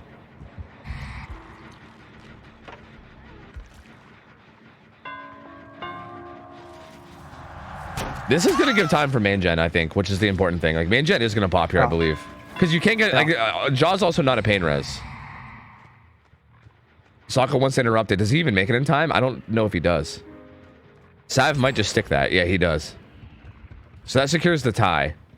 Zaka was not... And Zaka actually going for that interrupt also kind of allowed the pickup to happen on Jaw, too. So he gave up a bit for that. Like, he really... He took a risk there to try to actually go for the win con. Oh my god. Yo, no. That's so cheeky, dude. That actually almost worked enough to get him away. That would have been insane. Yeah. Oh my god. And Zaka, he's playing pretty greedy here. I think he wants to end it. Not letting go of the pressure too. He doesn't want to let them reset. Yeah, I think now that he saw that they weren't currently resetting, I think he's like, okay, we can go and take time to take this hook. I think he's wanted to make sure they weren't actively resetting. Pain Res will likely hit this gen and regress it even more as well.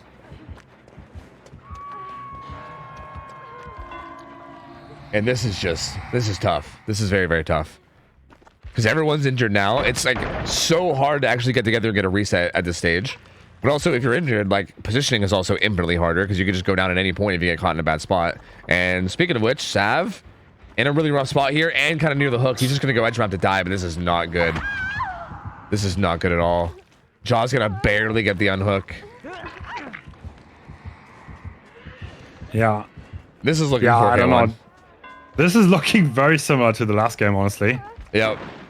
Once 3-1 happens, like literally the gens are almost in the same place too. Yeah, this is literally almost the exact same thing. And also like a lot of slugging happening, kind of similar to how Wispy was playing it. Like this is so similar. And like the only hope now is maybe try to get a survivor out through like a gate or hatch, which even that is extremely unlikely on this map because hatch is dead center of the map. Wraith is also extremely mobile, so it's not even like if you kick hatch, you can make it to pretty much any door quickly. So in case we tie, I am pretty sure we're going to replay the set at the end of the series if it becomes relevant. So if the other 4 sets end in a 2-2, then we're going to go back to Wraith. Yeah, which I like that. I think that's probably the best way to go about it. Yeah, like I think it's like you don't just immediately pair like I'll play Wraith again. You do the rest of the sets, and then if it ends up being a full tie, then you kind of come back and do it when needed. So, yeah, that feels like a Feels like probably the most entertaining way to go about it, as opposed to sitting here and watching Wraith over and over and over again, you know? Yeah. So imagine like, dude, imagine they tie again, right? It's like Ru wants Wraith for 3 hours. Exactly. It's actually funny too, because there has been so many tournaments where that's happened in the past, especially with like ping matchups where both sides just go like 4K1, 4K1, 4K1, and you get to like situations where you're replaying a set like 3-4 times, and you're just like, okay, no more, please, like no more. So yeah, I mean, if that happens at the end of the best of 5, then I mean, by all means, because I mean, for competitive integrity, then, you know, sure. Yeah, but then the stakes are high. Yeah, yeah. We're gonna. I think the next one. I mean, it's not over yet. Yeah, I mean, they're still alive. It's just, yeah, it's still with Ruin still up. Alive. It's a good way to phrase it, yeah. Yeah, like they're currently breathing at least. Like that's definitely a thing. Yeah. They have a pulse, so that's good. Yeah. Sav gets found again here, though. This really bad pallet. It's not really playable at all. Oh, that was a weird swing. And that down comes in, too. Donut comes in, and again, just no progress, right? Like, he got a little bit of progress, but then Ruin regresses it. Another hook comes in. Just what can you do, man? What can you do? Nothing here. Not much. Hey, this is a good beginning of this best of 5 though, because again, this is the one that I was probably the most excited for, and the fact that it's starting out with a tie, you know, like these sets have been so good. Like the Ariandel versus Elysium set was so neck and neck. This one starts out with a literal tie. Like I don't feel like the games today could get any closer than they've been. Like this is just so absurd. No getting chased off, but yeah, no, Jaw's getting chased. He's deathhook too, so I think Zaka's getting to the point where he just wants to end this. Yeah, we're just gonna find a deathhook survivor, kill him. Yeah. Make this actually secured and over. Damn. Very, very interesting. Zaka showing good form. I mean, showing good form though. True. It's interesting because I feel like, I feel like this felt like more like a standard match where like nothing really was like, I don't really feel like there was any like crazy game plans. I think it was just like X9 hoping to just like play well enough to be able to get a result, right? In terms of like chase and everything, and almost enemy Wispy had a pretty good start in terms of a chase. Whereas I feel like Eternal seemed to have this game plan, right? Like we saw their builds with like Metal of Man, and we actually do see Metal of Man on the build here, but I just didn't really get the value that we saw. Oh, gets found too. But it makes you wonder, like I feel like had the game plan for Eternal worked a little bit better, like it felt like they had this like very clear-cut game plan to maybe get a result here, and Wispy just kind of sniffed it out. Whereas I feel like this game felt very just standard play. And Zaka just did Zaka things, you know? Yeah, I know. She's gonna find that too. She's kind of loud on that locker. It's kind of interesting how these the best players, the best killer players, they always look in the right spot. This is what makes them the best in the first place. It is wild, yeah. Like it's like they just have that sense, right? They just know. Like he didn't find it, but like he was looking in the right spot. Yep. Like I feel like they have this like. I think they just have such a crazy understanding of high-level play that they just know, like, it's one of those things, I feel like every killer player knows this to some extent, right? I mean, like, I think killer play is all about knowing what the survivor might do and then predicting that and then playing around it, right? Like, that's, at the core level, what killer's all about. But I feel like these really high level killers do that, but like to such an extreme degree, right? Like not only are they like making predictions in chase to get hits, but then they're also like, while that's happening, they're thinking about how much time has passed, what rotations are being made by the other survivors, where they might be in terms of like position. It's like such a there's almost like a map in their brain that's like constantly keeping track of everyone's position all the time, and it's so wild. Like it's so much harder than you could ever imagine trying to like actually keep track of that. And node has been found. He pokes out of the bush and gives a little point. You love to see it. And yeah, that's gonna be it. There's no way they're gonna do anything from here, and it's gonna be the tie game. One thing they could have possibly done there is to actually trauma tech. We've talked about it like 3 times, but he has been found just in time. They might have been going for it too, honestly. Like that might have been the call. I would love to see that. Because they're so close. They're so close together. They're actually going for it, Yeah. They just had to let him bleed like another like minute maybe, and it would have been in position for it. I would love to see that. I still haven't actually seen that in like a real like tournament setting yet. I've heard about it so much, but I would love to actually see it come through. It would be so sick.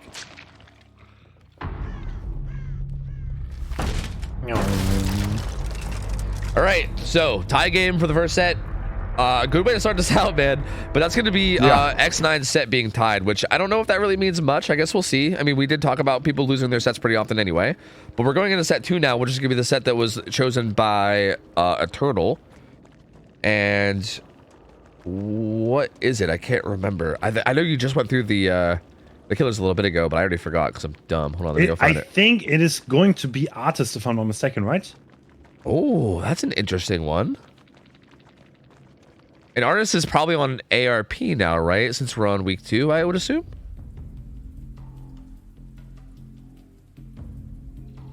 What? Oh, that's a good question. Was it? Yeah. Okay, I think the production is a bit confused because in the Winter Invitational we played after but that's one of the rule changes, and this is the first time we had. But I think it's gonna be ARP. Wait, do you look it up? Okay, let's see what's faster. Yeah, I was trying to find the channel with it, but I was struggling. Wrecker's Yard. Okay. Oh. Damn. I see. Oh, there was a reason for this. I forgot though. These maps were chosen like a month ago. Yeah, so it will be Artist. And yeah, that's an interesting map for Artist. I feel like you usually see like Suffo ARP, but that's a really interesting one. So I don't know if I've ever seen this matchup. Like, I don't know if I've ever seen this killer on this map. So I mean, it works. Like, you can still control the gens. There's no elevation on this map, so there are no safe gens. You can't hold choke points as well. This is the thing about ARP, right? But I don't think much changes in comparison. Yeah, Artist kind of fell off in terms of strength, to be honest. Yeah, I keep hearing people say that when they got rid of hook grabs, that Artist kind of became a lot weaker. Like, I hear that a lot from different people. So I'm assuming that's something to do with that. Maybe like the ability to protect hooks, and like force double trades maybe made them a little bit weaker. I'm not sure, but yeah, it is interesting. Like, I do feel like they kind of fell off in favor a bit in terms of strength. I do think Wrecker's Yard is an interesting map because I feel like this map is all very close and compact and kind of like together. And I feel like for instance, you have like Shack, and then sometimes you'll have like fillers on every single side of Shack. And I feel like you can get in scenarios where it's like really easy to tie together tiles, which I think is a really strong thing to have against Artists, right? Like, that's kind of like the main weakness to Artists, is like she can zone out things really well and kind of force you to leave tile, but if there's always another one right there, then it's not really as big of a deal. So this might be a map where the survivors actually have a pretty good chance of making something happen. True. I mean, it's like, it depends how it starts, right? Artists got a little bit weaker when the hook grabs got removed, I think. That was kind of like, at this point, I don't know. Do you still 4K Artists? I feel like that doesn't happen anymore. Not that much, at least. Yeah, I feel like it's probably not expected. It's like if the survivors mess up, then yeah. But I think if they don't mess up, then probably not. So yeah, but it does feel like it is one of those sets where, like, I think one bad slip up could turn into something big. True. But I also feel like it also depends on the first chase too, because I feel like they'll probably be able to sell out the first chase by quite a bit, right? Like, I think some good teamwork and everything, as well as just good pathing here, which I know both of these teams are very capable of. It feels like it should be difficult for the killer players to be able to get a quick chase.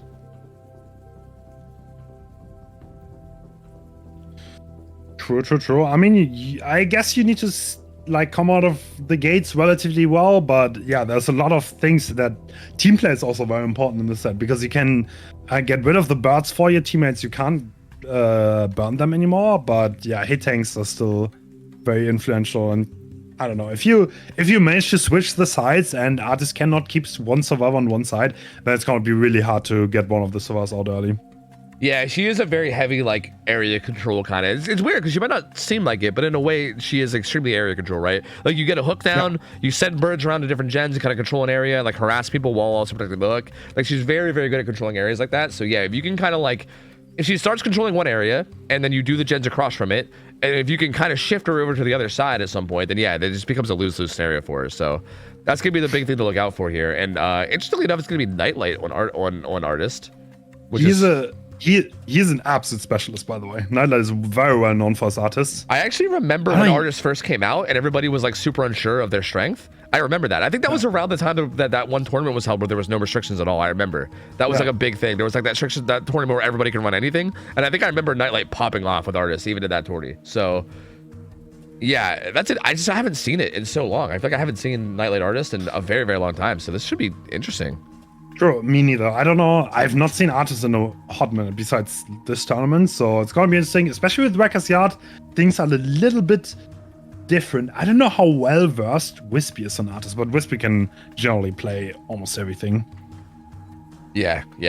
Wispy seems like one of those killers again, kind of like Xeno that we saw earlier, where it's like, where's the weakness? You know what I mean, like you keep hoping there's a weakness in terms of some kind of a killer, but it does feel like maybe Artis is one of those ones where I feel like it feels like Wispy's deal is that they're just really good at DBD and they can adapt to pretty much any killer power and play them well enough to get good results.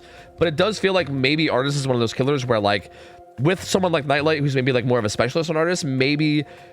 And also like the potential depth of Artis play means that maybe Nightlight gets a little bit of an edge here, because even if Wispy just plays really good and solid, if Nightlight plays like phenomenally, then there might be a difference between those two, right? Yeah. Yep. Like there are a lot of like I saw Nightlight say, but like there's special spots where you can put birds to like deny loops and deny windows and pallets at once, and I think this is kind of like knowledge that you kind of have to have on Artist. So I don't think you can get that on the fly, to be honest. So yeah. But, yeah, that feels like something you have to practice a lot and really figure out. So yeah, true.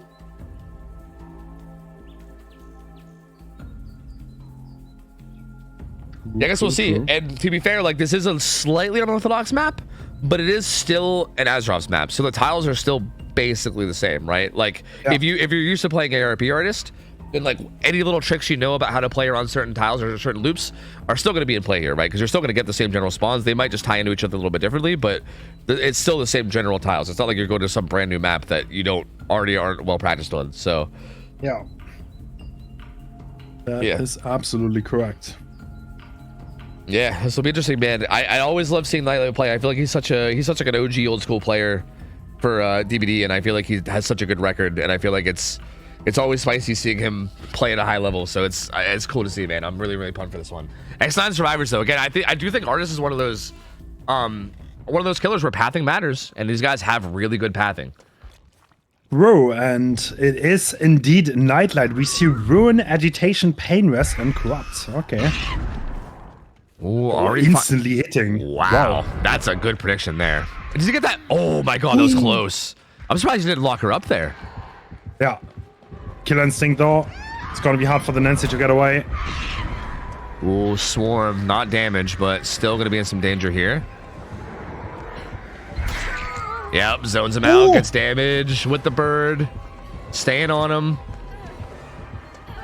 This is a very good start. Didn't even actually set that bird in the window, faked it.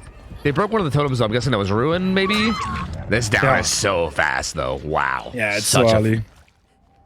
So what's that leave? It leaves Agi Pain Runs, I think, are the only perks, I think, because they got rid of Ruin, I believe. But still, with this down being this early, he's carrying him towards mid-map. A bit. Pain Res hits Shack. And that's like the majority of the progress they have right there is that Shack progress. Yeah. He finds the other gen being progressed. Ooh, sets up a spread for Note. Gets the damage on him too. Okay. And the fast unlock. Oh, this is trouble for X9. This is looking very good for Nightlight. Yeah, he got pressure cross map with that hit on Note, and now Sav is in a position where he might be getting tunneled out quick if he can't say. This tile's not very strong. Like, someone was here to body block, I think, whoever had flashlight, but they're not even going to. He's just going to go down. I'm not sure who was there with the flashlight, but they weren't actually taking the hit. Trouble. Oh, but they get the save. That line wasn't looking for it. Oh, my God. Oh, that's huge. That's huge. So never mind. The lack of hit tank ends up not mattering that much. Sav stays a little bit longer. And now he can get out of the area. That is huge, by the way, because now Sav can kind of like cross the map a little bit and deny good hook positioning for that second hook. Yeah, he also actually has decent resources here, whereas before he was kind of stuck in a rough spot. Ooh. He was around that bird, but he ends up accidentally swarming himself, and I think he's just going to get ran down here. Yeah, there's nothing here. Oh, no way you do it again. No, that's too late. That's too late. Also, you might get hit by Agi here, though. That's kind of, that's a little sloppy. That's, running up, so not being on a gen, running up and going for a save, but also just getting a free tag. That's That's not insignificant. Like, that's definitely something. That's a little sloppy for them because now 2 people are injured. This is going to make this a little bit harder. They're going to have to either take time to reset or just be in a more dangerous spot when this is all said and done. And Wispy gets found here. Nightlight seems pretty comfortable with venturing out. Yeah. Playing very loosely, not even camping at all. Like, Yeah. no, we're probably going to go back right. Oh, Swarm's note. Has not seen Jaw, though. That's the thing. And Jaw's full health, so without knowing his position, it's a little alarming, right? Because I feel like you're like, okay, well, he might be rotating from unhook. Like, if he gets like a Swarm here, for instance, or something, then that would be huge, but doesn't. Trying to find them around Shack, resetting. Going for a game sense play. Seeing if he can scout. And That is dead. a pretty... Oh, is that a good 3-den? Yeah, that's a good 3-den. Okay, we are still holding a very good 3-den on that side of the map. So this is looking good for Nightlight. And I think that gen that popped was really the only one. Note looked like he was kind of just stealthing around. I think they had a little bit of progress on this hill, but that was it. And yeah, I mean, this is a pretty strong position still. Still 2 gens up. Basically no progress. Yeah. And they're having to take time to reset right now, too. No, getting found. This is a strong bus setup. But I mean, it's Artist, so like it can get zoned out, I guess, anyway. Oh, Hill with bounce landing. This is good for Note. This will give him some distance away. Shack pallet still up, too. Not going to use it. Just going to run through. Oh. Greedy. I mean, he's going to make it to this side of the map.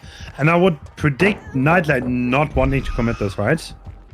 Yeah, you say that, but he's committing to it quite a bit. Okay. Oh, through the wind. Oh my god. That That was an angle. insane bird. Oh my lord. Okay, well, like you said, Nightlight with the artist, being an artist specialist, I think kind of showing there. And he's going to get that down. I think realistically, the option, I think that he took this because I think realistically the other option is to chase a full health survivor in the gen setup who will probably just run to that side anyway. So the fact that Note's already injured feels like it's like probably one of your best chances of getting it down in a hook. And yeah, he carries him presumably to a pain res. And now he can kind of go back to, you know, trying to harass gens, holding the hook. Yeah, the pain res did come in, so a lot of regression coming through on whatever gen had progress. And yeah, Jaw currently working that gen right there. They're sending a crow to his one Jaws on. He's trying to pressure the furthest one away at the moment.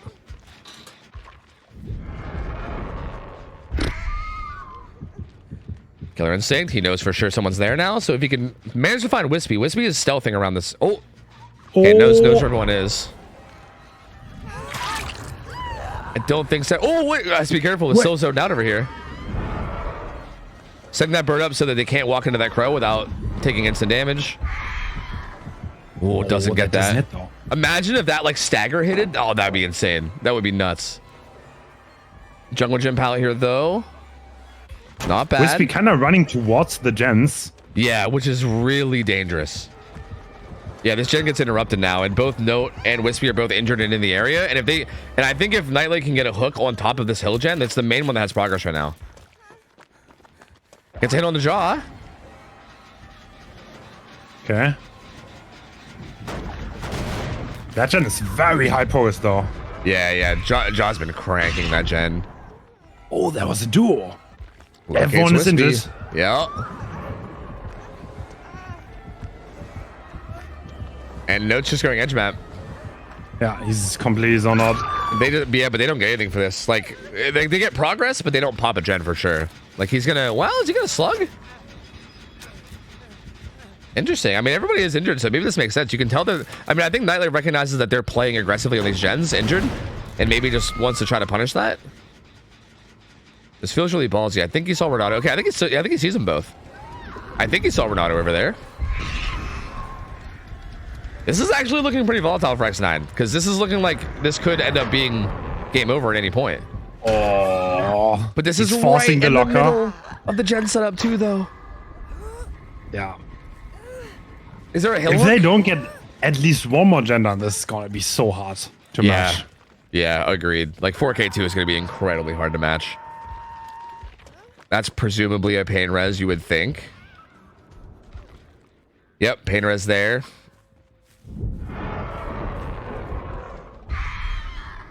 Nightlight playing this so well, man. Yeah. Handling this phenomenally. He is showing how good he is on artist. That's why they picked it in the first place. That's like the strength of having the speciality killers, really. Yeah. Like, I feel like, yeah, when you have someone that specializes on killers like this, it feels like these sets become such a big advantage for you, right? Yeah. This is why X9, honestly, that's like what they did in the Winter Invitational. They were just way better on stuff like Singularity than the teams they played against. Yeah, and like Xenomorph too. I remember seeing the Xenomorph set a few times as well. Yeah. Yeah, they picked a lot of those like kind of weird, like off niche picks. And it helped him a lot. Note might actually get that one gen done. I think he's been working that one off to the side for quite a while. And if that down would have came on a jaw, it would have interrupted it. It's at like 70. He's gonna lock her up, but struggle comes through, and I feel like Nightlight is probably gonna leave now.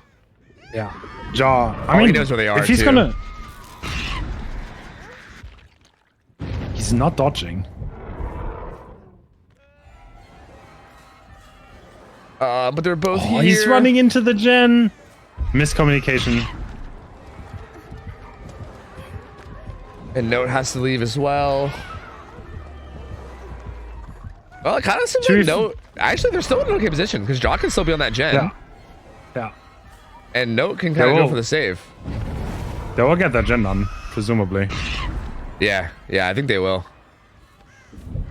Jaw just keeps locking up. Oh, but yeah, they should get that done. Yeah. Yep. Yeah. They're just arguing on the unhook to get that one last gen done, and wait, no, they don't. Wait, what? Wait, what's that? What? They don't get the gen done. What? How? I'm so confused as to what Jaw was doing just now. What? Huh? I'm not sure. I mean, I guess he was like, I'm not gonna get the gen done, and left. I don't know why. Like, it seemed like it should, though. Yeah, it kind of felt like for instance, Note just ran to the hook and died. Like, it felt like they were literally baiting to get that gen done, right? Like, that seemed like a, hey, we're suiciding, but we're gonna just get this gen done and die at 4K1 instead of 4K2. I don't know what happened there. Okay. His mouse, bro, his mouse better not have died again. I swear. If he couldn't press M1 because his mouse was dead, no way. That better not have been what happened. I swear. But again, dude. Right, imagine. Yo, hardware diff, dude. Either way, this is a crazy good result. Like you said, 4K2 is incredibly hard. Actually, look at that. It doesn't even have the fourth piston is even pumping. Yeah, like Nightlight's looking at it too. He's like, what? Huh. Yeah, I thought it would be closer. I guess it wasn't. Maybe he missed the skill check and we missed it. I mean, the thing is, he got offered like 3 times with cross.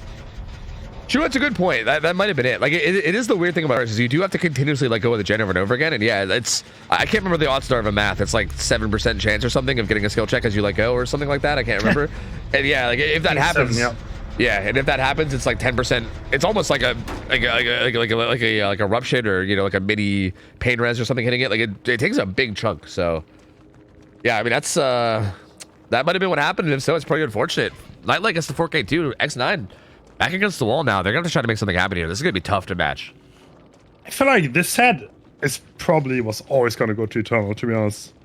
Yeah, this does feel like a very Eternal heavy set. Like, I feel like I felt that way about watching them play Unknown as well. That being said, I mean, Elysium looked pretty good on Unknown, so who knows? But, like, it does feel like a lot of these, like, kind of specialty sets, Eternal looks pretty comfortable on. And this definitely looks like one of them, so not too surprising there. Yeah, kind of a freebie. I mean, maybe Whisper can do something. The cool thing is, in the sets, you can kind of go for wild builds. If you have such a win con. I don't even know what you would go for, though. Yeah, I mean, you could try Penamento, you're like something like Ruin Undying Penamento or something. Like, you could try to get real spicy if you want, Maybe, I mean, if you really want to be super risky, I mean, this is probably a bad idea, but you could hypothetically maybe even just like take off Corrupt and do like Pain Res, Ruin Undying Penamento or something, right? Like, obviously it's incredibly risky because if you don't end your first chase like almost instantly, then you're probably just going to lose right then and there. But if you can somehow get off to a good start, that would be a very devastating like mid-game type of a build, Yeah. I guess, yeah, it's probably gonna... I would probably go here for, I don't know, maybe Ruin Undying Penty. I guess. Maybe. You need a crazy start here. Yeah. Yes. Yeah, you really do. This is 4K2 is like so hard because you can't even hold a 3-gen anymore, right? So yeah, you have to play insanely aggressive and everything has to work out in your favor. But yeah, it's gonna be hard. Yeah, it's gonna be incredibly difficult, but I mean, I don't know, man. Wispy, I mean, if there's a killer that can do it, Wispy is an extremely good killer. I mean, we saw that last game with Wraith, how well they did against this Eternal squad who's been looking so unstoppable, but, you know, Wispy clearly able to do something, and we'll see. I mean, Artist is a strong killer, too. It's gonna be a matter of how comfortable they are. But again, it's one of those things, too, where, like, I feel like with Eternal, with this being a set that, you know, clearly you're comfortable with, Nightlight is like an Artist specialty, it kind of feels like their survivors are probably gonna have a leg up, too, doing, like, in-house scrims with that kind of thing. You know what I mean? True. Yeah.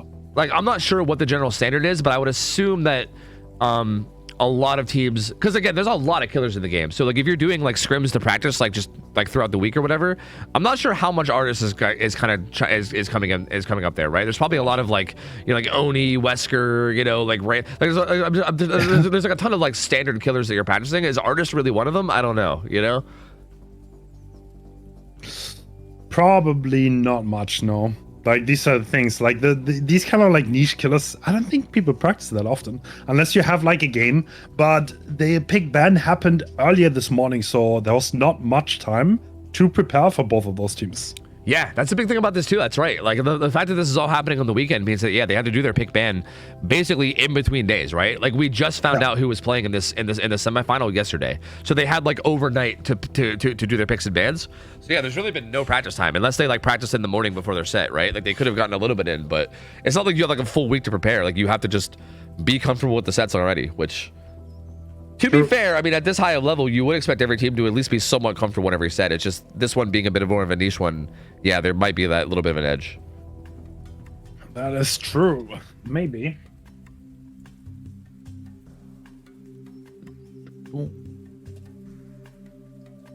Now what I'm wondering is, on the Survivor side, okay, yeah, on the Survivor side, we are seeing Nightlight come back in. But we saw Ivan last time in his place during the Wraith set, which kind of makes sense because Ivan, you know, being a 1v1 grinder against a killer like Wraith, definitely a strong pick there, right? Nightlight coming back in for the set though. I feel like typically whenever somebody plays killer, they're usually comfortable against that killer too, right? Like who's gonna know how to play against a killer better than someone who plays that killer all the goddamn time, right? So yeah, it kind of makes sense. Nightlight's gonna come back in for Survivor. He should be pretty comfortable here, and I feel like this team feels like the kind of team where it might be tough with Artists, man. Like, if there's any kind of like little teamwork aspects that they can do to extend these chases and draw this out, they're gonna know how to do it, right?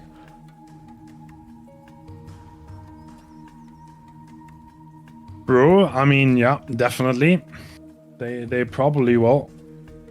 Yeah, I mean, I would expect like a lot of dying under pallets in this set from Eternal, and just generally doing the team play part. I was like, there's probably gonna be Dan with sprint burst somewhere waiting to save the guy that's under the pallet, and that's so hard to deal with on Wrecker's Yard. Yup, there's so many different places you can come from. Like there's so many resources. That's so tough. Again, we saw that against Unknown earlier in the Calamity set. So anyway, here we go. Wispy, same build, I think, actually. I think the exact same. Wow. Instantly getting into chase here. Ooh, Nightlight avoiding that though. Nightlight. No damage right away, at least. And now Zaka getting found. They also located Ruin there. It was in that LT wall. And Lad gonna get him some distance away here. Oh, that barely misses. Yup, so far no damage yet. Gonna zone these out, but Zaka's pathing here. Ooh. Does he get that? Wow. So well played. Ruin also gone now. Gets swarmed, but the stun comes in, and I think that was like either a 2 or 3 bird swarm, so I don't think they'll be able to follow up with this either. Yeah, that's true. At this point, this is a really bad chase. Look who's already nearby. Dan. No, the eerie add-on though with undetectable. Oh. Sorry, I just wanted to point that out. That's interesting. You only get 2 birds. You only get 2 birds, but if you send them both, you get undetectable until your power is back off cooldown.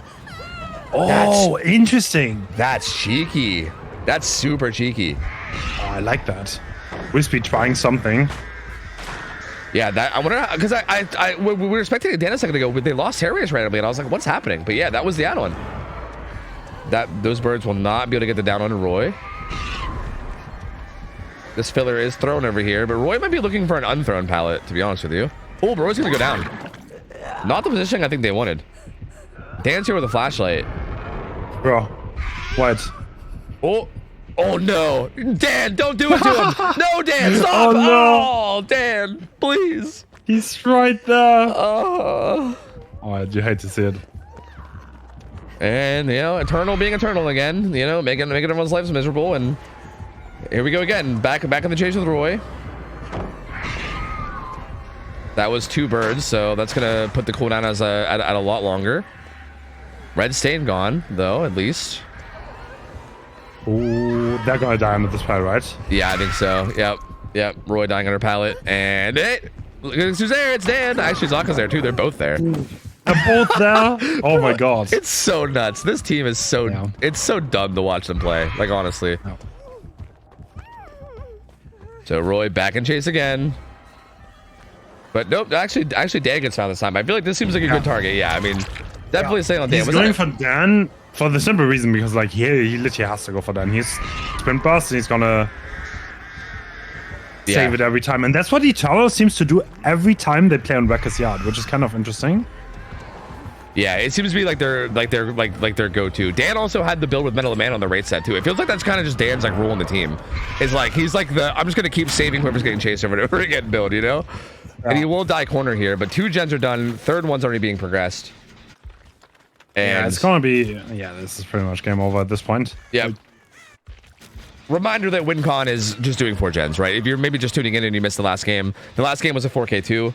So the win con for these survivors is just to finish 4 out of the 5 gens, and they currently have 2 of them done. So they're halfway to the win con, and they already have some gens progressed too.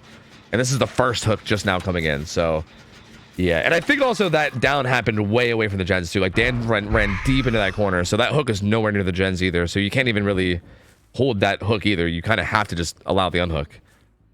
Well, does catch Sokka in rotation. This is actually probably best case scenario here for Wispy. True. There's gonna be a pain rest too.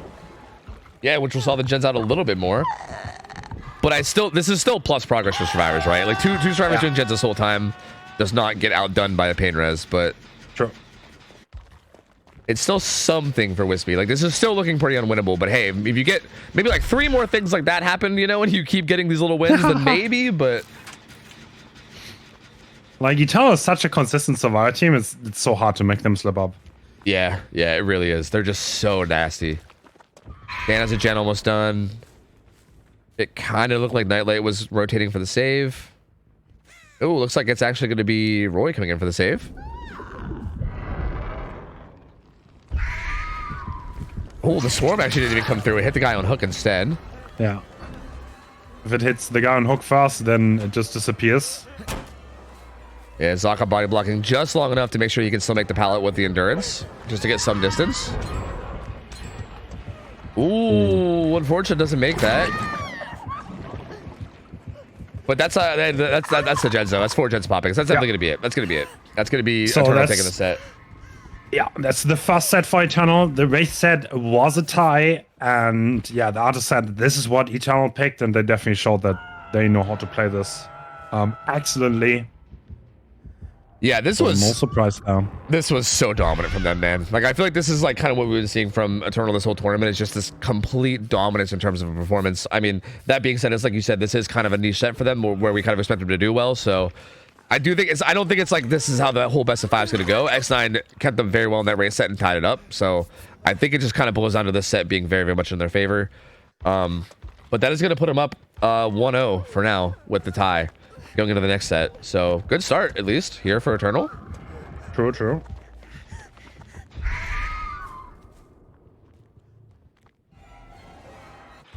And they still just look so comfortable. Like I feel like I was expecting this team to be like at least like a little rusty from their break. Yeah. And it's literally like they never left. It's so wild. Damn, with sprint burst. You can't help but feel like kind of frustrated watching Killer here. You know what I mean?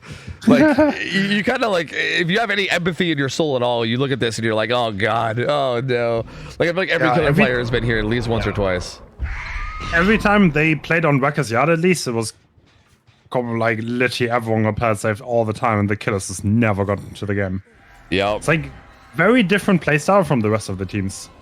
Yeah, it is. It is very, very unique in that way, and it does feel like they're the main team I see doing that. Like for instance, like it feels like a lot of other teams will just like let their like basically whatever survivor gets chased, they'll just let them get chased and be like, hey, buy as much time as you can, you know, like we'll basically trade your death for gens or whatever. It does like it is interesting. You kind of said this earlier, and it's such a good way to describe this team because it does feel like they don't allow the tunnel out. They just don't. Like they make it so that the tunnel out becomes this whole ordeal where you have to deal with the entire team. It's like, yeah, if you want to tunnel someone out, you're gonna also have to look for Dan, who's like hovering with sprint burst. But even if you find Dan, Zaka's probably gonna be hovering too. So you gotta also look at him. And if you don't, then they're just gonna save him. And it's like, dude, it's like what? Like, just let me get the tunnel out. You know what I mean? It's like the whole squad is just harassing you the whole time. Yeah, you cannot just 1v1 someone. Yeah, that's actually a good way to put it. Yeah, they really, really force it to be like a 4v1, which is honestly sick. Like that's so sick. Yeah, I kind of respect the add-on choice from Wispy though. That was a nice try. Maybe you can catch someone off guard with that, but like I didn't even know that add-on existed, to be honest. I had no clue. Yeah, it is a really funky one. I feel like I remember the only reason I even knew it is because I saw it like semi-recently and it caught me off guard, and I was like, oh, I forgot that add-on existed too. Like it's a really weird one. I feel like you almost never see, but yeah, in theory it could work, right? I mean, if you, especially because a big thing with artists too is that like a lot of times they're just going to be pathing away from you. So if they like break line of sight and then maybe you like break off chase, you could realistically sneak up on somebody. You know, like it actually could have gotten some okay value. Yeah. And delaying the hit as long as possible. Yep, and just holding distance away. Ooh. We've been sitting on this one gen setup for quite a while now. Sokka's getting hit by birds, and so does Dan. Oh, the undetectable. Oh, damn. Yeah, that's like they're hiding the red stain, but Roy just playing really well around it. Doesn't want to take the bird damage there, instead takes the M1. Instantly there for a reset, already on top of each other. Ooh. Gotta watch out for the follow-up birds here. Oh. Wait, undetectable coming in once again though. Yeah, that like was actually working on. Yeah, I'm telling you, the add-on's actually kind of nasty. Like it could do work. And it is like it's stalling this out a lot. They're having to be a little bit careful here. Like it does seem like Eternal wants to get a big result here, right? Like they want to. Yeah. They want to pretend that last Wraith game didn't happen and then, you know, keep up their like 3-4 stage streak that they had going before, it looks like. Because, yeah, they're currently sitting on 3 stages and they're all 4 alive and they're in a position where they can maybe get like like outs here to maybe just make this 3 stages. Everyone's back to full again. Zaka's so patient. Wow. Yeah, this takes the bot.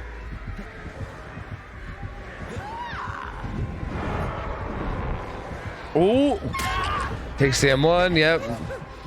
That's not balanced, so the hill's not great, but it's fine. He gets away from it. Oh, wait, value again. It's actually crazy. Yeah. Isn't that gen about to pop? Should be really close, right? Yeah, the other one had a ton of progress. I'm a little surprised it hasn't popped already. I think Eternal might be trying to finish all 7 gens, maybe. Oh. Damn, this add-on is actually MVP right now. Yeah, it's actually kind of doing work. You know, I think Eternal actually might have the that new Sable perk. They might be trying to 99 all these gens and then go in basement, maybe. I think that might be what's going on here.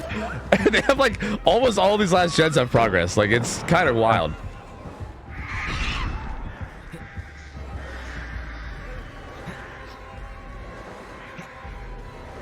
But they're getting chased away here. Shaq should be getting worked, right? Like, I imagine progress in Shaq is going to be there. You know, they're actually, it's kind of getting into a dire situation. Like, obviously the game's already over, but Again, Eternal is still playing for this result, and I feel like they're all getting injured. Roy gets away with that, though. Good vault. And the resets are coming in now. Ooh, that was a little unfortunate. He might lock her up here. Doesn't, actually.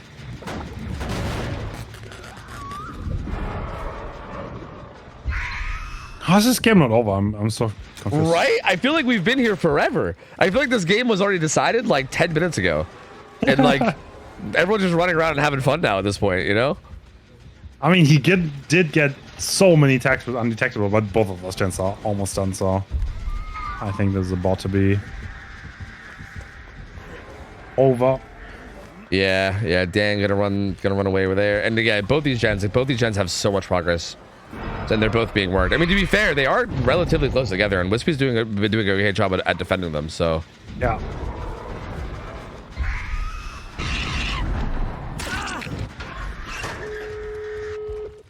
There are the final gen pops. Yep. And no late game perks, but Nightlight is kind of in trouble here and chased while injured. Only one healthy survivor here to actually help in any kind of a way. So maybe if you get Nightlight down here and get that on hook, that could be 6 stages, which is honestly solid, all things considered. Yeah. There it is. But of course, Zaka's here.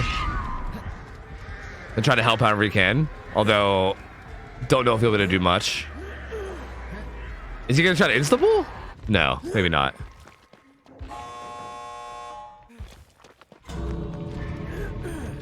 Hook going really far away from everything, and yeah, I'd assume that they're just going to go with this. Yep, that is. I mean, there's no. Doesn't really matter at this point, and they're probably just going to leave, making sure their teammates are safe. And that's it. Eternal taking this set, and next up we have Dredge, if I'm not mistaken, right? Yeah, that's interesting. So yeah, Dredge will be up next. No, it's wait, no. Is it Dredge? Yeah, it should be Dredge. Yeah, I believe it'll be Dredge. That's Dredge. Okay. And this is again, I think this is another pick out of X9, right? X9 picking Dredge.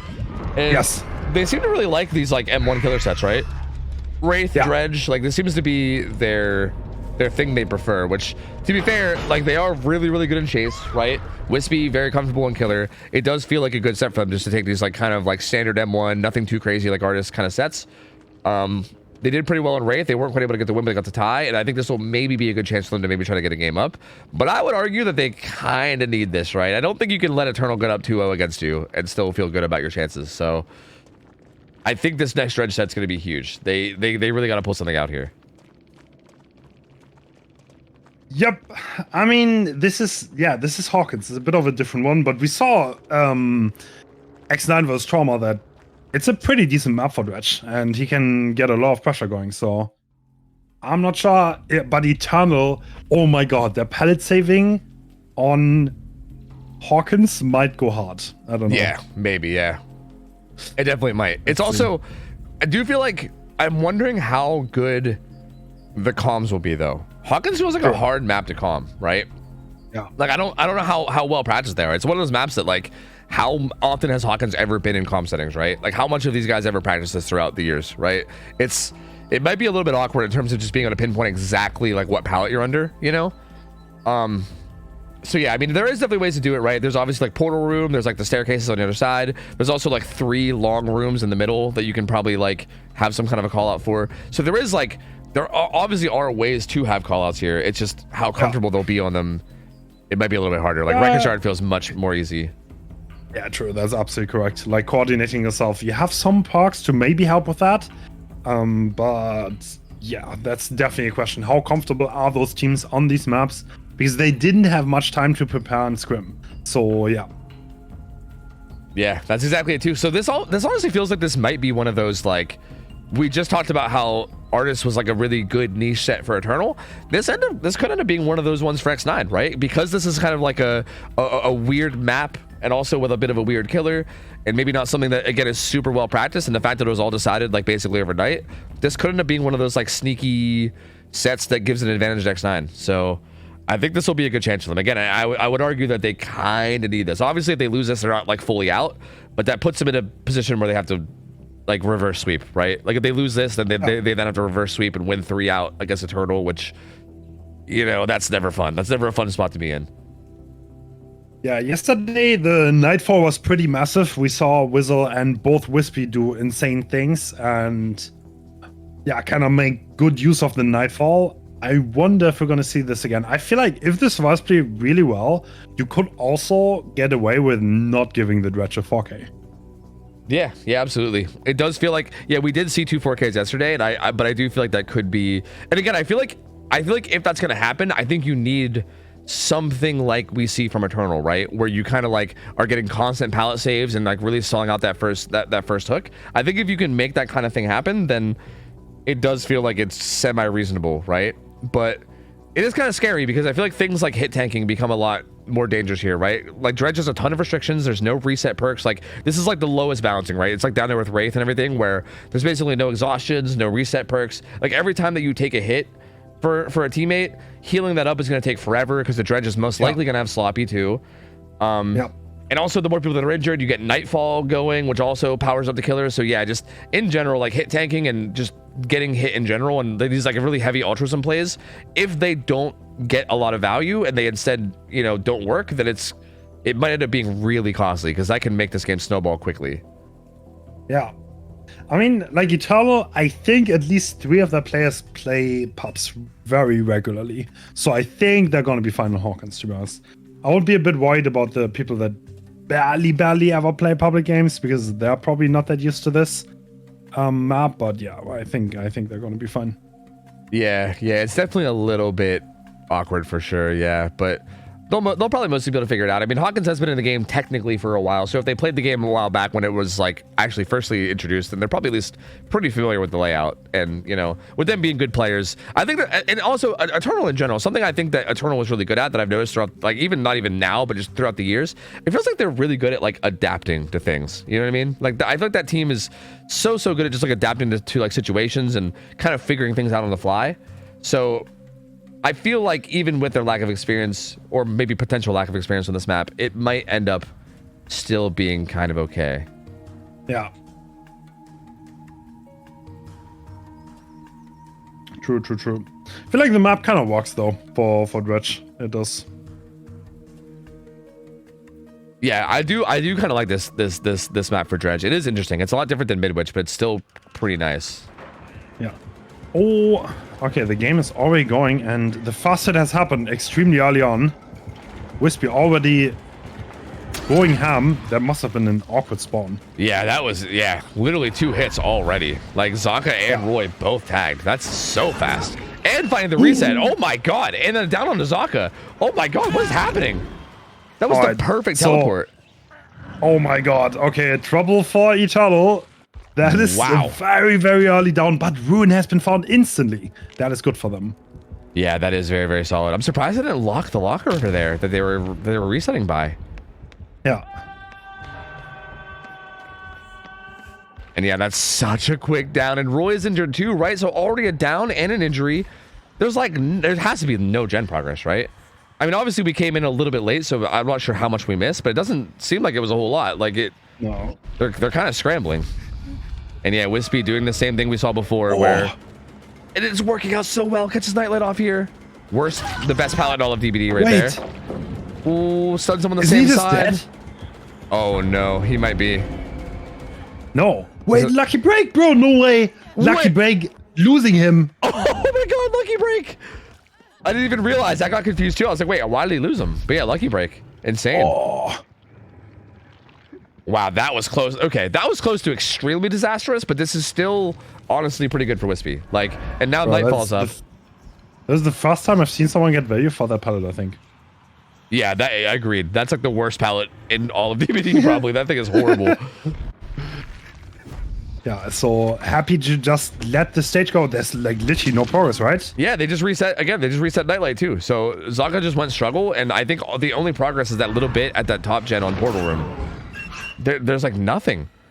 Dude, this could be a huge result for Wispy. Like this is literally like, I don't want to get ahead of myself, but this is looking like 4K at like multiple gens, right? Like potential anyway, in terms of this start. And again, this strategy here, it works so well too. Oh, the Anno coming through though. This is like pretty much free. Yeah. Not even a trade. Yep. Does get the tag on the Nightlight, and Zaka's going to be in trouble now, though. And are they going to be able to do their typical Eternal thing, though, right? I mean, there's so many injuries. They don't have, like, any gen progress. Yeah. Are they going to try to, like, commit resources to keeping Zaka alive here? I don't know. Oh. Oh. They can't even if they wanted to. He's just dead. Oh, this is one gen done. That's it. And this is the safest gen on the map. This is the only gen they have progress on. So Eternal is a little bit in trouble. Wow. Yeah, Pain Res. Oh, Pain Res wasn't even used that whole time either, apparently. So there you go. Pain Res getting used on the kill. This is brutal looking. Still one injury. This is insane. So 4 gens, close to 0 progress, 1 injury, and yeah, well, this is one hell of a way to go into the 3-1, I guess. Yeah, and we saw it last time. We saw Wispy on Dredge too, running Noah as the 4th perk. I think Wispy's got to rethink these perk choices, man. Yeah. Wispy has been dominating these Dredge games. I don't know if Noah's needed here, man. Been doing so well. Taking a peek around. Game's definitely slowed down a bit. Wispy kind of trying to find the resets. Does find something here. So this is one of the times where Wispy didn't instantly find the reset, and the survivors managed to heal back up, and now they can pressure the gens together. So they're not in the worst spot.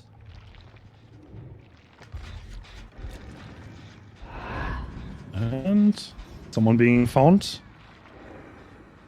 Yeah, looks like they getting distance pretty decently. It's Roy. Yeah. Yeah, I mean, there's still a lot of resources too, right? That it all happened so fast that like nothing really got used. True. Obviously, the resources on Hawkins are a little less than ideal, but wasting another time bad rotation from Wispy. Yeah, that now is the time where Channel is giving 3 gen progress. Oh, that was almost an insane play. Still does get the smash hit value though, but doesn't get that far with it, all things considered. True. These pallets in here are actually decently strong. Not this one less strong than the other. The other one's actually safe. This one's a little bit scary. Oh no! I thought he won it, but he lost it. Same. It kind of seemed like he kind of seemed like he did the right thing, and then he just kind of threw it on the wrong side. That was unfortunate. But they are gonna pop 1 gen. Pain res though. Decent. Still a decent bit of progress there though, but Nightfall though. Nightfall is up, and this is where Dredge gets extra scary. Looks like Wispy wants to do the same thing, leave the Remnant near the hook, scout gens, and then kind of teleport back. And during Nightfall too, your power comes back so quickly, so you can get away with doing this without really losing too much for it. The problem is that Nightlight's gen is really far, so I don't think Wispy's going to actually scout that one. I think Nightlight will be able to get that gen for free. So that's at least going to take us down to 2 gens left. So, but do they get more from this though? Like this is where I don't know, because now you have the hook in the 3v1 and all these restrictions. Wispy securing this. Oh, there's no way. Dan trying to get timing. Is he gonna get this? He looks like no. He's peeking in. But he decided against trying to trade this. I mean, yeah, if you trade this, by the way, and royalty dies fast, you're in such trouble.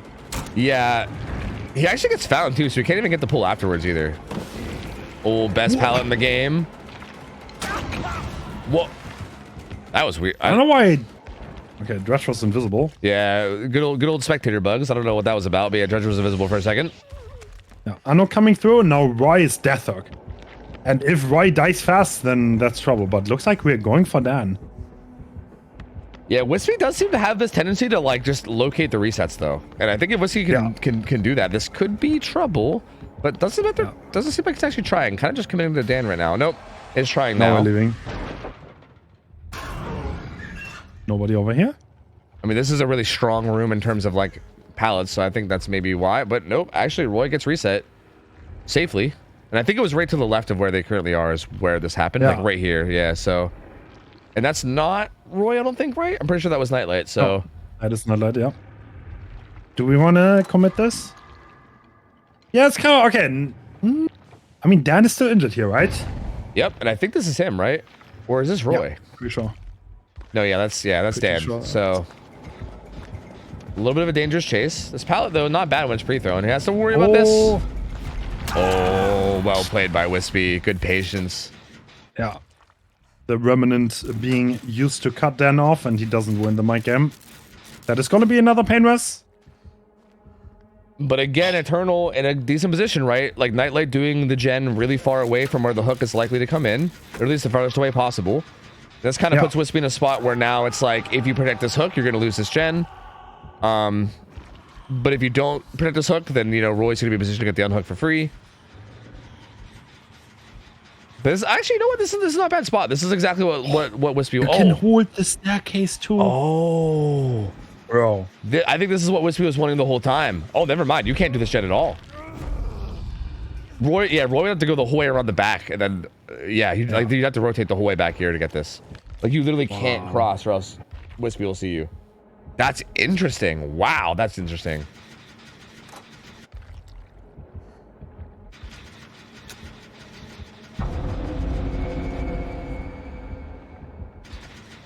Oh, but still progressing a lot. I'm kind of surprised that Wispy gave up that position. Because I feel like even if you force, like, even if Roy does make that rotation, like, forcing that rotation takes a long time. And I feel like keeping the pressure on this gen seems like it might be worth. But no, they're just going to give it up. I know it's going to pop that gen, and they also don't really seem like they're interested in getting Dan before struggle, too. They're just going to let him go struggle. Yeah. So Roy's starting a new gen up now. And Nightlight is probably going to, at some point, try to get this, but he's still painless, so that's going to make it so hard. Yeah, and I think they made the call out in terms of what was going on. I think they recognized, because, yeah, he's doing the long rotation up around the top. Oh. Did he leave scratch marks? Oh. Did Wispy see, though? No.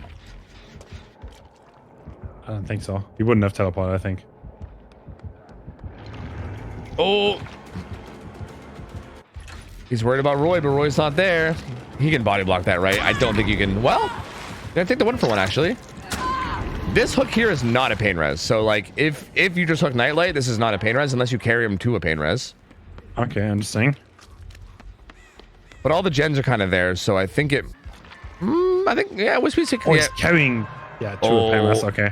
And that's the gen, that is too. Very, yeah, that's very close to the gen that is being progressed.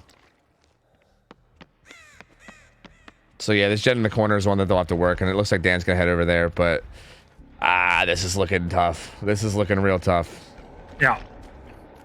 Ooh, Roy. Not getting found here yet.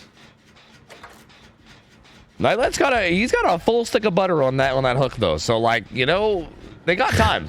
They got time. Oh, but Roy gets spotted. That's a god pellet though. Yeah, true. Not committing either. And Roy's just gonna do this gen. He's just gonna pressure the gen in his face. Yeah, I mean Dan is cranking that gen in the corner. And he's got Resi, right? So it's going pretty fast. Or no, he's got Why is he not forcing that and Resi. pallet? Interesting. Like Dan is Deathhook, he can't trade this. I feel like Wispy is kind of like he shouldn't allow this. Yeah. This is actually... No, they can drop the god pellet, right? Yeah, they can. I think Wispy went to interrupt that gen that Dan was on. Oh, wait. But Eternal might be in a position where they get the gens done here. Yeah, because now they're able to duo the other gen as well. And they have a lot of gen progress now. And Nightfall just ended, so it's still a little bit away from the next Nightfall. And Dan this might even be a bait. Because they're currently doubling that mid-gen. Has to do a hard read. Oh my god, the prediction. My god. Oh my god, way. Dan's insane. Is that enough time? He's just dying corner? Yep. No, they're gonna get done some. Oh my, wow. How? Literally how? Crazy. Okay, that was... Like, considering the spot they were in, and they went into the 3v1 with like 4 gens left, 1 injured, 0 progress, which is like ridiculous. And they get all the gens done from that position. Dude, this should have... There's no way this should have ever happened. This is insane. Yeah. Oh my god. And these gates are pretty split. Roy's gonna get hope. Oh, it is. And not Can like you make something happen? with hope here? That's the question. I mean, you kind of need smash it value, right? Do you? I mean, Roy's doing a really good job with these pre-thrown pallets and just buying distance. Yeah. I mean, it's enough to at least get Nightlight out. Like, that's for sure. Yeah. I don't think Roy lives, but Nightlight's going to. And maybe you can even hope for Hatch now. Yo, getting so much out of this. He's leaving for Hatch. We'll pre-throw that. It's so dark, I can't see anything. Hatch! Oh No my god, way! we got Hatch! Oh my No way. god. Wow, Bro. that makes such a difference. What is happening? Dude, what? Holy shit. There's literally no way. Like, Oh my what? God. That was eternal magic for sure. Oh my god. That was ridiculous. Like, that start was the most insanely killer-sided start like we've seen maybe in like the whole tournament almost. Like, that was absurd. Yeah. How do you come back from that? Literally, dude, we loaded into the game. Someone was already hit. Like, that hit must have happened instantly. I don't know what happened there. Maybe they ran into the killer. Then someone got injured. Then one teleport, the person got put on the hook. And yeah, they died like, I don't know. Yeah, that was crazy.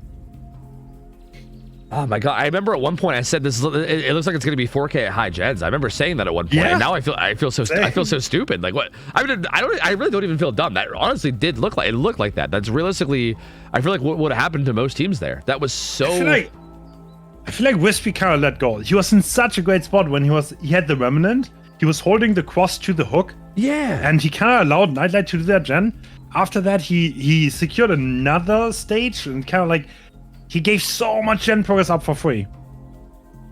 Yeah, that was a little funky, I think. Like, I feel like that was such a strong position, right? Like, once I saw like the gameplay in there, I was like, wow, that's amazing. Like, it's such a strong spot. Because Roy realistically would have had to have either already preemptively been in position upstairs, or he has to rotate way around. I don't even think he can. He literally can't make the rotation. Because I think in order to get to that back staircase, you have to go through that line of vision that Wispy had. Like, I literally don't think you can make that rotation. So, like, the only way that he gets the unhook there without you knowing, well, actually, no, even without you knowing, because he has run into the stairs. Yeah, realistically, if he just held that, the only way that Roy gets that is if he was already preemptively in position for it, and if he wasn't, then there's no way. And even if he does, that's still a massive rotation they have to make, and it's still fine. So yeah, 100%, I think Wispy gave up a huge result by not committing to that like hold with the Remnant, for sure. I mean, I don't know. I still feel like you can get. I feel like you could honestly, if you play well early, which we've never seen, but like I still think you could give up like 6 stages. Like, I think that's totally doable. Like, this doesn't have to be a 4K. I think. Yeah, I do agree. Like, I mean, X9 survivors are nuts. So like, I mean, I think we're really like getting hyped because that was such a huge comeback for Eternal, but like, it was a comeback, right? Like, the start was awful for them, and like, they definitely got off to a horrible start and then managed to bring back a pretty okay result. But it still is in the end an okay result, to the point where like X9 is not out of this by any means. They could still be able to win this, you know? True.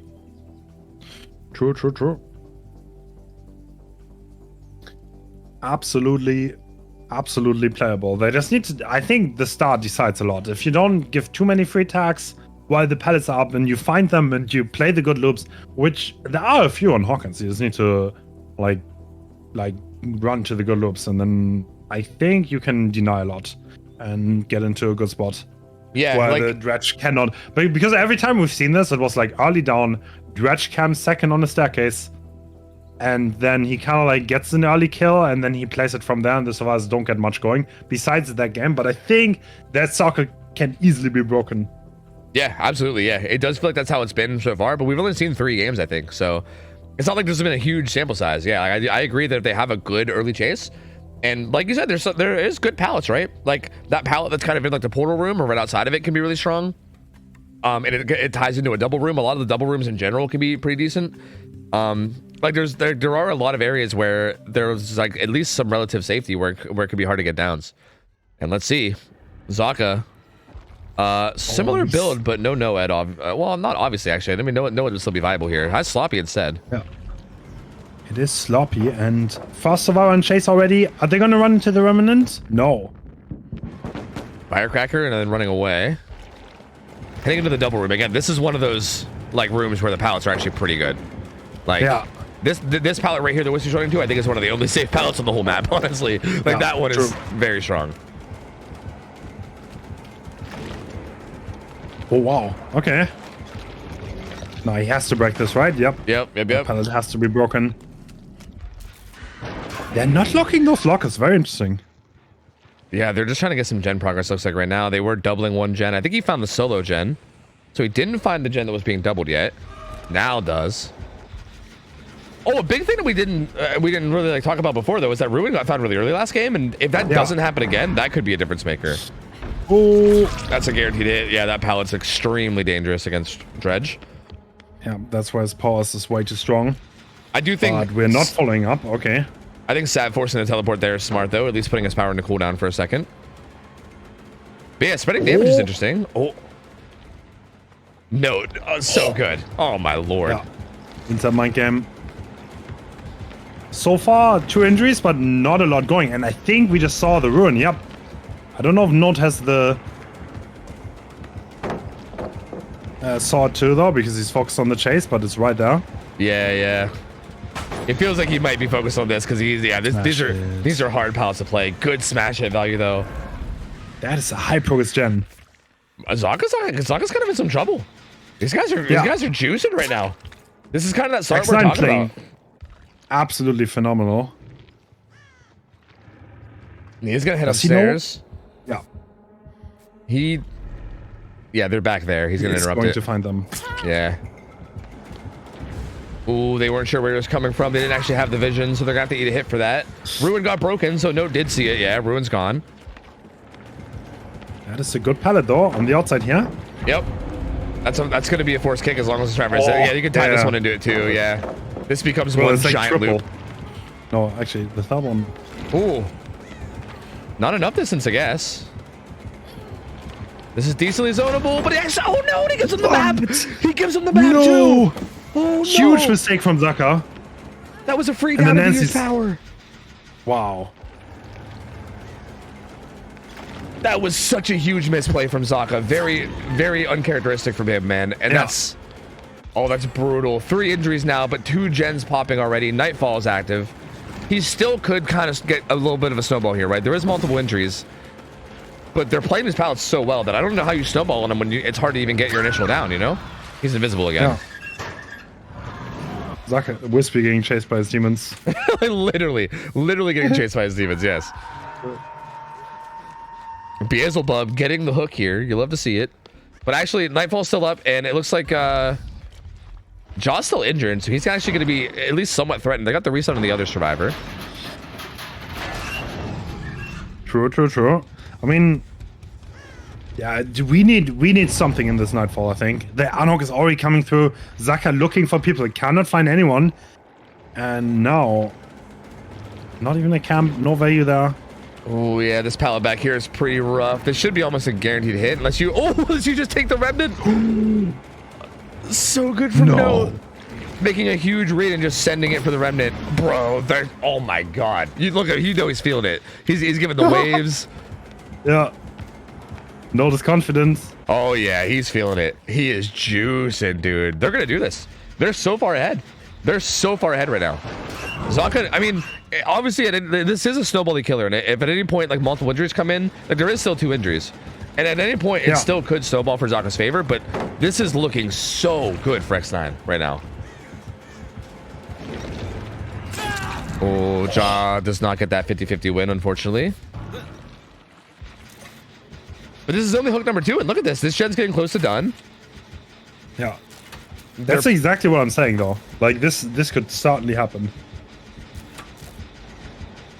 And X9 seems extremely comfortable on the map.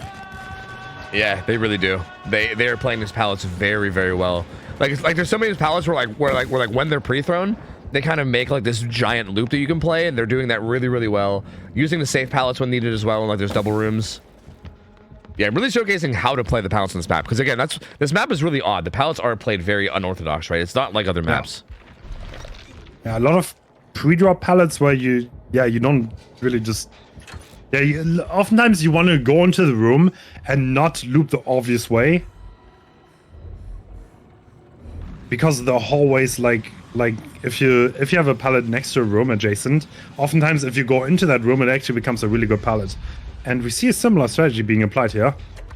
Yeah, but like, is there a 3-gen here? Because I think that would make sense if there's a 3-gen there. Because there is one upstairs. 1, 2.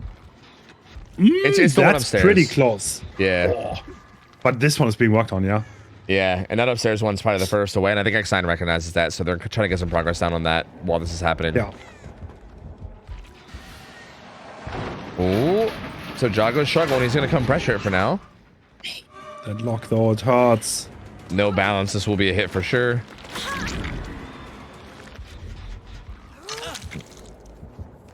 I mean, okay, like in theory, if Jar dies fast here, Ooh, this might be trouble.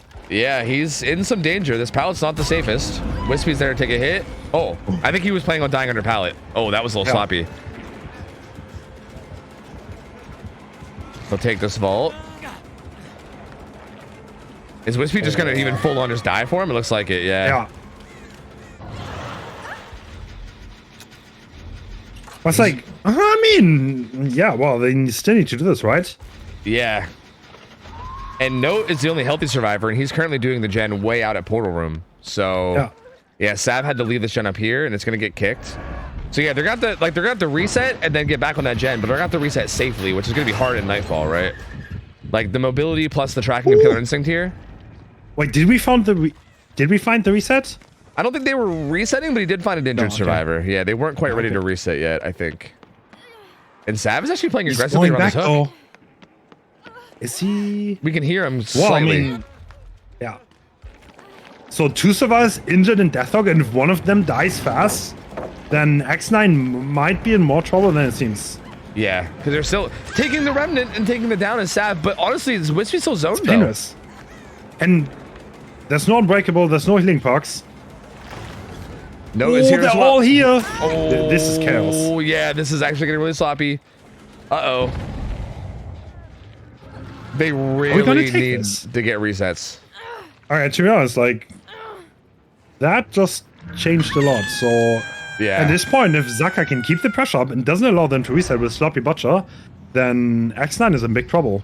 Yeah, and Mouththinker Skull is going to be charging Nightfall very fast right now with everyone being injured. Oh, they're triple resetting, but he saw scratch marks, right? Yeah, this is risky. If he shows up here, this is devastating. But he's not showing up yet.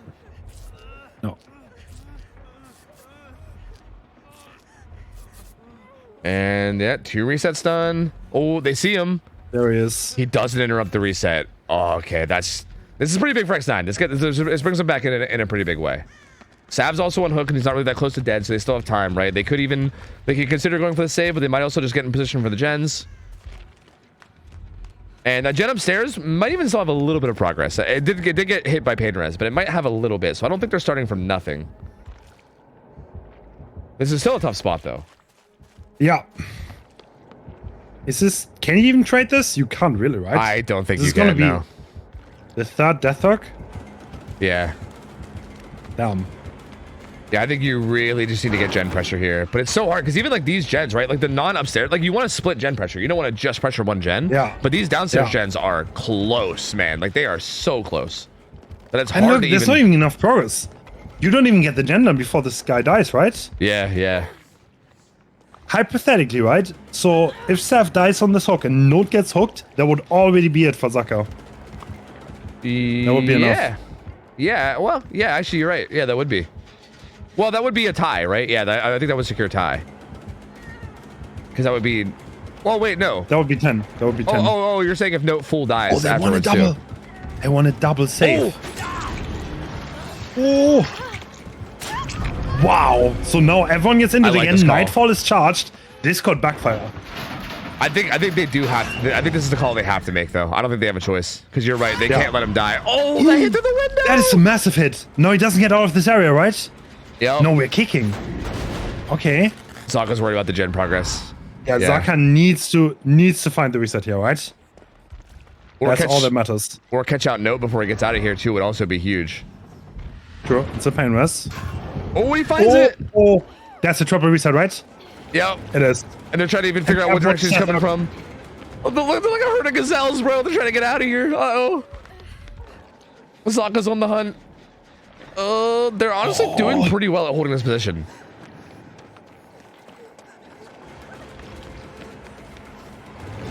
Oh, a little bit of a slip up there. Wispy not sure, and this is... Are we gonna hook this? No, we're going back. Going back up, but the door was locked. That gives them a lot of distance. I think that was the last lock there, because there's triple lockers, and I think that was all 3 lockers broke now. So that upstairs gen's now going to be more dangerous since there's no guaranteed locked locker anymore. And yeah, Wispy not dead yet. What? Oh, they're trying to play aggressively around this jet, and he's catching him off. Yep, gets the down. Oh, do we take the pain risk? You do. Yep, you do. Yeah. They're doubling that other gen. Oh my god. This is hook stage number 7. Actually. In theory, yeah, actually. No, this would be a tie, right? Yes. If Node were to die on this hook. Yeah. If they were to die on this hook, yeah, I think that's a tie. Yeah.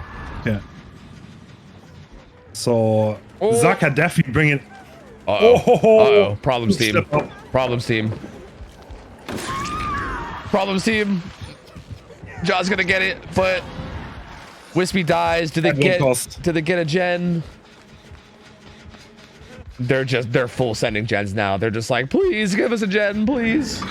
I guess it's wherever he goes, they're gonna try to do the opposite. He goes upstairs. Wait, this is... They're doubling this. It's not enough time though. He needed to buy more time, I think. If he just bought a little bit more time, I think it would have been enough. But it's not gonna be enough. Jaw goes down. Oh, dude. Node is also gonna die. That's gonna be fucking right. Holy. That was Zaka. So close. Oh my god, what is this game? Wow, that's crazy. Both of these dredge games, X9 got out to a huge lead early, right? Like Wispy on Killer and also them on Survivors. Hey, brother, whoa. You waved earlier. Saga. You waved earlier in the match, that's the story. That's a good point. If you do the wave, then I don't know. Yeah, it's true. It's just it's what happens. It's like I think it's like a Newtonian law or whatever, right? Like, you know, if you wave at Killer, said Killer WSWS's you back. That's just how it goes. Yeah, this was wild. I feel like on both sides, X9 got out to a massive start early. Like their Killer got to a huge start, their Survivors got to a huge start, and then both games Eternal just brought it back, right? Like Zaka and Killer and then on Survivor, somehow being able to bring it back and getting a good result. This was such a wild game, dude. This was so absurd. And I feel like even right here at the end, like I feel like if that Survivor that got found upstairs was able to just buy a little bit more time there. Like they were doubling that gen, and I think they just needed enough time to get that done and then maybe run away and get positioning. Because I think even that would have maybe been close to enough stages. Actually, I think it would have been enough for a tie. Yeah, because I think Note still had 2 stages and then Draw was death. So yeah, it would have been enough for a tie. So even that would have been enough to maybe have them consider a tie. So yeah, I mean, it's just so close. Like one little thing going differently in both of these games, and this could have been different. But I don't know. That was insane. That looked so bad until it didn't. I don't just Eternal, bro. I just don't get it. Like they just like even when they look like they're in trouble, they're just like, nah, just kidding. We're actually not in trouble. It's actually fine. Like it's so crazy. I just don't know how they keep getting away with it. And if you're X9 now, you got to be kicking yourself, man. This is like maybe the second set, because I feel like the raid set was kind of similar, where I feel like you're in a position to get a set over Eternal, and you feel like you maybe are in a spot where you can make something happen, and then it just kind of gets yanked away from you. And now you're down 2-0, and now you have to reverse sweep. They have to win 3 sets now in a row to be able to get to the grand finals. True. So, the next sets are going to be... So next we have Oni, actually. That is going to be hard though. Zaka Oni? I don't know, dude. Zaka Oni is probably the creme de la creme when it comes to Onis. Yeah, winning that is going to be so hard. I've heard people call Oni, Zaka like the best Oni player in the world before multiple times. So I mean, obviously, any kind of statement like that, people are probably going to be like, well, actually, what about XYZ? But you know what I mean? Like, typically, he's up there. He's up there in terms of, like, the best players in the entire world. And we know he's just insanely good at killer in general. This is going to be a tough match. And also, it's Dead Dog, yeah? Yeah. Oh, bro. Oh, my God. Okay. In the Winter Invitational, X9 did insane things against Ultra on Dead Dog. I remember that. That was an insane performance. So if they can somehow do something similar here, then I don't know. Let's see. I wouldn't count them out. Yeah, and this is one of those kind of like more standardish sets, right? Like we were saying that before. Like I feel like a lot of those like very like specialty sets, like artists and stuff, are the ones where like Eternal might have like a huge edge to the point where like X9 doesn't have a super great shot. I mean, even then they still do have at least a little bit of a shot. But this one is definitely like a more standard play type of a setup, and we've seen such good play from X9 so far, right? Like even that last game, even though they lost it, like I feel like if you just looked at the first half of both of those games, X9 looked like the better team, right? So, I mean, let's not talk about the second half, but obviously they're capable, right? They're very, very capable. So, assuming they just kind of keep that energy the whole way through, yeah, they're definitely not out of it by any means. And honestly, okay, in theory, right, if we want to think about the idea of X9 staying in this, every single set that's left over is a kind of standard set. Because it's this Oni set, and then it's Plague if they make it to the next one, and then replaying Wraith. So Dead Dog is actually the norm now on Oni, by the way. So really? DVD League is also on Dead Dog. Oh, so CT is Gonzo. I mean, it's like the problem with Cold Tower is like it's just so hard to get the power, and it's like pretty RNG because if Survivors get setups where they can deny the Bloodlust, and they just can't get much. That's like the problem with Cold Tower, right? There are so many potential tiles that could deny the power that you can just starve him dry, and then he gets his power as 1 gen, and then the game's kind of over. That's like what makes Dead Talk a little bit more exciting for me, because like it turns into madness in the brawl. Yeah, and it does feel like it's more of a skill matchup as opposed to an RNG matchup. I actually like that change a lot, because CT, like, especially with like the offerings that are used in comp now, where you know exactly where Survivor's going to spawn. Like if you for instance, especially if you get like a main building spawn or something, and they spawn bottom side, and if the RNG bottom side is just bad, like if there's like I don't know LT walls and then like nothing really that good other than Shack Palette, like it almost doesn't even matter how good you are as Survivor there, right? The killer might just be able to bloodlust you and get a hit. Whereas if the other team doesn't get that, then so. And this might be a hot take, but I find Cold Tower like one of the most RNG maps in the game, because like you can have insane setups, you can have 5 gens on the top side. There's so many things that could be outrageously one-sided on that map, where it's like I don't know, like I kind of agree. Yeah, I agree. Like I've seen some of the most disgusting, like people talk about like Suffo Pit and stuff when it comes to like gen setups, but dude, Cold Tower has probably had the worst gen setups I've ever seen. Like there's been some of the nastiest 5 gens on that map ever. And yeah, kind of even just like spawns, right? That has like that like double maze tile spawn on like the top right, where sometimes it can spawn 2 really strong tiles and sometimes it spawns trash. The bottom side is a Wild West. Sometimes it's super strong tiles, sometimes it's nothing. I kind of agree. Like yeah, it might be a hot take. I know Cold Tower is a very like loved map by the community, but I kind of agree. It is pretty heavy on the RNG, so I do like Dead Dog. Dead Dog is a much more like static map where you generally know what's going to be where, and yeah, also very skill-based, right? I mean, like, you can play around the palettes well. It just requires a lot of predicting and a lot of 50-50s, which I think is just exciting to watch. Yeah. So even though the score is 2-0 for Eternal, there was already a draw in the first set. There was Wraith on Dead Dog.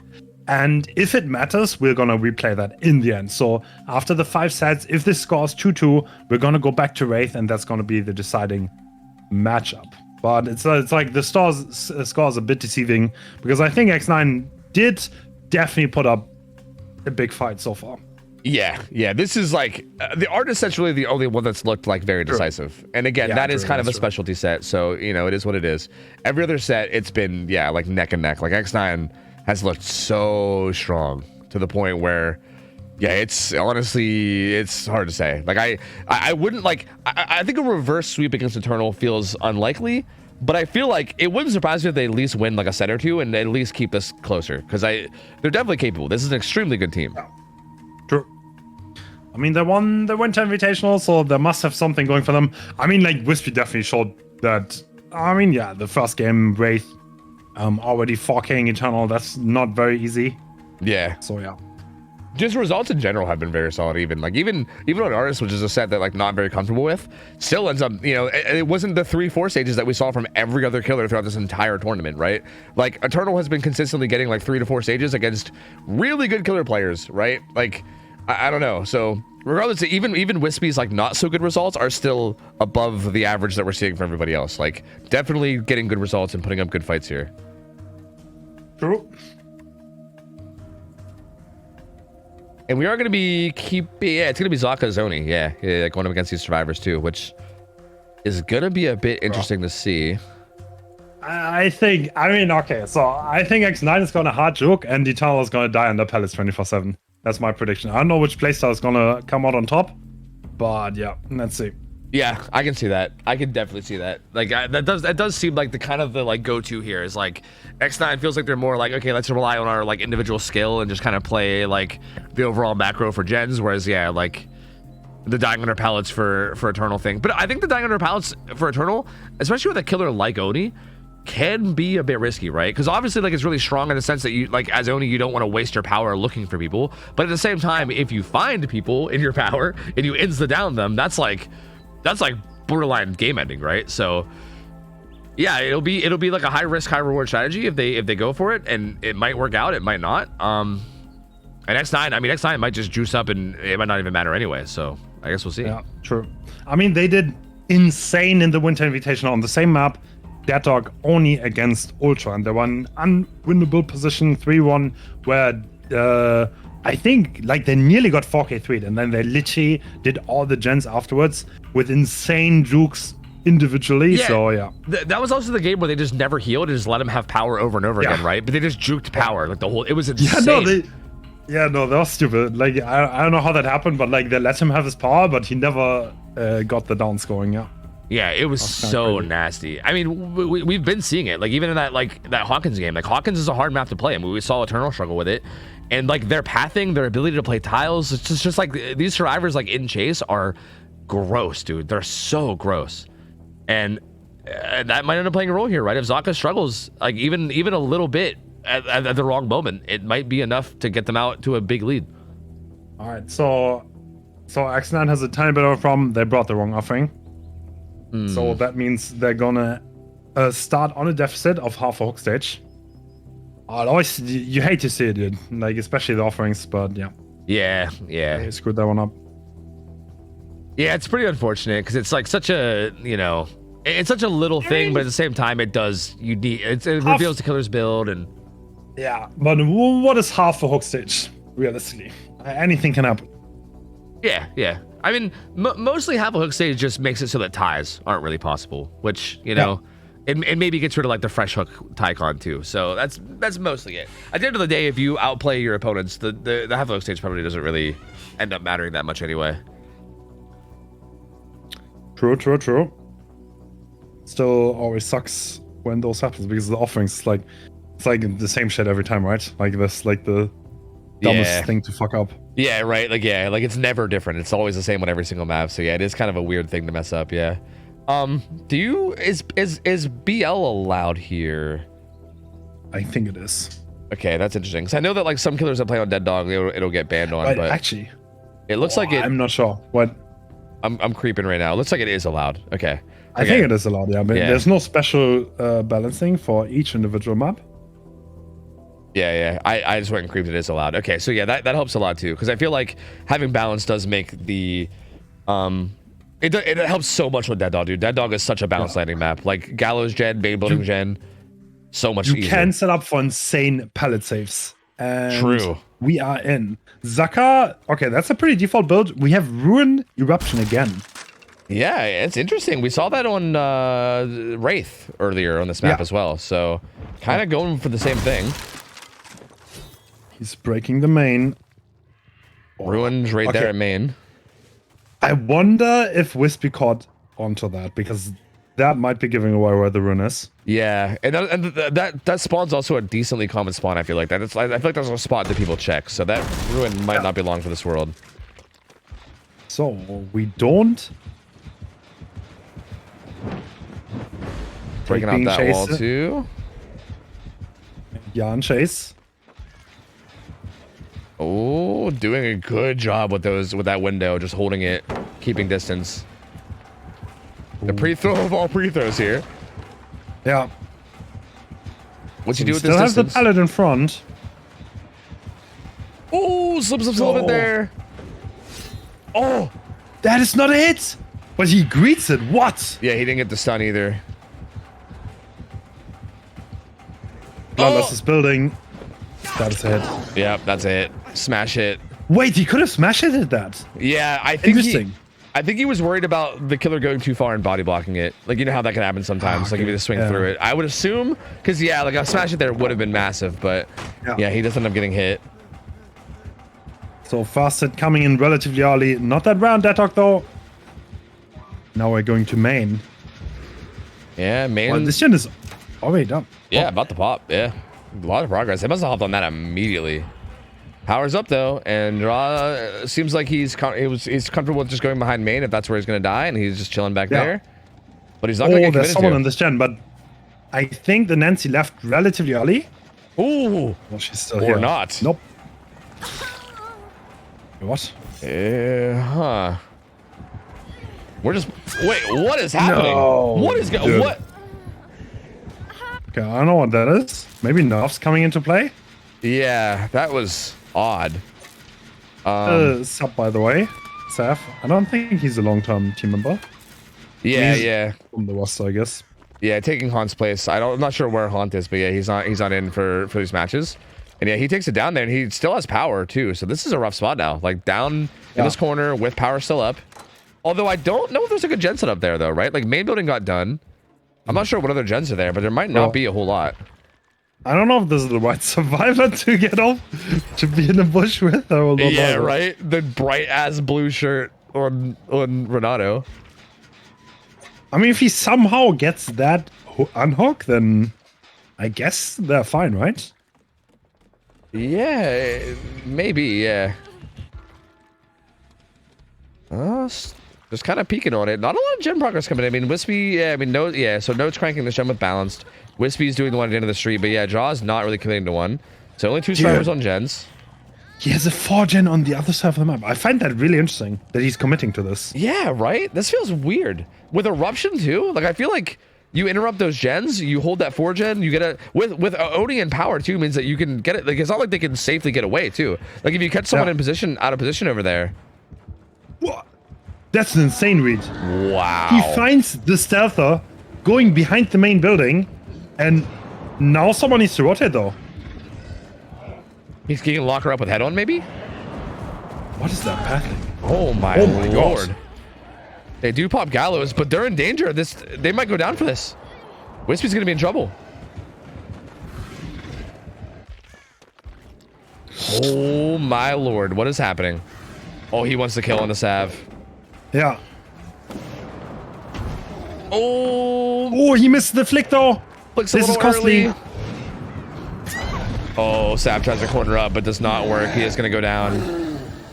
Oh, did you see Wispy? What? What is going on? I don't We're know. looking at map. I don't know. This is really odd. I feel like... Oh, yeah. I don't think that's going to be a position for the flashlight save. Wispy will probably be able to get Jar, though. Yeah, yeah. But just barely. I mean, Jaw will still be injured and dropping orbs. Oh, even then, like, just barely. Sprint burst is up. But Jaw's going to be in trouble up there. Yeah. Oh, actually, he gets some distance away. And Note's going to pop another... I think Note's going to break that 3-gen, too. So, like, again, I still think the decision-making from Sokka here was weird. I don't, like... It's going okay, all things considered, but it's kind of looking like that gen setup behind Gallows is going to get broken. I don't think he'll be able to make it there to defend it. And then you have split gens. I don't know, dude. This is a very good set for Oni, honestly. So you kind of need to get stuff, right? He's just popping his power now. Are they gonna set that out? No. Is he gonna find this guy? Gonna put Eruption down. This is so risky, right? Yeah, because if you don't find Like, anybody what if here, they stealth this out? Yeah, they're in the locker. They're gonna stealth this out. Very unusual decision from Zaka, to be honest. Do you think There's if, no as way the he's gonna injured, find this. yeah, I was gonna say the injured survivor plays aggressive on the other gen, right? Because he's already injured anyway. So like, Yeah. He is gonna go back now. Okay, that gives him barely enough power to the point where he can probably pop. No. oh Bro, is Jar gonna get away with this? no, the answer is no. Dude, I don't think he has the fit to be in a bush. I won't lie. True. You know, it's interesting because I feel like almost every Renato runs this fit. It's kind of interesting. Like, is there not a better one? I don't know. Like, I think Complex is like their outfits, to be honest. Yeah. There's like a limit to. I know, because you're also comfortable on the character, right? So, yeah, that's true. That is true. Yeah, I feel like we always see Jaw and Renato with that fit, no matter what it is, no matter what map or anything. So yeah, it kind of makes see sense. that? No, he didn't. Oh, he did. He turned around. Yeah. Note has been spotted. Will not get a free tag for that though. Note will at least get some distance away, but Jaw's got to be careful too. Note's got balanced. Oh. What? Oh God, I don't. Everyone's Weird confused. things are happening. Yeah, both sides are extremely confused. Oh, Note trying to go for it. He bro. tried to read it, but didn't quite get it right. But this gen's gonna pop though. Oh. Adrenaline's on Wispy, so we won't really get much adrenaline value in terms of a heal, but still, gen pops, and they're currently sitting at 4 stages right now. So Yeah. the problem is that Oni will likely get his power now. That was a lot of orbs being dropped here. Can Wispy stealth this? Are they even trying? No, they're not. They're just going to main. Interesting. Okay. Jaw's head on, right? what- So they might use a locker here? Wait. No? Jaw's just running to the gate with Note. No? Yes? Note's already out. Note's out at the end of the Wait, street. can Wispy stealth this? In the locker, is Zaka going to be able to predict this? There's If so not- many lockers here too. Like, Yeah, no. there's like 8 lockers at main. Like, oh no. Jar's fully stealthing now. Dude, if you don't find Wispy at all here and the power runs out, this is 4 stages. Is Wispy already out? No, he's not going to risk it. Right Still- now, he's going to sit in the locker. Ideally, even deny the power. Not gonna find him. This is gonna be a 4-stage game. This is Yeah. literally a 4-stage game as Oni on Dead Dog Saloon. I mean, wow. so if he gets power of Wispy here, no, he's gonna deny power, right? Ideally, he's gonna go back. Play for Hatch. They can still play for Hatch. Oh, what are they doing? But What John are we doing now? John might just be rotating. He was at like water tower, wasn't he? Oh, he's on the other gate. Does Zaka predict this? That's ballsy. This would make this result. Oh no! Nope. I think he's gonna get away with it. Yep. Yep. That is a crazy result from X9. Wow, dude. Oh my god. So this is Eternal's pick, by the way. Yeah, that quite frankly Alright. went terribly for Zaka. that was rough. That was very rough, dude. X9. X9 haters are in shambles.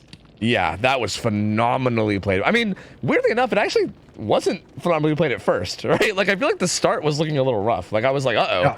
But they brought that back in a huge way. I actually think that a big part of this was just, like, again, it feels weird to say this, but I think Zaka just kind of fumbled here a bit. Like, I think his decision making, like, again, maybe we're wrong. Obviously, like, I'm not trying to claim I know more than Zaka because he's obviously Yeah. better than I'll ever be. But in a weird way, like, it did seem like if he would have taken his power and tried to get it down in that, like, bottom side gen setup, like, he camped that hook top side the whole time for what, right? Like, just to go into the 3v1 with no gen setup. And then, Yeah. like, it was I don't know. weird. Yeah, that was a bit strange because I feel like Oni can do so much on this map, right? Like you can get those sets. Even I don't think you have to play that safe with your power. To be honest, like you don't just have to camp that hook. You can also go a little bit ham and then create chaos. And like more often than not, chaos actually happens, right? Yeah, yeah. And even if you lose your power, it's going to be quite easy to get it back. Yeah, that was a very strange game, man. That was very, like, I feel like unorthodox from what we expect to see from a killer like Zaka. But yeah, I mean, to the next side's favor, they took advantage of that really, really well, right? Like, it was a little bit of a questionable play from them, and they were in the perfect position to take advantage, and they did. And again, Survivor's that good. It's going to be hard. Like, once you get them a little lead like that where they get ahead, it's hard to, like, bring anything back, and they kind of showcase that. So they're in a position now where this Oni set, I mean, again, obviously it's not over. It's possible that Eternal just does like 50 pallet saves here and makes, you know, life miserable for Wispy, but they're definitely in a position where this should be a result that they can beat. Like that's definitely a below average result for Oni on Dead Dog in terms of that last match. So I feel like they're in a position now where they can get a win and keep this best of 5 alive. Yeah, absolutely. I mean, dude, if Eternal is gonna win this, nah, there's no way. There's no way you win this set. I refuse. Right? There's Like no I want to say that too, but then again, I feel like we've seen some insane shit. Yeah. So I mean, if anyone can do it, it's Eternal. true, Period. yeah, true. But can Eternal do this? I don't know. Yeah, because again, I mean, Wispy's been playing very well today on Killer. Like it's True. Like Wispy has not really been giving giving up a lot. It's Wispy is locked in. Good Yeah. decisions. Haunt is in my chat, bro. Why are you not playing Haunt? Wait. and he said, That's "Let's only go Eternal. Eternal, fuck X9." Right. I'm kind of. I have your chat open too. That's the Bro. quality teammate you love to see there. You love to see it. Dude, why is bro not playing? He's hating his team in my chat. That's crazy though. But anyway. Huh. Interesting. Yeah. Maybe some drama going on there. But yeah. I think it was busy actually today, if I remember correctly. Yeah, I feel like Han's just a troll, honestly. That's all it is. Haunt is a troll. Yeah, he's just a troll. Yeah. Still, I feel like I don't know. I wonder like this will be a spicy game because I feel like with this win con being what it is, I feel like this almost guarantees that Eternal is going to go for these risky plays, right? Like, Yeah. I was actually wondering if they would do it on a set like this, because Oni is one of those ones where I feel like it can be really strong, but it can also be really risky. So I feel like if you don't need to take the risk, then maybe you don't. But I do feel like they're in a spot now where they do need to take the risk. So, like, Yeah. it feels like I would almost guarantee that they're going to be setting up pallet saves and kind of playing around that for sure. And I'm excited. I'm excited to see what they do. I feel like we're going to see some cool stuff here. Like, whether it actually works or not, I don't know. But I think regardless of whether it works, we're at least going to see attempts at some pretty cool stuff. Yeah. That is true. Yeah. It's like balanced landing is usually not allowed. You can do cheesy things like with dying in pallets, and then someone is above on main, and like it's impossible to hook the guy. So yeah. Yeah, there's like 3, 4, there's like 5 pallets around main building where like it's near the balconies to the point where like if someone's up top, they can just stand there and you just can't pick up. You know what I mean? It's brutal. I mean, yeah, but Oni has power, right? Like True. I think he has possibilities to outplay those things, but yeah, you can cheese this quite a lot.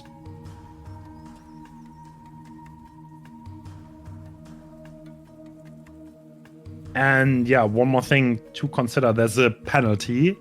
So 4 stages is not. Wait, was it this game? It wasn't this game, right? No, it was this game. Yeah, it was this game. Yeah. Yeah. Okay. So yeah. It's gonna be half hook stage for Wispy missing. Oh, Wispy, adjusting music maybe? I don't know. Yeah. Putting on Eye of the Tiger or something? I don't know what's going on here. But now back in it. Okay. That's bad song on the playlist. Unlucky. Wait, what? Excuse me. Anyway, here we go though. Ivan back in for this one too, by the way, which I guess kind of makes sense, given that this is a very heavy M1 killer type set. Are we stealthing out Corrupt? And Zaka being on main, interesting. Oh, they're doubling main. Yeah, they're not being shy about main at all. Oh, Dan, well, look at that perk on Dan. That Ripley perk. I can't remember the name of it. It's that really bad perk. What's the idea here? Is there something I'm missing?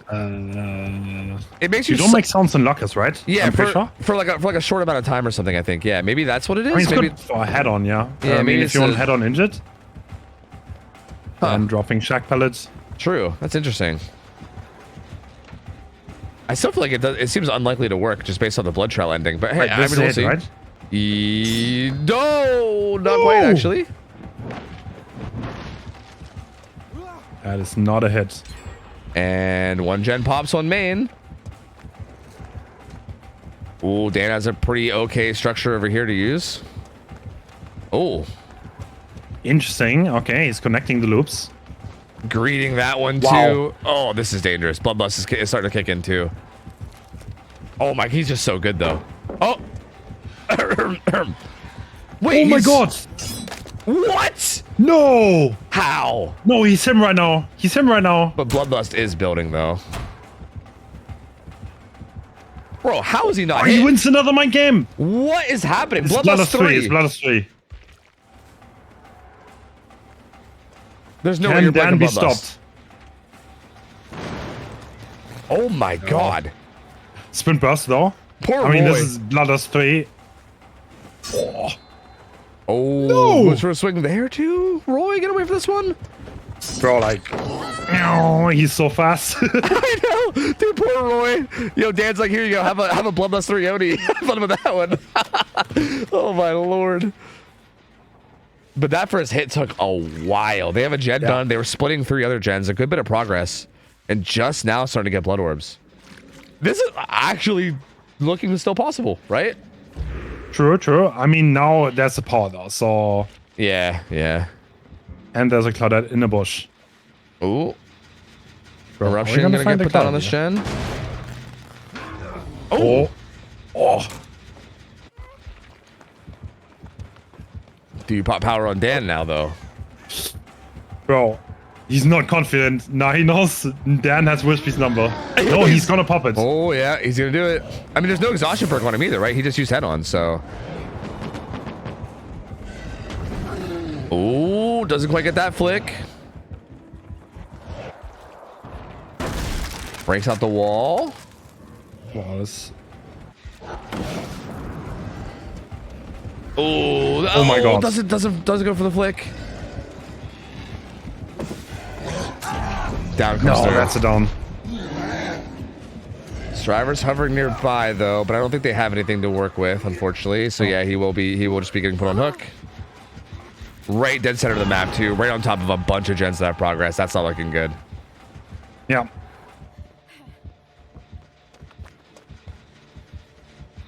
I was sort of expecting Dan to maybe try to make his way to a pallet that was up, but I just don't think he had anything nearby, right? That pallet out front was already thrown, and I feel like he couldn't really get his way to one. But I think if he could have found a down pallet, that could have been a really tough spot. There was one right over there to the side, but yeah, I just don't think he had enough distance for it.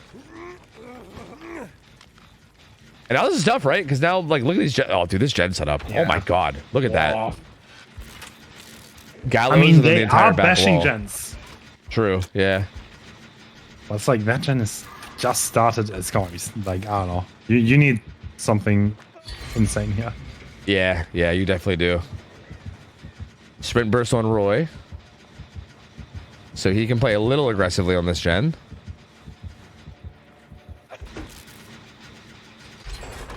Gallows is done though. And Struggle coming in soon on Dan, and Roy I think recognizes that and is just going to start really, really pre-stealthing. It's Eruption. Yep. Checking I back mean, on you hook kind of again. need to get him off the hook, right? Can you Yeah. just let him die there? I mean, yeah, it's a good question. I don't know, because like, especially considering the win con is like 4 stages or whatever, right? Like that's tough.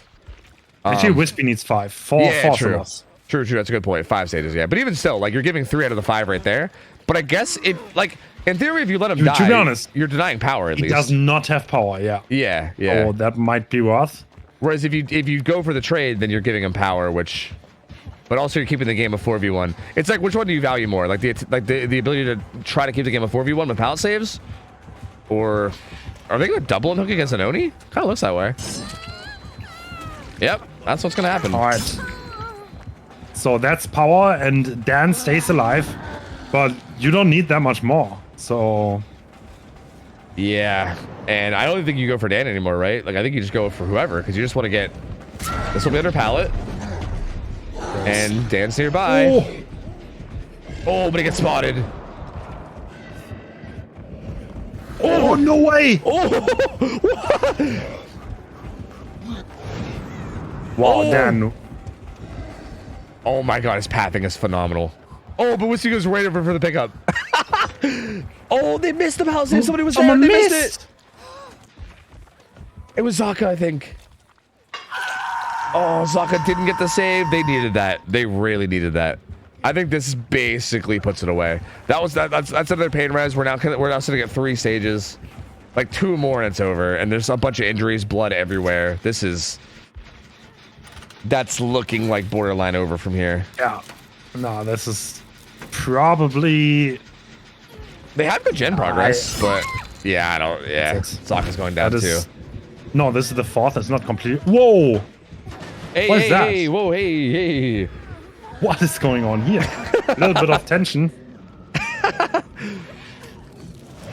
And yeah, popping power here too. And yeah, just not quite enough. Too little, too late. Because even right here, like in power with both Roy and Sokka down here, so they do have a good bit of gen progress. Like I think this one up on the balcony was almost done. Yeah, I think that was it popping right now. But still, like it's just the stages are right here, right? Like Royalty's gonna go struggle, and then after that you can hook Sokka, and then that's just enough right there. So. Ooh. Oh. Clean play by Ivan, though. Yeah. But we'll go down there. So down he goes. And now Dan injured is literally 1 up from here. He's going to go pick up Sokka. But yeah, no matter what, you can hook whoever you want here if you're Wispy and you win. So X9 will take this Sony set. So that's going to keep the best of 5 alive. We're gonna see more of these guys. We're gonna go to the plague setup to this, I believe. That's exciting. You know, I'm pumped. Oh, okay. So as it stands, X9 still needs to win the plague, and then it's tied up 2-2, and then we would replay the Rave set on Deathhawk. Yeah, so this is step 1 out of 3 in terms of getting this reverse sweep, right? Like they won this set, they still have 2 more sets they gotta win in a row. Yeah. So it's still a really big ask here, but I mean, hey, you gotta start somewhere, right? Dude, Dan is showing up though. Dude, he has played. These chases have been stupid. Yeah. Like they've actually been so dumb. Dan Plague, yeah, probably. Like I can't believe he literally forced Bloodlust 3 and then also didn't even get hit by it on Dead Dog Saloon. That is crazy. Yeah. Oh. Does lose that coin flip though. And Zaka's just full setting that gen, it looks like. Well, not for long. And yeah, 4K1. 4K1 for Wispy.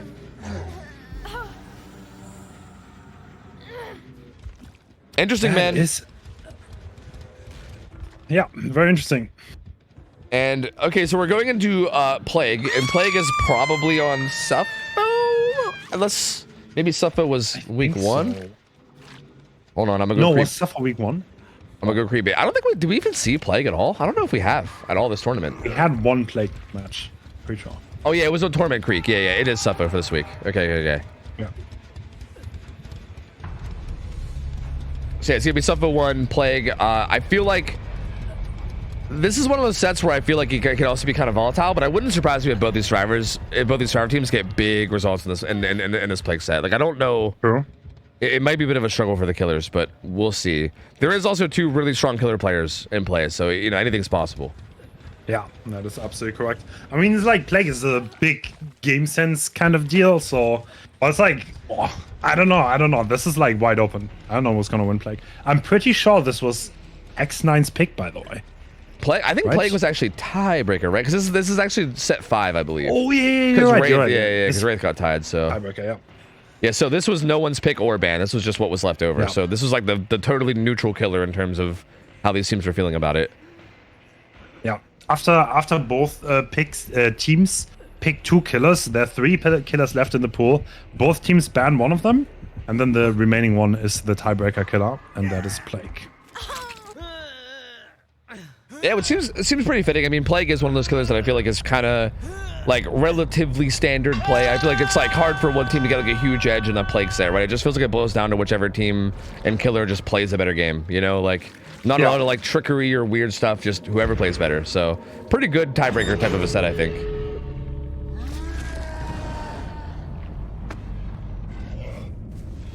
But Wispy has to feel good about this. Yeah, right. I definitely think this brings morale back for X9 a lot, right? And I think on the Survivor side too, like getting that big result they got on Survivor probably also makes them feel a little bit better about like, you know, everything in terms of their Survivor end. Although, really, at the end of the day, their Survivors have been playing phenomenal all day, right? They're especially like in Chase and everything, like they've been doing so well. It's just usually like there's usually like one little part of the match where something will kind of go wrong, and then the killer takes advantage. So I think if they can just kind of avoid that, then I think they're going to be smooth sailing. I will step out for 1 minute. We're back. Yeah, all good, all good, all good.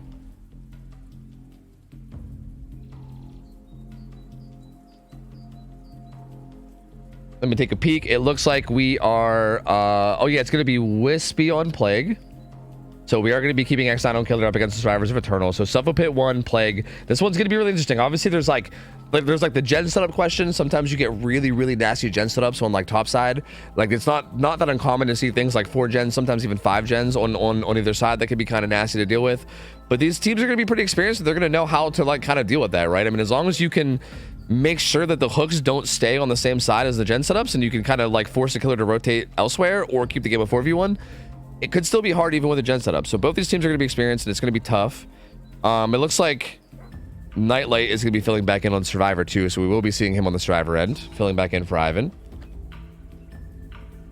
And this will be an interesting game.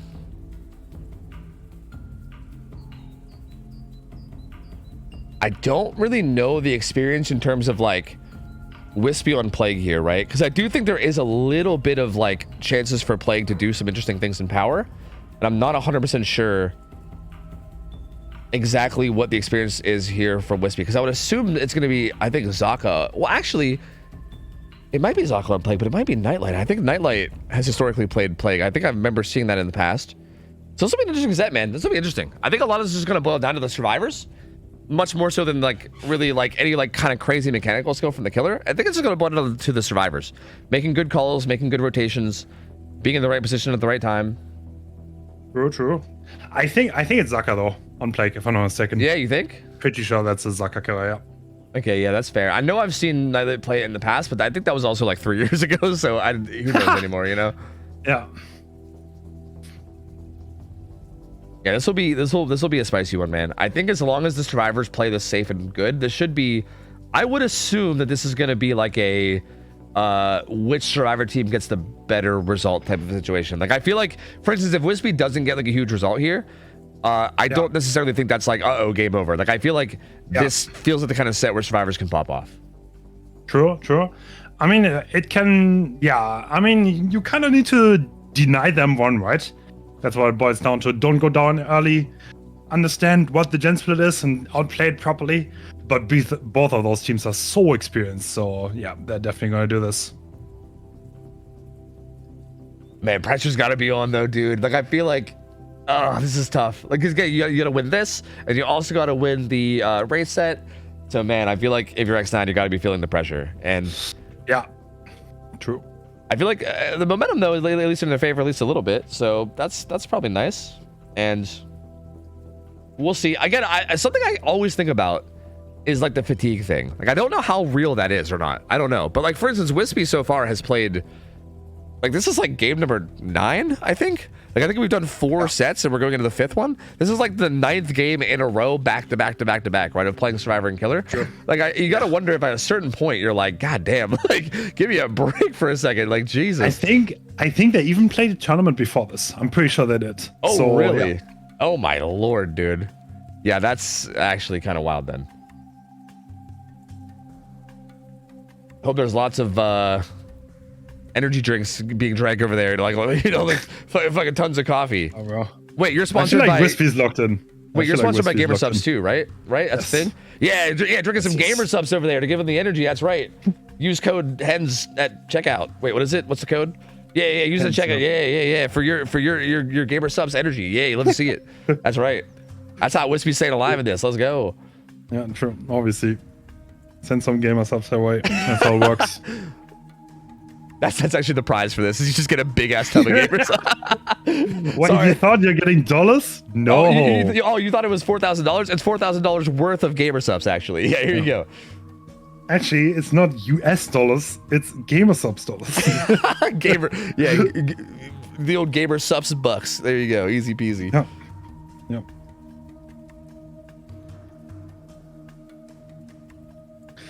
Absolutely. So I love watching Plague, by the way. It's so like it's hard to grasp, especially if you're not that experienced.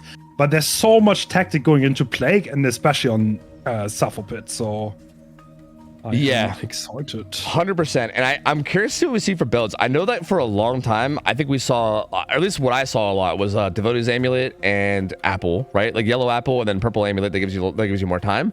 But lately, I feel like at least lately, I don't know if it's just a me thing or maybe it's become more meta, but I feel like I've been seeing double apple a lot more lately, which is interesting. It's the much more aggressive, it's like the much more aggressive build in terms of trying to get a snowball going. I mean, I've also seen infection duration. That can walk out pretty well. So I've seen like at least 2 or 3 people run this. I don't know if it was Wispy though. But yeah, a lot of survivors wait out the infection on the gens. And if they do that and there's infection duration, then that can easily turn into a huge mistake. Yeah, I love that add-on, dude. That is a really spicy pick because it adds like 30 seconds, I think, which is a long time. Like, I think default is 40 and it adds 30, so it almost doubles the default infection. Like, that's a lot. That's a lot for a yellow add-on. So, unironically, that could actually be a very solid choice here, right? Like, puke on all the gens early with Corrupt, and then kind of just take a chase and make the survivors have to decide whether they want to take an injury or let that chase go on for a long time with no gen progress, you know? Like, that's definitely a choice you could make that could end up being very beneficial. True.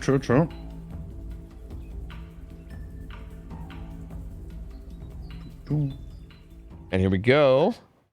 Let's go. It is double apple. Oh, that is a very aggressive build. No bamboozle. It's pop, eruption, pain rest, and corrupts. Yeah, that's actually interesting. No bamboozle is kind of spicy on a map like Sufo, right? Like, main building can be a nightmare, and also like there's a bunch of maze tiles mid. Shack can even be kind of rough. Like, wondering if that's gonna end up coming back to bite him, depending on how the survivors play this. Oh, Dan taking fast chase. Oh, that's a great juke. What? That's so sick.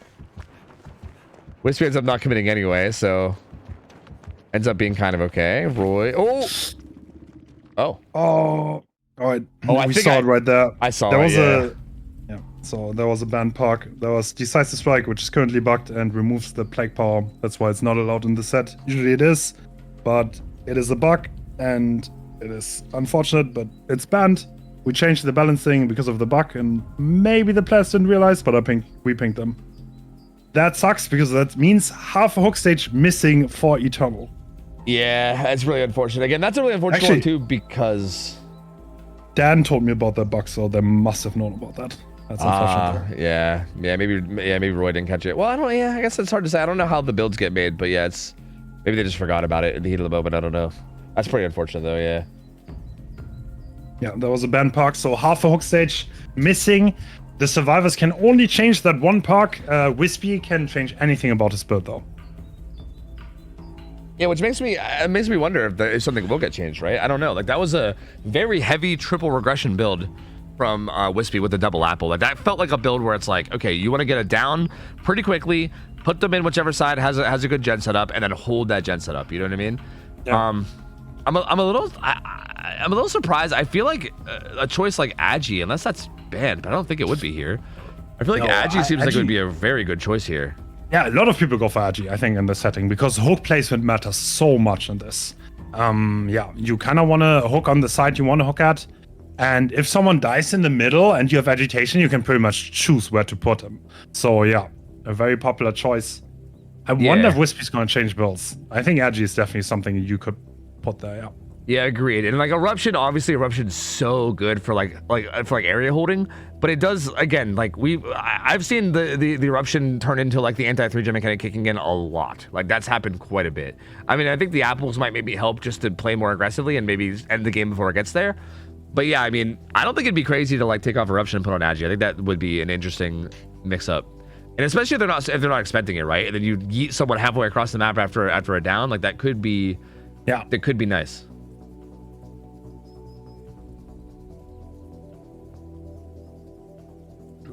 So hopefully they also know, because it looks like head-on's also banned, right? Because I think those head-on, yes, got banned. All the teams have been notified of that. Because they removed the plague power. It's kind of like, dude, honestly, like if you get one head-on off and the guy just took his pool, the game is pretty much over from that point onwards. So yeah, like you can't have that. And like trying to predict a head-on stun is also so rough. Like we're just gonna be afraid of every locker in the whole game. You know what I mean? Like that's not really realistic to expect killers to be able to watch for that too. So yeah, there's no way. There's no way. I wonder if that's even a bug. Like is that a bug or like is that one of those like hidden patch notes where they just don't talk about? Because dude, I feel like you never know anymore. Like I feel like they sometimes just change stuff and then like later on they're like, oh yeah, that was actually intentional all along. Like oh yeah, it's actually been bugged for 4 years and we just decided to fix it now. And you're like oh, oh okay, oh okay. Yeah. I mean, maybe it's intentional. Who knows? Like, someone actually said it's intentional. Like, I can believe it, but like at that point, this is so influential that you can't allow it. So yeah. Yeah, exactly. Right. Yeah. And we are back in. Oh. Same build. Looks. Is there a gen on the left that is open? Or is it full corrupt on the top side? Oh. Nope, full corrupt top side looks like. Wow. Yeah, I think all 4 gens are bottom. Okay, that looks like a really good setup for Wispy, and he's looking. Is he gonna find someone? I think there's someone stealthing here, right? Oh, I think so. I don't know. I think there was someone by those rocks. Did someone manage to cross? That was a lot of time spent on like the top right side. Someone maybe could have crossed over here. Oh, finds Dan. Oh, that doesn't hit though. I think Sprint Burst helped them out a lot from getting. Oh, 3 survivors here. He was into Roy though. Oh yeah, they're all kind of scrambling into each other. Mazaka kind of ran towards the gen setup, so it looks like Wispy wants to take that one. Oh, that's a bad corner to turn. And the injury coming out. Okay. Yep, and that pallet getting used up too. Oh, Zaka's in trouble. Wait, does Zaka make anything? He doesn't have bounce anymore. They have to bring someone in. Dan's gonna come in. Oh. Okay.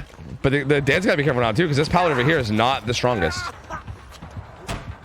He doesn't have any exhaustion. He's gonna get infected now. Does he greed this for the... Oh, it's tough. He'll get a bit of distance here, but unless another hit tank comes in, he'll be going down here shortly as well. I believe. He can play this one pallet, but on ping this is rough, yeah? Yeah. Yep. Eventually gonna go down. Not a bad start for Wispy, honestly. I mean, the down is away from the gen setup, which is maybe the bad thing. Oh, Zaka's stealthing in the corner. Zaka has to not be found here. Yeah, he's sick too. Already injured. So he'll be making puking sounds too, so he's gotta be careful. Wispy looking in the wrong area though. So I think Zaka will get away with that, at least for now. Yeah, he's gonna get it. He's got babysitter too. That's spicy. That's gonna help Dan maybe get away from this without hopefully being in too bad of a position. Okay, that's that thing though. Oh, Wispy wants to stay bottom side, I think. Just completely ignoring that hook, and I think just trying to change. Which kind of makes sense. I think if you can find a down bottom side now, like that's where all the gen progress is. And if you can get a hook down here in this 4 gen setup, that would be a really, really nasty setup. The problem is can you get the actual down here, right? I mean, this. Yeah, I guess it's a little bit of fodder in this one in the middle. Yeah, and royalty has been found. Ooh, how much puke was that? The slow vault saving live. Jack Pallet gonna go down. No, he's gonna make it to the middle of the map, right? Yep. Yeah, it looks that way. Wispy's trying to... Oh! That double back was really good. He still has live, though, so he should still be fine. Yeah. Like, he'll make this vault, and then that gives him live. But close. Wispy almost kept him there. And honestly, this is not even a bad spot to get it down here, either. This is like dead center of the map, but I think the down will come in. Oh, that is a down indeed. And yeah, dead center of the map. You can take this almost wherever you want. So, I don't know. Like, does Wispy take this back top side, or do you take it down bottom side? I don't know. You can really go either way. Both the gens that are being worked are top side. This is also a top side gen. Because we saw Water Tower was bottom, so these logs have to be... Yeah.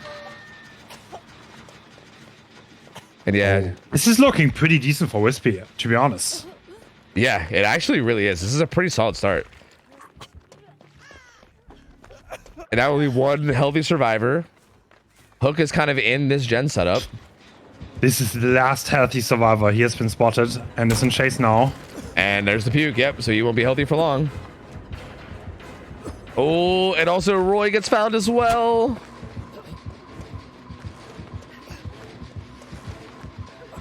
Does he make that? He's gonna die here, right? Oh, Does he make it under? I think he makes this. He does.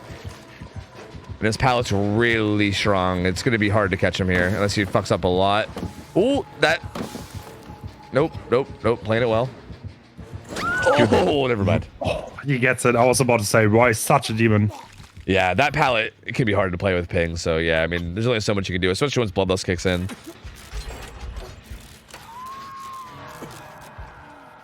But only one gen done right now. Like, obviously there is progress on others, but only one gen currently done. Pool of Corruption grabbed. Everybody's injured.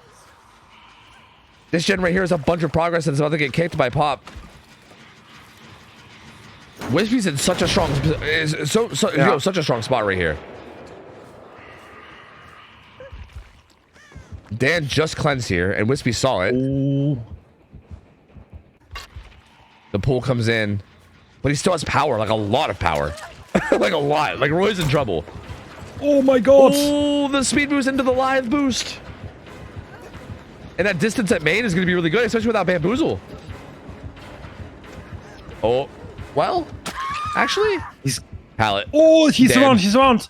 They're playing for it, and it's sprint bust. Wispy knows, Wispy's. though. Oh my god. No way. Instantly finding him. Oh, does he still get it? He doesn't. He does No, not. he doesn't. Roy's He dead. does not get it. Yeah. This is looking pretty good right now for Wispy. Like, Yeah. So the 4 gen is, I think, still completely intact on the. No, one has no, been. they got one of done, I them. think? Yeah, they got one of them. Okay, one is done. But So- you only need 3. Yep, there's like a wide 3 gen down there, and honestly, one of the gens that's topside is even kind of like somewhat mid map. So like, it's not like the gens are not that bad at all.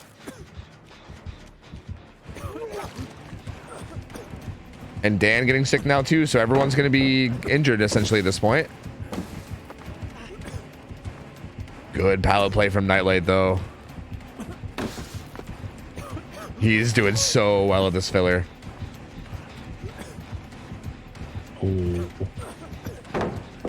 Bloodlust is going to be building up, though, is just kind of the issue. Yeah. Like- this is not a safe pallet, especially on ping.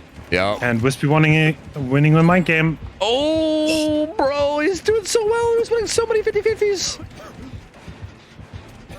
I think he dies here to Bloodlust, though. Maybe. Yeah, I think he does. Yeah. That Bloodlust still too bought a strong. lot of time, though.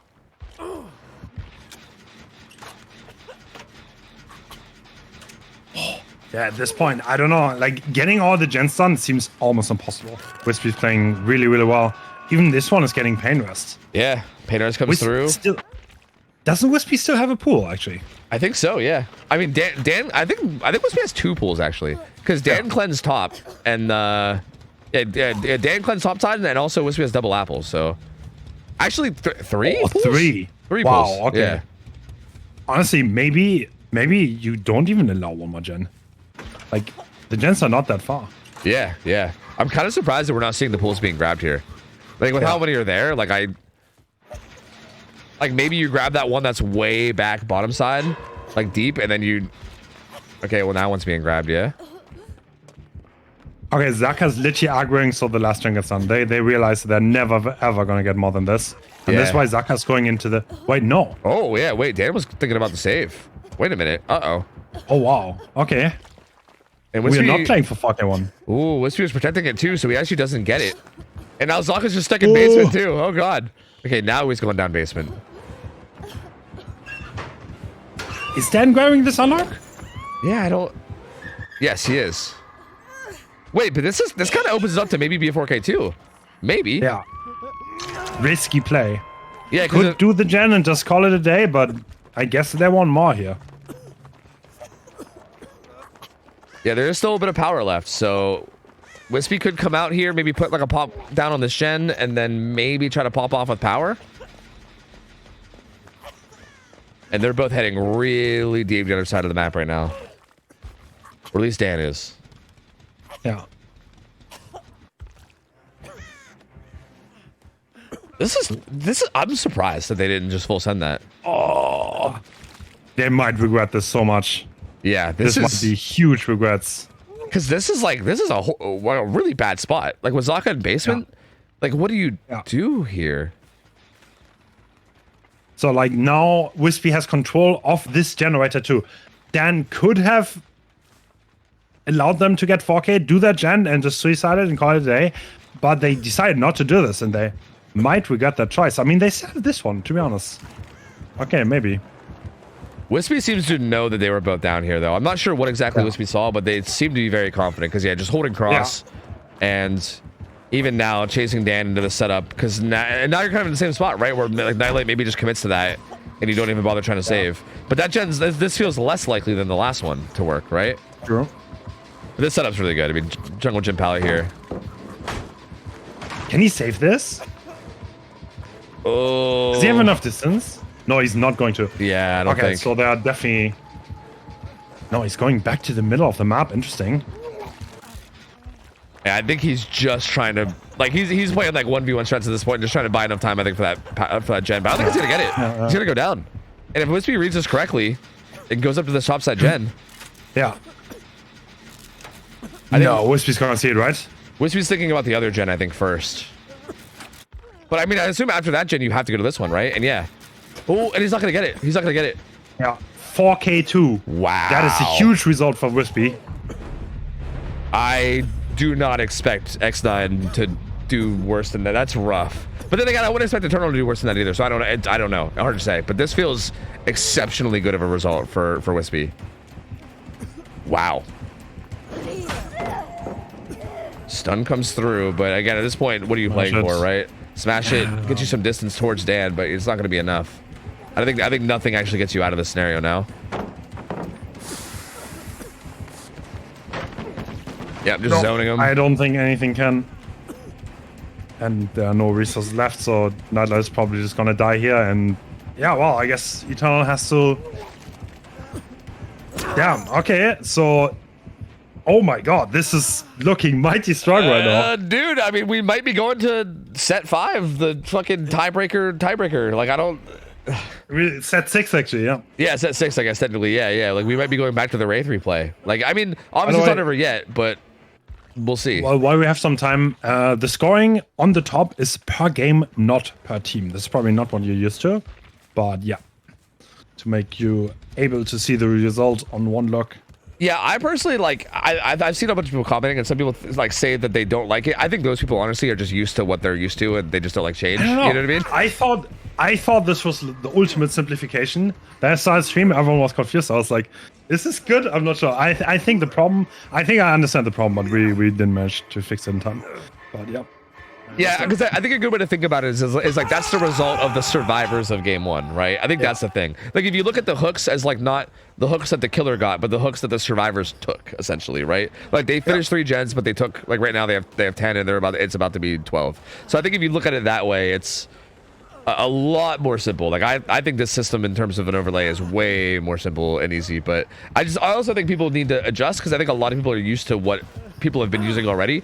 And people just generally don't like change, you know? So anytime you change something, I feel like people are like, eh.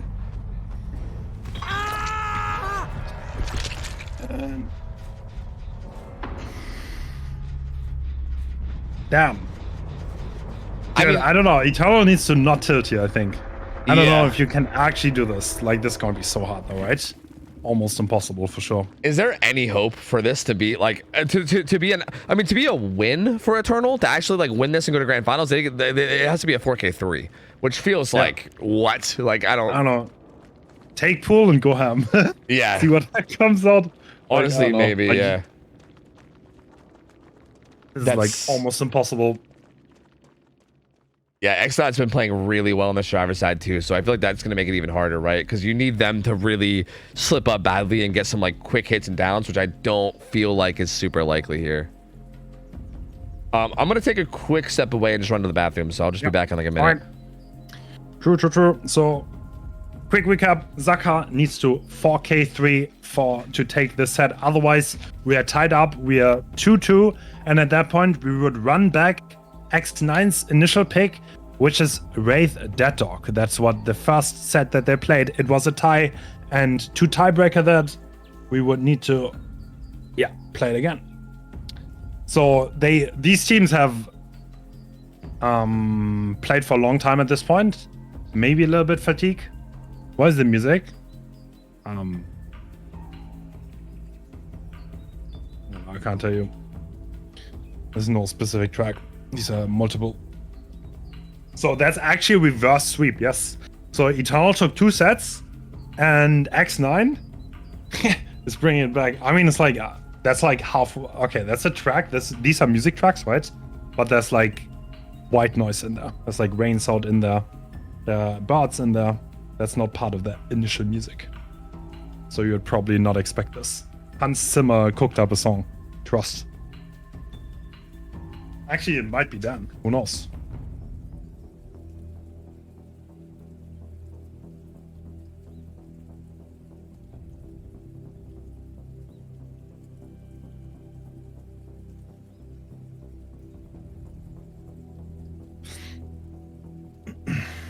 And the final is tomorrow. Yeah, exactly.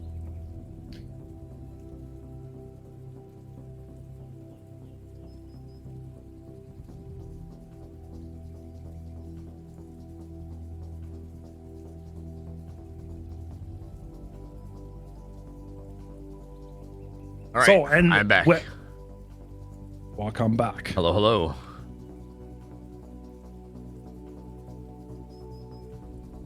God, I don't know. This seems impossible, to be honest. Like, there's such a tall ask. Yeah, this think is X9 is gonna take this. Yeah, like the fact that they just have to finish 4 gens is because again, even that last game, like even with Eternal having that kind of rough game and Wispy kind of popping off, they could have played for the 4K1 win con themselves, and they kind of just chose not to. Which again, we kind of already commented on a bit, and we're talking about how that was kind of questionable. But yeah, like X9, if they find themselves in that position, which already I feel like that was a position that was rough for Eternal, right? Like that kind of came from Wispy popping off and getting off to a really good like start. So even if X9 finds himself in a tough spot where they're like in a bad spot, they can still just play for the 4K1 and be able to win this. So this is really, really tough. Yeah, so like no 3-gen holding, like you can't even hold a side, which is like kind of like breaks the entire game plan a little bit. I find it a bit questionable. They could have just chosen to pop that gen and make it 4K1, but they chose not to, and now, yeah, I don't know. I think they might pay for that. Yeah, agreed.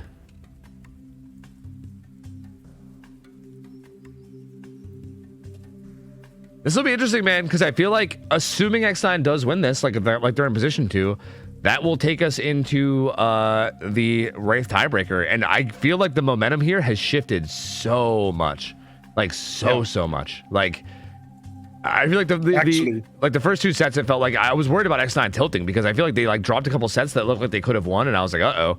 And now it's like kind of flip-flopping more like Eternal. It's like, oh god, what's happening to them? And I don't know. You know what I mean? Like it's gonna get. I think it might be kind of rough. Even the Wraith one, X9 started off extremely strong, and there was some miscommunication on that unhook, and they kind of screwed that one up. And then honestly, they could have been so much better for them. Yeah. Like actually, there were some communication issues in like the series, but they're playing so well. And like the last few sets, absolutely well played by them. And it looks like we're heading back in. And this is Zaka with Ruin Undying. Interesting. Double apple again. Yeah, this definitely feels like the build that you want to run if you want to pop off, right? Like double apple, maybe just like pop apple and go ham, and then with Ruin Undying, if you can start going ham, that's just gonna God. Yeah, he grabs it right away. We just found a stealthing survivor with Undying. Is that survivor aware of this? That's the question here, right? Well, yeah, it should pop up and say Undying, right? So you would think. That is balanced. Yeah. The survivor is well aware. And yeah, Zaka took a pull. He needs to snowball, and he needs an early snowball. He can't wait a long time. Oh no, perfect pathing though. Yeah, it was a good prediction. Was not worried about the window. Went for the risk and doesn't get hit. Note has been a demon this tourney, dude. Like his pathing has been phenomenal. This window does eventually end up in a hit though. Ooh. That is a down. I think there might be a dull totem in there in Undying. Well played by Zaka though. That was a quick down. Yeah. Like that was pretty good. That is exactly what we need with that win con. And Ruin is gonna make it so hard now. Because that gen has to be abandoned. But the survivors, I would just expect them to do the gens here, really, right? Yeah. I think you just bash whatever gens are furthest away, and you just call it a day essentially. Yeah. Is that possible? Oh, I guess so. He just got it. Yeah. Wispy just got infected. Yeah. Wow. That's interesting too. I mean, maybe they also didn't think it was possible. It was like, what the hell is he doing? And next thing you know, you're sick. Oh, and finds this gen that Jaw's working on too, and he's also gonna get sick. No. What? What just happened? Really? Okay, there we go. This got scammed. Okay, are they gonna get this unlock? No, they're just doing the gens. Yeah, they do not seem to mind at all. I did. Which again, I mean, with the win con makes sense, right? Like, I mean, yeah, like you can sit here and camp out hook, or sorry, yeah, like camp out hook and maybe get like some stages and like a kill. But if you lose a bunch of gens for it, then what's it matter, right? Oh, that's scary. Oh, instantly taking another pool. Oh, Josh, you can send though. Oh no. Before struggle too. Yeah, that's a super good rotation. Oh, he just got broken. Oh! I mean, you're dead now, but that does at least buy a little bit more time. Yeah, that's such a time waste. And there's a gen. Trying to find the other survivor that's in this area. They get away from that close. Yeah, I mean, Ruin Undying means that if you can actually interrupt these gens that were being cranked at a really high progress, it's going to be really tough because they're going to lose a lot of progress. Like, for instance, this one that Wispy was working on over here did get interrupted. They found one of the totems.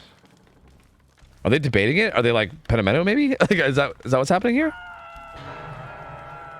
Huh.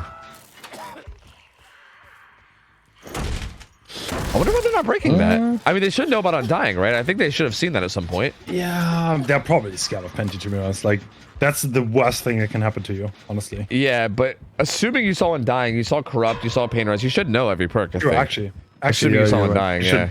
Be able to know that's for. But like, maybe, do you need to actually cleanse Ruin though? Like, he can't really hold a 3-down, right? Yeah, I mean, true. It's a good point, and it does reveal your position. So it's like cleansing Ruin seems like an investment in late game, and you don't really need late game. You just need to do 3 gens in total. It's a good point. Yeah, it's a very good point.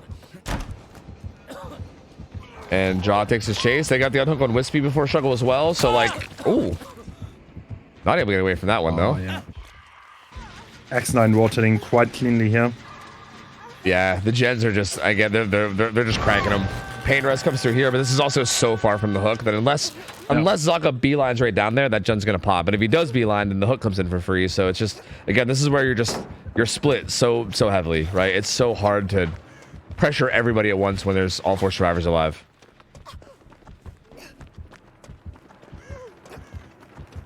Is Wispy thinking about? Okay, no. I thought Wispy was thinking about trading that hook, but yeah, no, just gonna leave it. It's gonna be 3rd gen popping. That's the last gen. Yeah, that's gonna be it already. Yeah, and that's with the penalty, right? So yeah, I think that's gonna be enough. Yeah. Yep, that is unwinnable for Zaka at this point because they brought a band park, which stole them half Hawk Sage, which means this is not winnable for Zaka at this point anymore. Yep, and to be fair, it kind of looks like they're going to be able to try to probably pop a 4th gen anyway, so even the penalty ends up not really mattering too much. Yeah. But yeah, this was, dude, this is a wild set now. I have no idea. This final set can go any which way. I literally have no idea. Not gonna lie, I don't know. I thought, I mean, the Gamba was 20% for X9, 80% for Eternal. This is not looking that way. So this last set that is going to decide it all was X9's pick, by the way. So Eternal is kind of on the ropes. It is on the ropes. They need to come back now. Oh, true.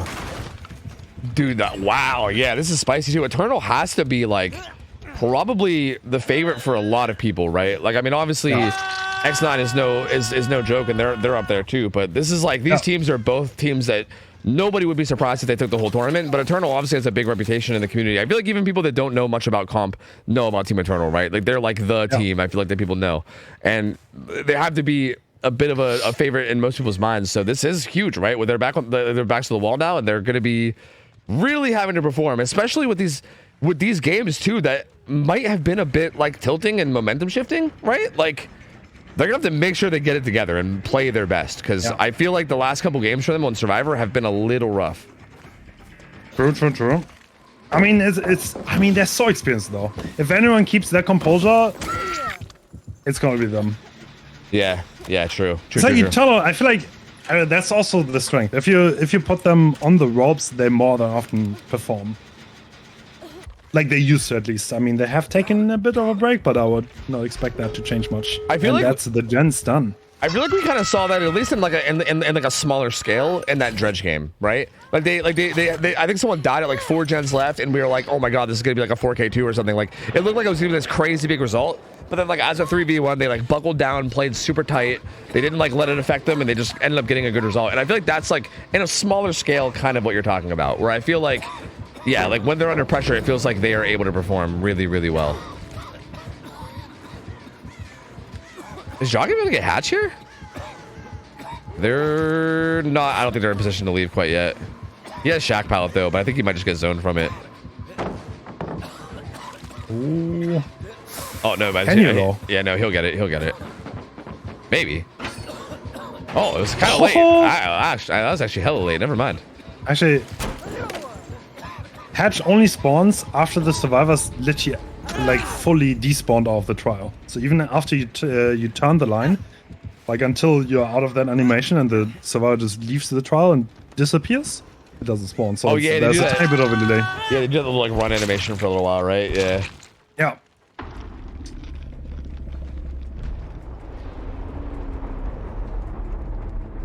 Man, I feel like I'm like at a loss of words. I don't know what to. I feel like emotionally exhausted. Like watching this. Like this has just been such a crazy back and forth. I'm so like. I just don't even know what to say anymore going into this final set. It's going to be so crazy, man. I feel like this is. But both these teams have fought so hard in this set. And I feel like no matter what, I'm going to be kind of heartbroken for like whatever team gets sent home. Because it feels like they both deserve it so much right now. Yeah, they do.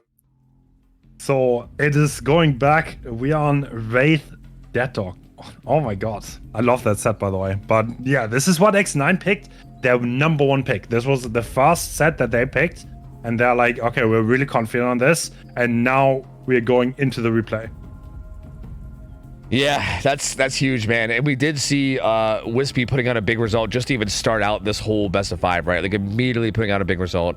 So I'm curious. And again, Eternal, they kind of showed like a bit of a strategy that they had for this set, I think, in that first round. And I'm wondering if we actually see that end up working out this time around for the Survivor side, right?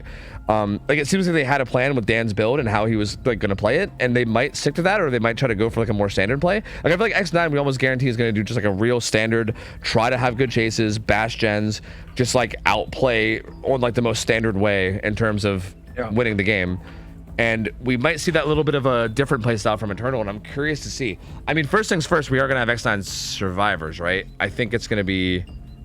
I'm assuming we're going to keep... Well, that's a good question, actually. Yeah, it is. Yeah, it looks like it is. Yeah, it's going to be Zako and Killer. Yeah, so, I mean, first things first, I guess we got to see how X9 does. Because honestly, depending on how this result goes, might also change the strategy from Eternal as well, right? Like if they need a big result, or maybe if they just need like a kind of more standard result, it might kind of change how things are.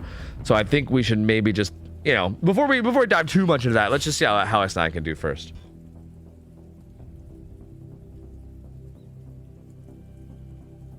And to be honest with you, like, look, I don't want to be, you know, here forever, but I could see this being tied again. This feels like the type of set that could be 4K1 on repeat, you know?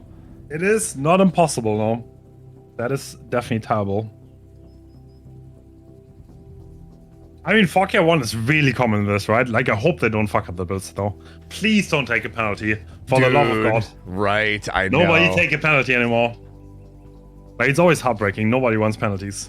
Yeah, and I feel like if you had the entire, like your entire tournament life decided by a penalty too, that would suck, dude. That would be such a shitty way to go. Especially for this long ass, like, set that we have been, it feels like we've been here forever. Both these teams have been fighting so hard, like that would be such a bad way to go. Well, one of those teams is gonna go home though. I mean, we're already in the semis, right? This is already a good result. Yep. And actually, you know, I think seeing the bracket just kind of reminded me. I mean, technically, I guess the team that loses isn't fully going home because we still see the third place match tomorrow. So actually, no matter what, whoever loses this goes against Ariandel, and whoever wins goes against Elysium. So that's actually, that kind of just makes me excited now more for tomorrow, because those are no matter who wins this, those are going to be 2 really good games tomorrow. True. Considering the prize pool is not that small, like it actually also has implications. So even if you get third, you still win $500. So Yeah. you kind of want to win this. So we're gonna see whoever loses tomorrow before the grand final. We're gonna see the place 3 match of the 2 losers of the semis. You know, it should be really good because Ariandel was playing so well today, and it's so interesting too because like Elysium, like they're like #1 seed technically, right? And they've got to be a favorite. They've been winning so many tournaments lately, and I feel like we saw those games earlier where they both fought so hard, and I'm so curious to see how these teams will kind of match up against those teams when we see them play later. Because I don't know if we've seen any of these like 4 teams play against each other throughout the whole tournament, right? Even in Swiss, like no, we saw a turn away Ariandel, and that game was actually really close in Swiss. It was super close. Yeah. I think it was decided by like maybe 1 or 2 stages, I think. So yeah, I mean, I think the games tomorrow are going to be nutty close. I'm really pumped for it. Sure.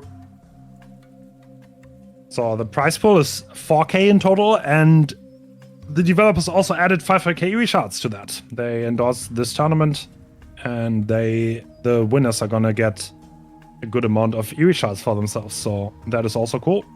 I love it's that. Cool to get acknowledged. Yeah, I really love the devs are giving something to the prize pools here and supporting, at least in some way, right? Yeah.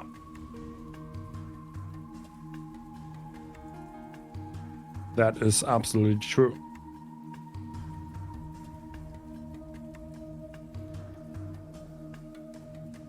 Oh, you know what? It's gonna be so hard though. They've played for such a while, right? It has to take a toll, right? Yup. That's what I was thinking too, right? Like, yeah. And I mean, Zaka is one of, like, I think Zaka maybe had a couple games break where like Nightlight played killer, but maybe like 1. Yeah. But yeah, I mean, fatigue has to be taking its toll here. And here we go. So Zaka with his no corrupt. Is that a new build? Oh, he kinda, maybe, sorta. He put on pain res instead of corrupt, I think, because I think before he had this, but he like or no, maybe he did have pain res. No, I can't remember what he had before, but I remember he had a Russian ruin before. Ooh, with the pathing. Doesn't it? Ja wins the mind game, bro. I think he might get hit. Well, does he? No, oh my, the patience there too. Holy. Wait, what's that lack of patience? I'm gonna call it patience, but it might have been like I'm gonna be honest, it might have been. But I'm just gonna say patience, my lord, the patience. Crazy moves. Okay, there's a double. Oh, is he gonna find that? So notice on main, I think he heard the Wraith approach. Yep. Yeah, he bails, and he has a good bit of distance here, although main is hella dangerous against Bamboozle Wraith. And yeah, he's just gonna go down to this filler. Whoa! Are we on the... We're in the right server? I'm pretty sure we are, yeah. Yeah, I mean, it looks fine now. Yeah. Hit comes through on a note, though, but pretty long for the first hit. I mean, a gen's already done. I mean, that was doubled, so, like, it's not like they're split on 3. Ooh. Delaying patience by a little bit. Yeah. I mean, is this the right area? Is this where you want to go down, actually? Yeah, right? That's the question. Deja's also in this corner, so I think Zaka's probably going to be okay with this, right? Yeah, like dude, like that 3 gen that we see, it's like Gallows and 2 on the side. That does look really rough. Yeah. Huh. Yeah, I mean, they're going to have almost all the other gens, like, with a high progress. Like, this one might get pain resed. But outside of this one... Oh, no pain res, actually. But yeah, this is the advantage. This is the advantage of dying corner. The killer might not get one. Yeah, and it looks like main is likely going to get done. And they're also working on the other one that they don't see on Deja, too. But yeah, this 3 gen that you see on Deja is going to be really tough. They're going to have to make sure that whatever the next... Like, they're going to have to make sure that they're not just cycling hooks in that corner. That's a big thing. Like, Wispy's actually going to get that relatively for free, it looks like. Taking the injury, okay, but there's no check pad anymore, right? So, notes. I don't know what he has here. Killer is on him, but he's trying to head to main. Ooh. That is fast. Yeah, that is pretty quick. And that's still like pretty center of the map too. So Zaka can I he think we're even looking at a basement. 4 gen, by the way. I think we see every gen. There's like that Oh, one this and one. the 3 in Gallows. Oh, you're right. Yeah, because it was the 3 we saw in Deja plus this one. Oh, true. Wow, he actually hooked him far away. What? He said worth. So he got a pain rest, but he can't control that hook anymore. Interesting choice. Yeah, I feel like no, but then again, maybe he knows better than me. But I feel like he was near basement. I feel like you could almost just basement that, and then that's like right in the middle of all the gens. True. Huh. Yeah, so tough, interesting spot here because Zaka can't really protect this hook and the gens now, right? Like you see all the gens are way over here. So that unhook is basically free if they want it. Wispy also I saw had for the people too, so if Wispy wanted to go also give for the people to note to keep him alive even longer too, they could. Jaw eats a tag here.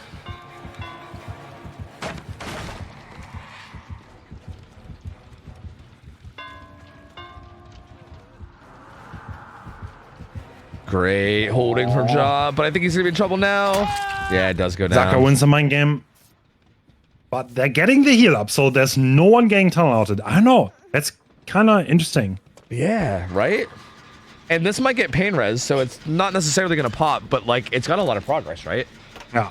Like even if it doesn't fully pop, just the fact that it has a bunch of progress is like a lot of pressure where the killer has to stress about it, you know? That is the problem with playing against 4 survivors. And yeah, this other gen on the other side has progress too. So like both the gens on the opposite corners of the 4 gen have a decent bit of progress. Yeah.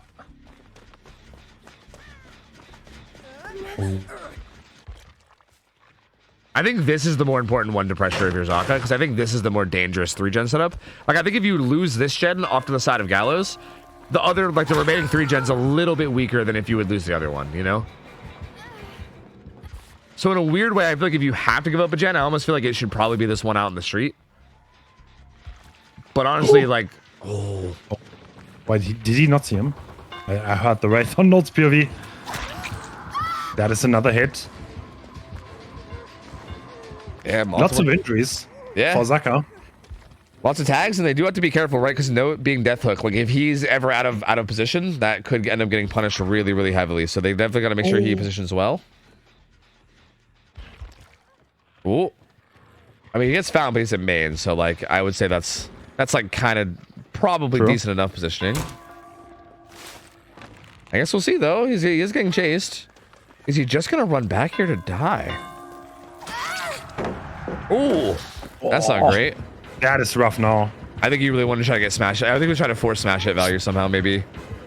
Oh, needs a hit tank here. Are they gonna get it though? They do. Yes.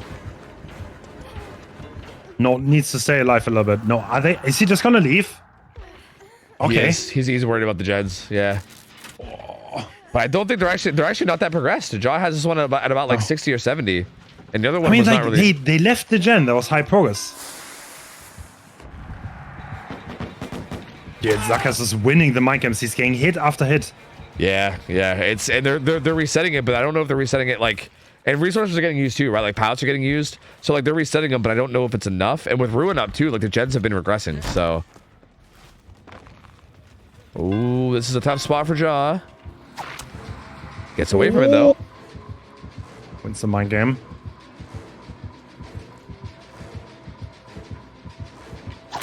Oh, it does. This pilot's so dangerous because like I think you can get hit mid throw or whatever, right, from their side. Good? I don't think he is. And there's not a flashlight safe. Yep, nope. And this is gonna be his second hook. It won't be a pain res. Also far away from everything though, right? Very far from the gens. So not really like a dangerous hook in terms of positioning. Like not a bad death spot. No, in a pretty dangerous spot though, being death hook. He's gonna get found. Zaka knows exactly where to look. And this is a little bit scary. I mean, he's gonna run up to this like corner to die up here, but this is a death hook survivor. So if he dies, you better get something good out of it, right? Yeah.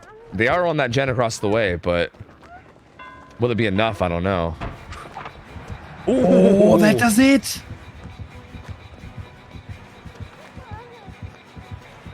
Jaw's here to hit tank. He's also death hook though, so that's interesting. Now there's 2 death hook survivors running around down here injured. He leaves though. Zarka's playing so patiently here. Oh, they popped the gen though. Okay, that gen is done. Yeah, I don't know. He needs to get something, right? Like, Yeah. hits are hits, but doesn't win you games. And I think this gen setup is actually a little bit worse than the other one, right? Like, I feel like you have these buildings in the middle to kind of break vision a little. Oh, that stun from Sav. Like, this feels like a better 3-gen to work with for X9 than the one that showed up on Deja. So, Yeah. and now they're all back to full as well. Oh, And he can't quite get these hits. they're winning Sav's- one more. Oh, Sav just keeps winning these 50s. Oh, he won another one. I don't even think he realized he even won it. looking. Dude, he didn't even want to win Oh. it. He was just trying to eat a hit and run away. Yeah. And he accidentally won a 50. Dude, that's crazy. That's so wild. So that gen, yeah, okay. So that gen has a tiny bit of progress. Ruin is still active, but like there are no resources in this area, so the hits are gonna be so free. Yeah, yeah. Is that And, worth? uh, Okay. a lot of the resources back here behind Gallows too are also used. So like this general area as a whole, Yeah. like there is some here, right? I think there's some. Oh, they found Ruin. That means eruption. Honestly, arguably, I don't know what is better. It's hard to call, honestly. Yeah. Now I can kick the gens though. They instantly start doubling that. They don't even bother Dude. resetting. I think they just want to overwhelm now. I think that's the idea. Just overwhelm with pressure. Can he hold this? No. He's trying to bait He's them back to this faking a one. rotation. Yeah. They're not that caught out though. I mean, this is maybe a hit on this pallets, or they have a window to try to fit to 50 with here. Actually, no, even a pallet. Zarka's in trouble. Yeah, he's There in are trouble. only 4 hook stages on the board. There's no Nord or anything in late game. I was like, what do you do here? Do you commit this? You can't really, right? I don't think you can. He's looking Yeah. back. He understands. Yeah, Wispy hasn't been healed, so he has to know, right? Because Wispy hasn't been healed, you know that they're greeting for gen progress. Dude, that might unironically pop right now, right? Yeah, He's kicking this. I don't think he realizes. Wispy's No, getting it off of doesn't. But look how much that one on the street has. Even if you interrupt this one, the one on the street's done. Yeah. Yeah, it's You done no matter wouldn't what. need eruption right now. Yeah, no, that's it. I think he's trying to find Wispy because Wispy's a fresh hook and injured. So I think at that point, that's what you're looking for, yeah. Oh, Jaw was there. Oh, but the reach around. And down it goes. Okay. And that's also Wait, basement actually- too. That is crazy. What if it's not, though? Did they ever see eruption? Oh, no. I don't think they did. I guess there is. Okay, actually. But they would have but they would have known about Noed right there, right? But yeah, it is interesting that they like full said that without, because yeah, I don't think they saw eruption. So yeah. Yeah. Like, So they didn't respect Nord. There would have been one more, but yeah. This is a total of 7 hook stages. If Wispy were to die, but they could choose to try to save, maybe. That would be incredibly bold, but you never know. We have seen people doing it. It kind of looks like they're thinking about Yeah, it. the gate is close. The gate is close. Yeah, it is. We could unironically try this. Yeah. It But could. like we saw this go bad. I think a big thing that could go wrong here is whoever gets hit initially and then runs out. Oh, okay, John just wants to 1-for-1 because Does he's he make only it, worth though? one stage. No, does he make it to the gate though? In 40 seconds. In 40 meters, sorry. Ooh. Oh, The body block there's though. no way. Uh-oh.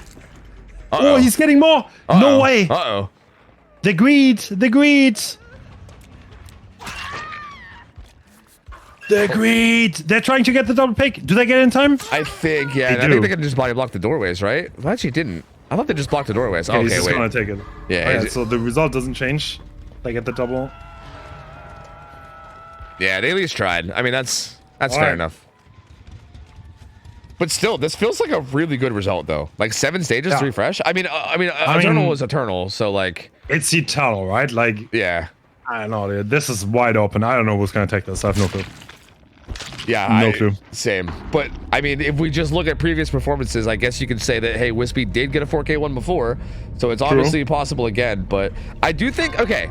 So I'm just gonna throw something out there because I feel like right now it looks like X9's in a good spot to maybe be able to clutch this up and actually get this reverse sweep, which would be wild. But I will say, just to try to keep it interesting in my head and as well as everyone else's, I do think that very first game we saw with Wispy was kind of decided very heavily. I think I said this during the set too, by that by sniffing out that head-on play from Dan early, getting that tag and kind of breaking up that like teamwork strategy that they had, right? Like the start from the Wraith game was just so fast initially, and I feel like if we don't see that again here, like if you don't get off to a quick start where you like sniff out a head on or you know get a super fast down, then and if you let Eternal have that room to kind of get going, I don't know, man. Like this is absolutely a scenario where Eternal could still find a way to clutch this.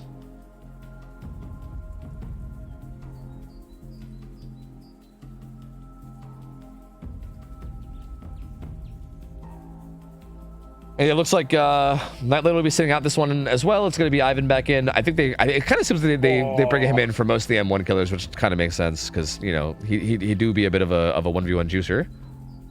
Yeah. Yep. So Eternal, since they came back, I think they instantly won their first tournament. So this is the first time that they might be a little bit in trouble. Interesting. Yeah, interesting. X9, dude, X9 has like, if they beat Eternal here, man, I don't like these invitational tournaments. They show up so like, obviously they're just in general in an amazing team, but man, like if they actually manage to win this tournament again against all this crazy competition, like this matchup is so crazy, man. Like this is such a good high skill game. It's so wild. I don't know what we are getting really lucky with the games though. Like this is like peak performance. Today we got some insane games. Yeah, they've been so close, dude. Like we've had some good games. The teams are playing so well.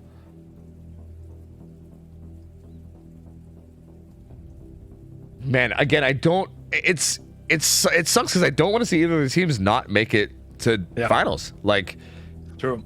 It's so weird. I feel like they both should be in finals, but obviously that's not possible. I don't know. It's honestly such a shame. Now, that was an interesting build from Zaka, right? Running like Eruption Ruin with Pain Res, and I think like you said he didn't have Corrupt. Do you think we maybe see something similar from X9 here? I don't know. I don't think. I mean, you don't need to go for anything crazy, right? I would expect Wispy to go for the very same build that he 4K won early on. Because if he repeats the same thing, he just has it, right? Yeah, that's true. That's honestly a very good point. Dude, X9 could unironically so easily knock out the favorites in the semis. That would be crazy. 2 people have said they're gonna go bald if X9 wins this tournament. So yeah. Wait, 2? I think I heard Virtual, but who's the other one? I think Nightlight also said he's gonna go bald, so he better win right now. I know. Put it that way. I think I'm supposed to be an unbiased caster, but I think I want X9 to win now. I'll be honest with you. This sounds amazing. I would love to see this. That would be awesome. And dude, honestly, like if they if X9 wins this, if they can beat Eternal here, then like going into the matchup with Elysium, who would you consider a favorite even then, right? Because I feel like for me, going into today, I feel like Eternal was like my favorite for the whole tournament, right? Like obviously Elysium's insane, X9's insane, Arendel's insane, anyone could have done it, but like if I was a gambling man, I would have put my money on Eternal. Okay, if X9 were to win this, we're back at square one to the same final that we had in the Winter Invitational. True. Yeah, true. With like, in theory, a weakened Elysium, right? Because they lost Zaka, they lost Royalty. Yeah, true. I think somebody else that I'm forgetting that they lost as well. So yeah, I mean, like they're missing some of the players from them leaving and going to other teams. I mean, that being said, whether that actually makes them weaker or not is debatable. Obviously, Xeno's still there. All the players on the team are obviously still insanely skilled. So it's not like that is like a super significant decrease. But yeah, I mean, X9 could be poised to win again. Oh, we see the game. I know, right? Hey, it works. Okay, it's going. We're going. So this is the final. Oh, we're already in chase. What? And already hit on Azaka, and Dan gets spotted too. Oh, bro. I think if you're Wispy, you just chase Dan. I think you just chase Dan. I think based on how all these matches have going, I think you just chase Dan. Like you know he's gonna be up to no good with his build, right? Like you know it. Oh, is that a hit already? Oh, yes. That is a great start for Wispy, instantly double resetting. I know what happened off spawn. They got caught off guard, I guess, somehow. Yeah, it seems like it. And yeah, and Dan's build, he does have the same build again. He has this mega Is he gonna altruistic. die under this? Ooh. No, what? Dude, Dan is so insane though. He already juiced up so hard in the only set, and now we're in the same situation again. And there's someone there for the hit tank, I think. Yeah, it kind of looks like it. Either the hit tank or for him just to die under pallet, but he throws it. Oh yeah, Zaka. He's gonna get chased out, and he gets hit. Another hit. It's not quite leaving yet though. Ooh, does Wispy fake the rotation? Yeah, and actually gonna stay on Zaka. Instantly dropping that pallet. Uh-oh, well. We're playing an unsafe pallet here. Oh, watching it, okay. Window. Yeah, still staying alive. This chase going okay so That's a far. good pallet. Or not. Ooh, this is gonna get a little risky. Do you make it to this front one? Yes, you do. Oh, beauty turns playing so well. Ooh, Dan And they comes in for the tank. hit. One stack of Metal Man, baby. And Yeah, Shaq now. Is he wanting to go for Dan? Looks like it. Yeah, like I think What does Dan have though? This really, really bad pallet. Do you die under that? Looks like the answer is yes, he does. But I don't, no one's there. There's no one there. No, there's no one there to capitalize on that. And they get one So gen there's done. only... Oh, this is not the best spot for Eternal, to be honest. Yeah, but they did allocate a lot of resources, right, for those like hit tanks and everything in chase. Like it's not like they were just bashing gens the whole time with all three of them. So It took a long time, but you need to heal. It's Sloppy Butcher, and there's no healing increasing perks, so it is very costly. this hook's also like center map too, which is kind of not great. And even this is going to be maybe not free. Well, only one hit. Okay, not bad. I mean, they don't have to trade this, and Shackpal is still up.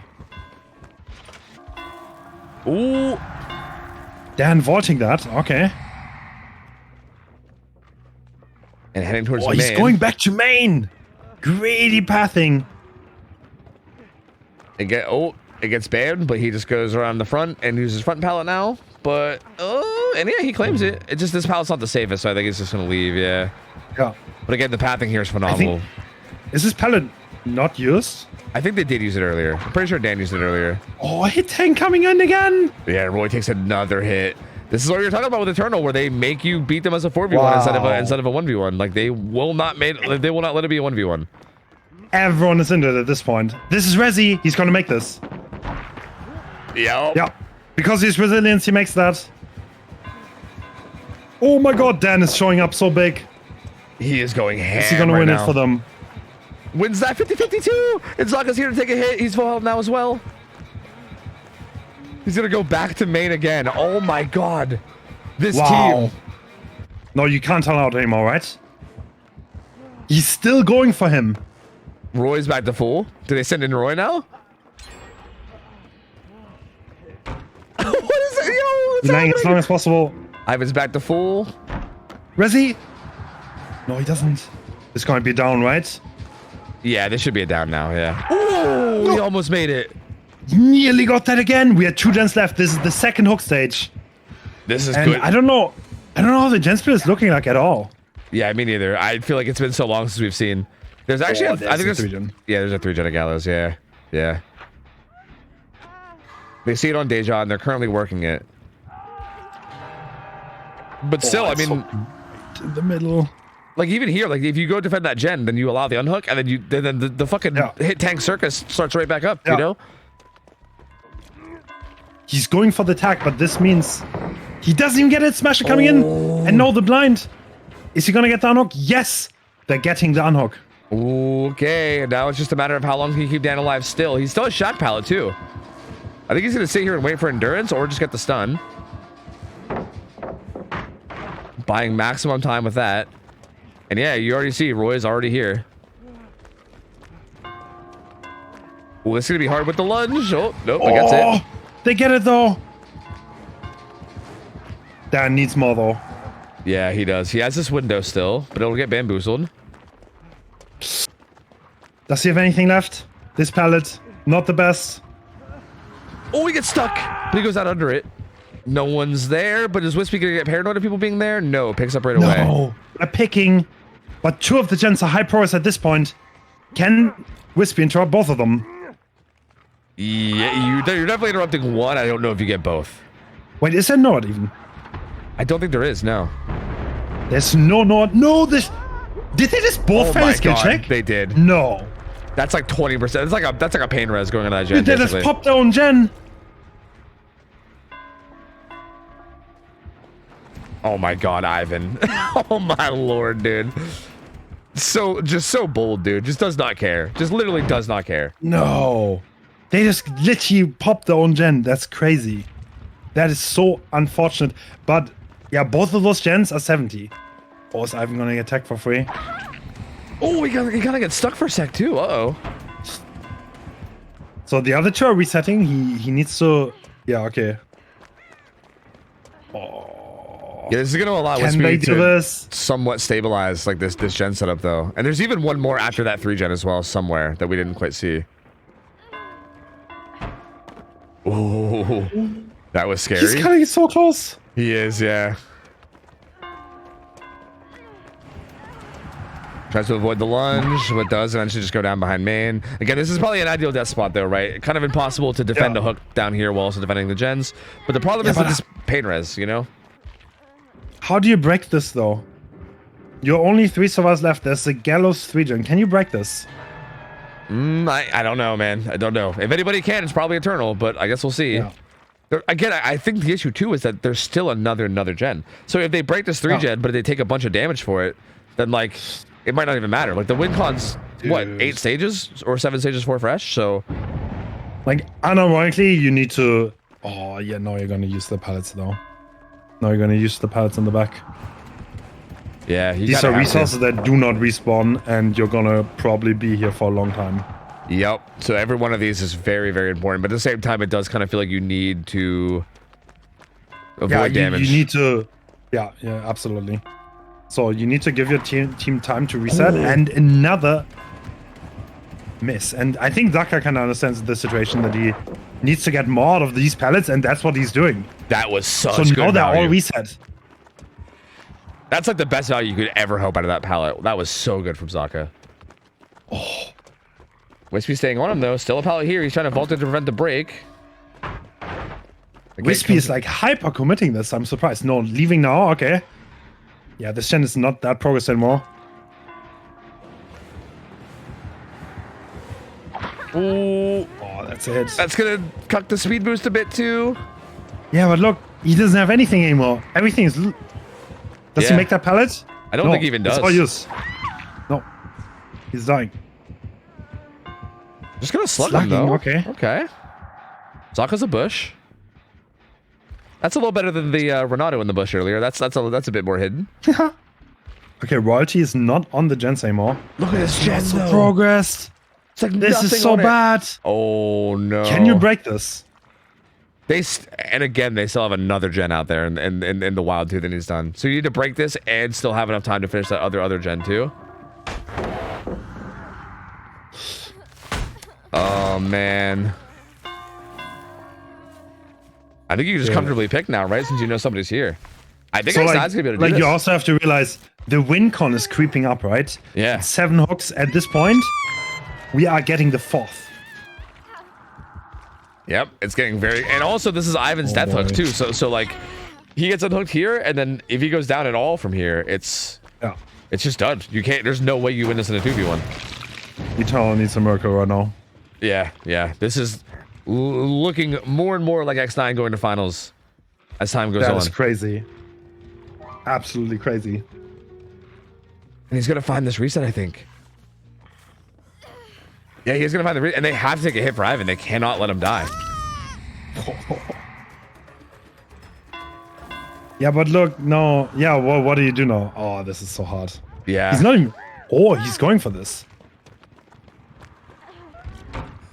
The problem is, again, like, it's not even like it's that close. Like, they need to break the 3 gen and do another gen for that, right? Like, Wispy has all the time in the world to play with here. Like, it's not even like they break the 3 gen, it's like over right there. Like, they need more than that even. So, this is just brutal. Ooh. Good prediction from Wispy. Does he make this pallet? I don't think he does. And they're resetting. They're not doing the gen either. They're currently resetting. Also, pain res again. The progress away from whatever gen's being worked. Stage number 6. Dude. Oh boy. Oh man. Eternal. Dude, before today, Eternal looked so unbeatable though. They really did. Yeah, they really did. And Wait, here, Ivan gets found. Wow. That's gotta be it, right? That's gotta be it. Like, it is not over, but it's over. that's such a strong find. And now the other survivors forced to rotate across the map. So Roy now going in to get the save, which means no gen progress still. And also Ivan being Deathhook means that if he dies, like there's just 50 different ways for this to be over. Like they need such a miracle. Roy will take the hit. They're doing everything they can. I mean, this is...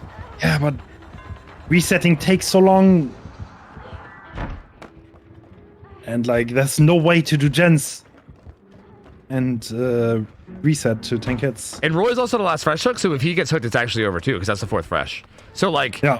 Next hook stage will be a tie on anyone other than Roy, and if Roy gets hooked, it's over. So it's like everyone's a good target now, pretty much, right? Like if it's Wispy, you can just choose whoever you want. It doesn't even matter. Just whoever looks like the best chase. True. And Ivan getting blocked from the window. He's on an unsafe pallet now. Ooh! That's stunned though. He's going upstairs. That's interesting.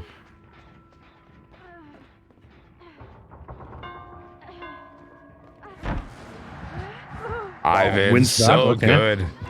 Such a good player. Oh my lord. They popped the far gen. So now it's just a 3 gen left, but like still, what you need... I mean, hey, if you keep doing this, you know what I mean? Maybe. Oh, he has nothing though. There's nothing here. He's dying corner, but dying corner's not good enough. Yeah. 1 gen pops, but there's still the Gallows 3 gen. They're resetting. This is the tie. It's gonna be a 2v1 now. It's gonna be a 2v1 with 2 full health survivors, and we're gonna try. There's no way though, right? Like, it's Eternal, man. Anything can happen. Zaka and Royalty. It's all up to them, huh? Zaka and Royalty had to finish a gen in a 3 gen. Wispy's already celebrating. Wispy's very happy. Yeah. Wispy's like, that's right. 2 shaved heads coming right up. Wow. So before this series, Eternal, no killer managed to get more than 4 stages in this entire tournament against Eternal. But X9 definitely proving without their main roster that they can compete. I don't know, like, I mean, they're the defending champions, so. Yeah, it's definitely no surprise, but I do feel like Eternal was like Eternal wasn't in the last tournament, right? And Eternal has been so, like, again, just to fill people in if maybe you're new to like the comp scene or whatever, Eternal was like extremely dominant for like, I don't know, years. Like they would just like win basically everything. And they came back like very recently for this tournament. So X9 is the defending champions, but they didn't beat Eternal. So like, even though Eternal wasn't like, it's not like they're the defending champions, but I still feel like they're the favorites in most people's minds just because of how dominant they've always been. And yeah, that's going to be the Eternal. And if you've followed comp over the last few years, then you probably see them win tournaments. But not this one. Yeah, not this one. Yeah, exactly. X9 coming through, man. It's like you said, they've been calling themselves the favorites, and maybe you can see why. The Gamba was 80 to 20%. So the 20% people are very happy right now. That's how like almost everyone has been on my end too for like every single matchup today. And yeah, like X9 getting people paid because yeah, this is outstanding performance from them. Oh my god. They will be in the finals tomorrow.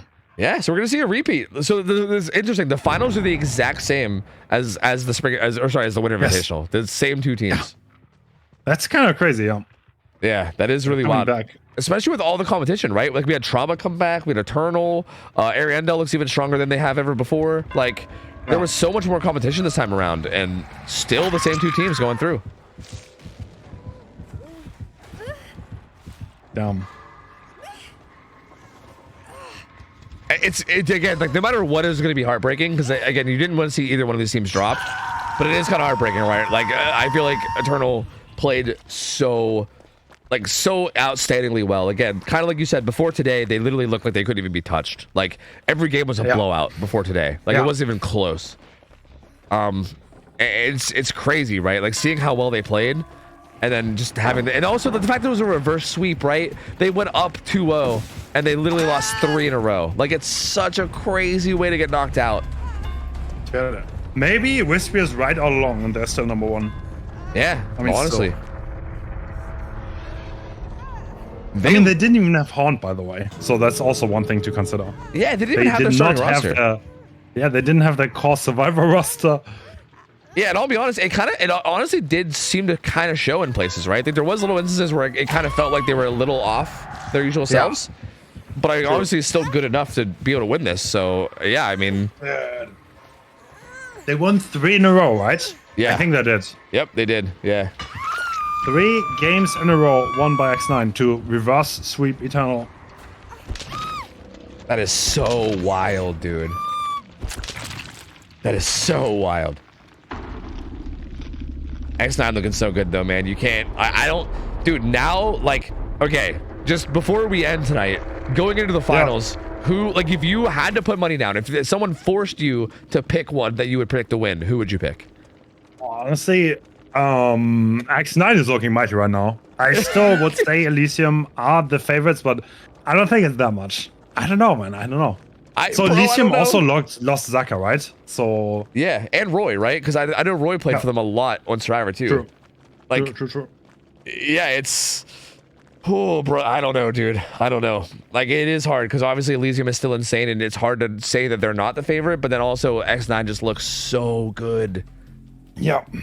Well, that was an insane match, and tomorrow is going to be the finals. X9 versus Elysium. They're gonna play for the first place. We're gonna schedule that. I'm not entirely sure when that's gonna happen though. I'll update you guys if you're interested. It's gonna be posted in the schedule in the Discord. Once that has been decided, but we need to schedule that with the teams. Yep. Thanks for your understanding. But it'll be tomorrow and probably like roughly around the same time at least. So you know, as long as you keep an eye out, it should be pretty close. Yeah. Same time as today, maybe. All right, thank you, Tofu. Yeah, thank you for having me, man. This tournament's been a blast. I can't wait for tomorrow, so I'll keep an eye out and I'll be joining you. Yep. Have a good one, man. See ya.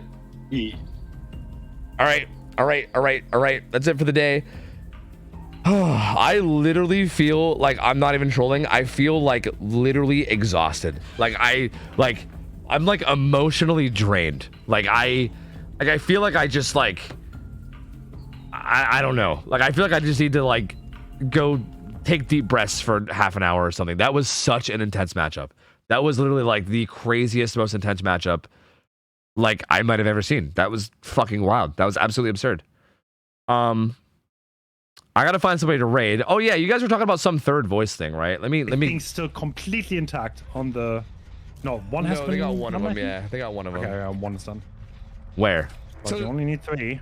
Yep, there's like a wide 3-gen down there. What are you talking about? What voice? I don't. Huh? You don't hear it? Where? It's a 10-second clip. At what point in the 10 seconds? Towards the end? One is done. But you only need 3. Yep, there's like a wide 3-gen down there, and what the only you the part where he says you only need 3? Completely intact on the. No, one has been. They got one of them. Yeah, they got one of them. Okay, one is done. It starts at 3 seconds. What are you talking about? 3 seconds. No, one has been. They got one of them. Yeah, they got one of them. Okay, one is done. One has been. They got one of them. Yeah, they got one of them. Okay, one has been. They got one of them. Yeah, they got one of them. One has been. They got one of them. Yeah, they got. Yeah, that's Hens. He kind of just talked in like a higher pitched voice. Like he was like raising his tone. He was going, one has been something unlucky. I don't know exactly what he said, but that was just Hens. That's literally just Hens. One has been. They got one of them. Yeah, they got one. That? No, they got one of them. Yeah, they got one of them. One has been. They got one of them. Yeah, they got one. That's Hens. That's literally Hens. Like, dude, like sometimes I sound like this, and then sometimes I'll sound like this. Like, that's just voices change, bro. Like, I don't know. Hens is not always gonna be the like deep voice German that he is most of the time. Okay, his voice will raise sometimes. You know, that's Hens, bro. I'm telling you, that is Hens. There's no one else there. No, one has been. They got one of them. Yeah, they got one of them. Okay, one is done. No, one has been. They got one of them. Yeah, they got one of them. He literally says a full sentence. Completely intact on the. He's talking about the InGen setup. He says, one has been. They got one of them. Yeah, they got one of them. Okay, one is done. Like, he literally completes a full sentence. He's talking about the gen setup. That's Hens, man. That's Hens. Yeah, that's Hens. Yeah. You guys are nuts. That is absolutely Hens. Bro, you guys are like tinfoil hat wearing fucking What is going? Has this been going on the whole time? Like all day? Have you guys been like wearing your tinfoil hats and like sending out full investigations on this, dude? It's aliens, bro. It's aliens. It's the goddamn aliens. I'm telling you, the aliens have been fucking invading our voice chats. They're trying to send us messages. Aliens, bro. That is not hens. That is absolutely hens. That is hens. There was no one else in voice with us.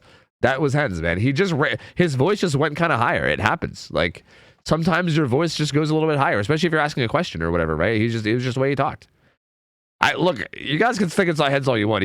Look, if you guys want to believe there's some weird conspiracy thing going on or something, I mean, feel free, man. I'm fine with that. I ain't gonna argue. Like, if you wanna like be like, oh no, there's a secret other person at their voice channel that's trolling them or something. Hey, fine with me, dude. A-okay with me. I ain't gonna argue it. You know, you guys can believe what you want, but that's 100% heads. Definitely heads.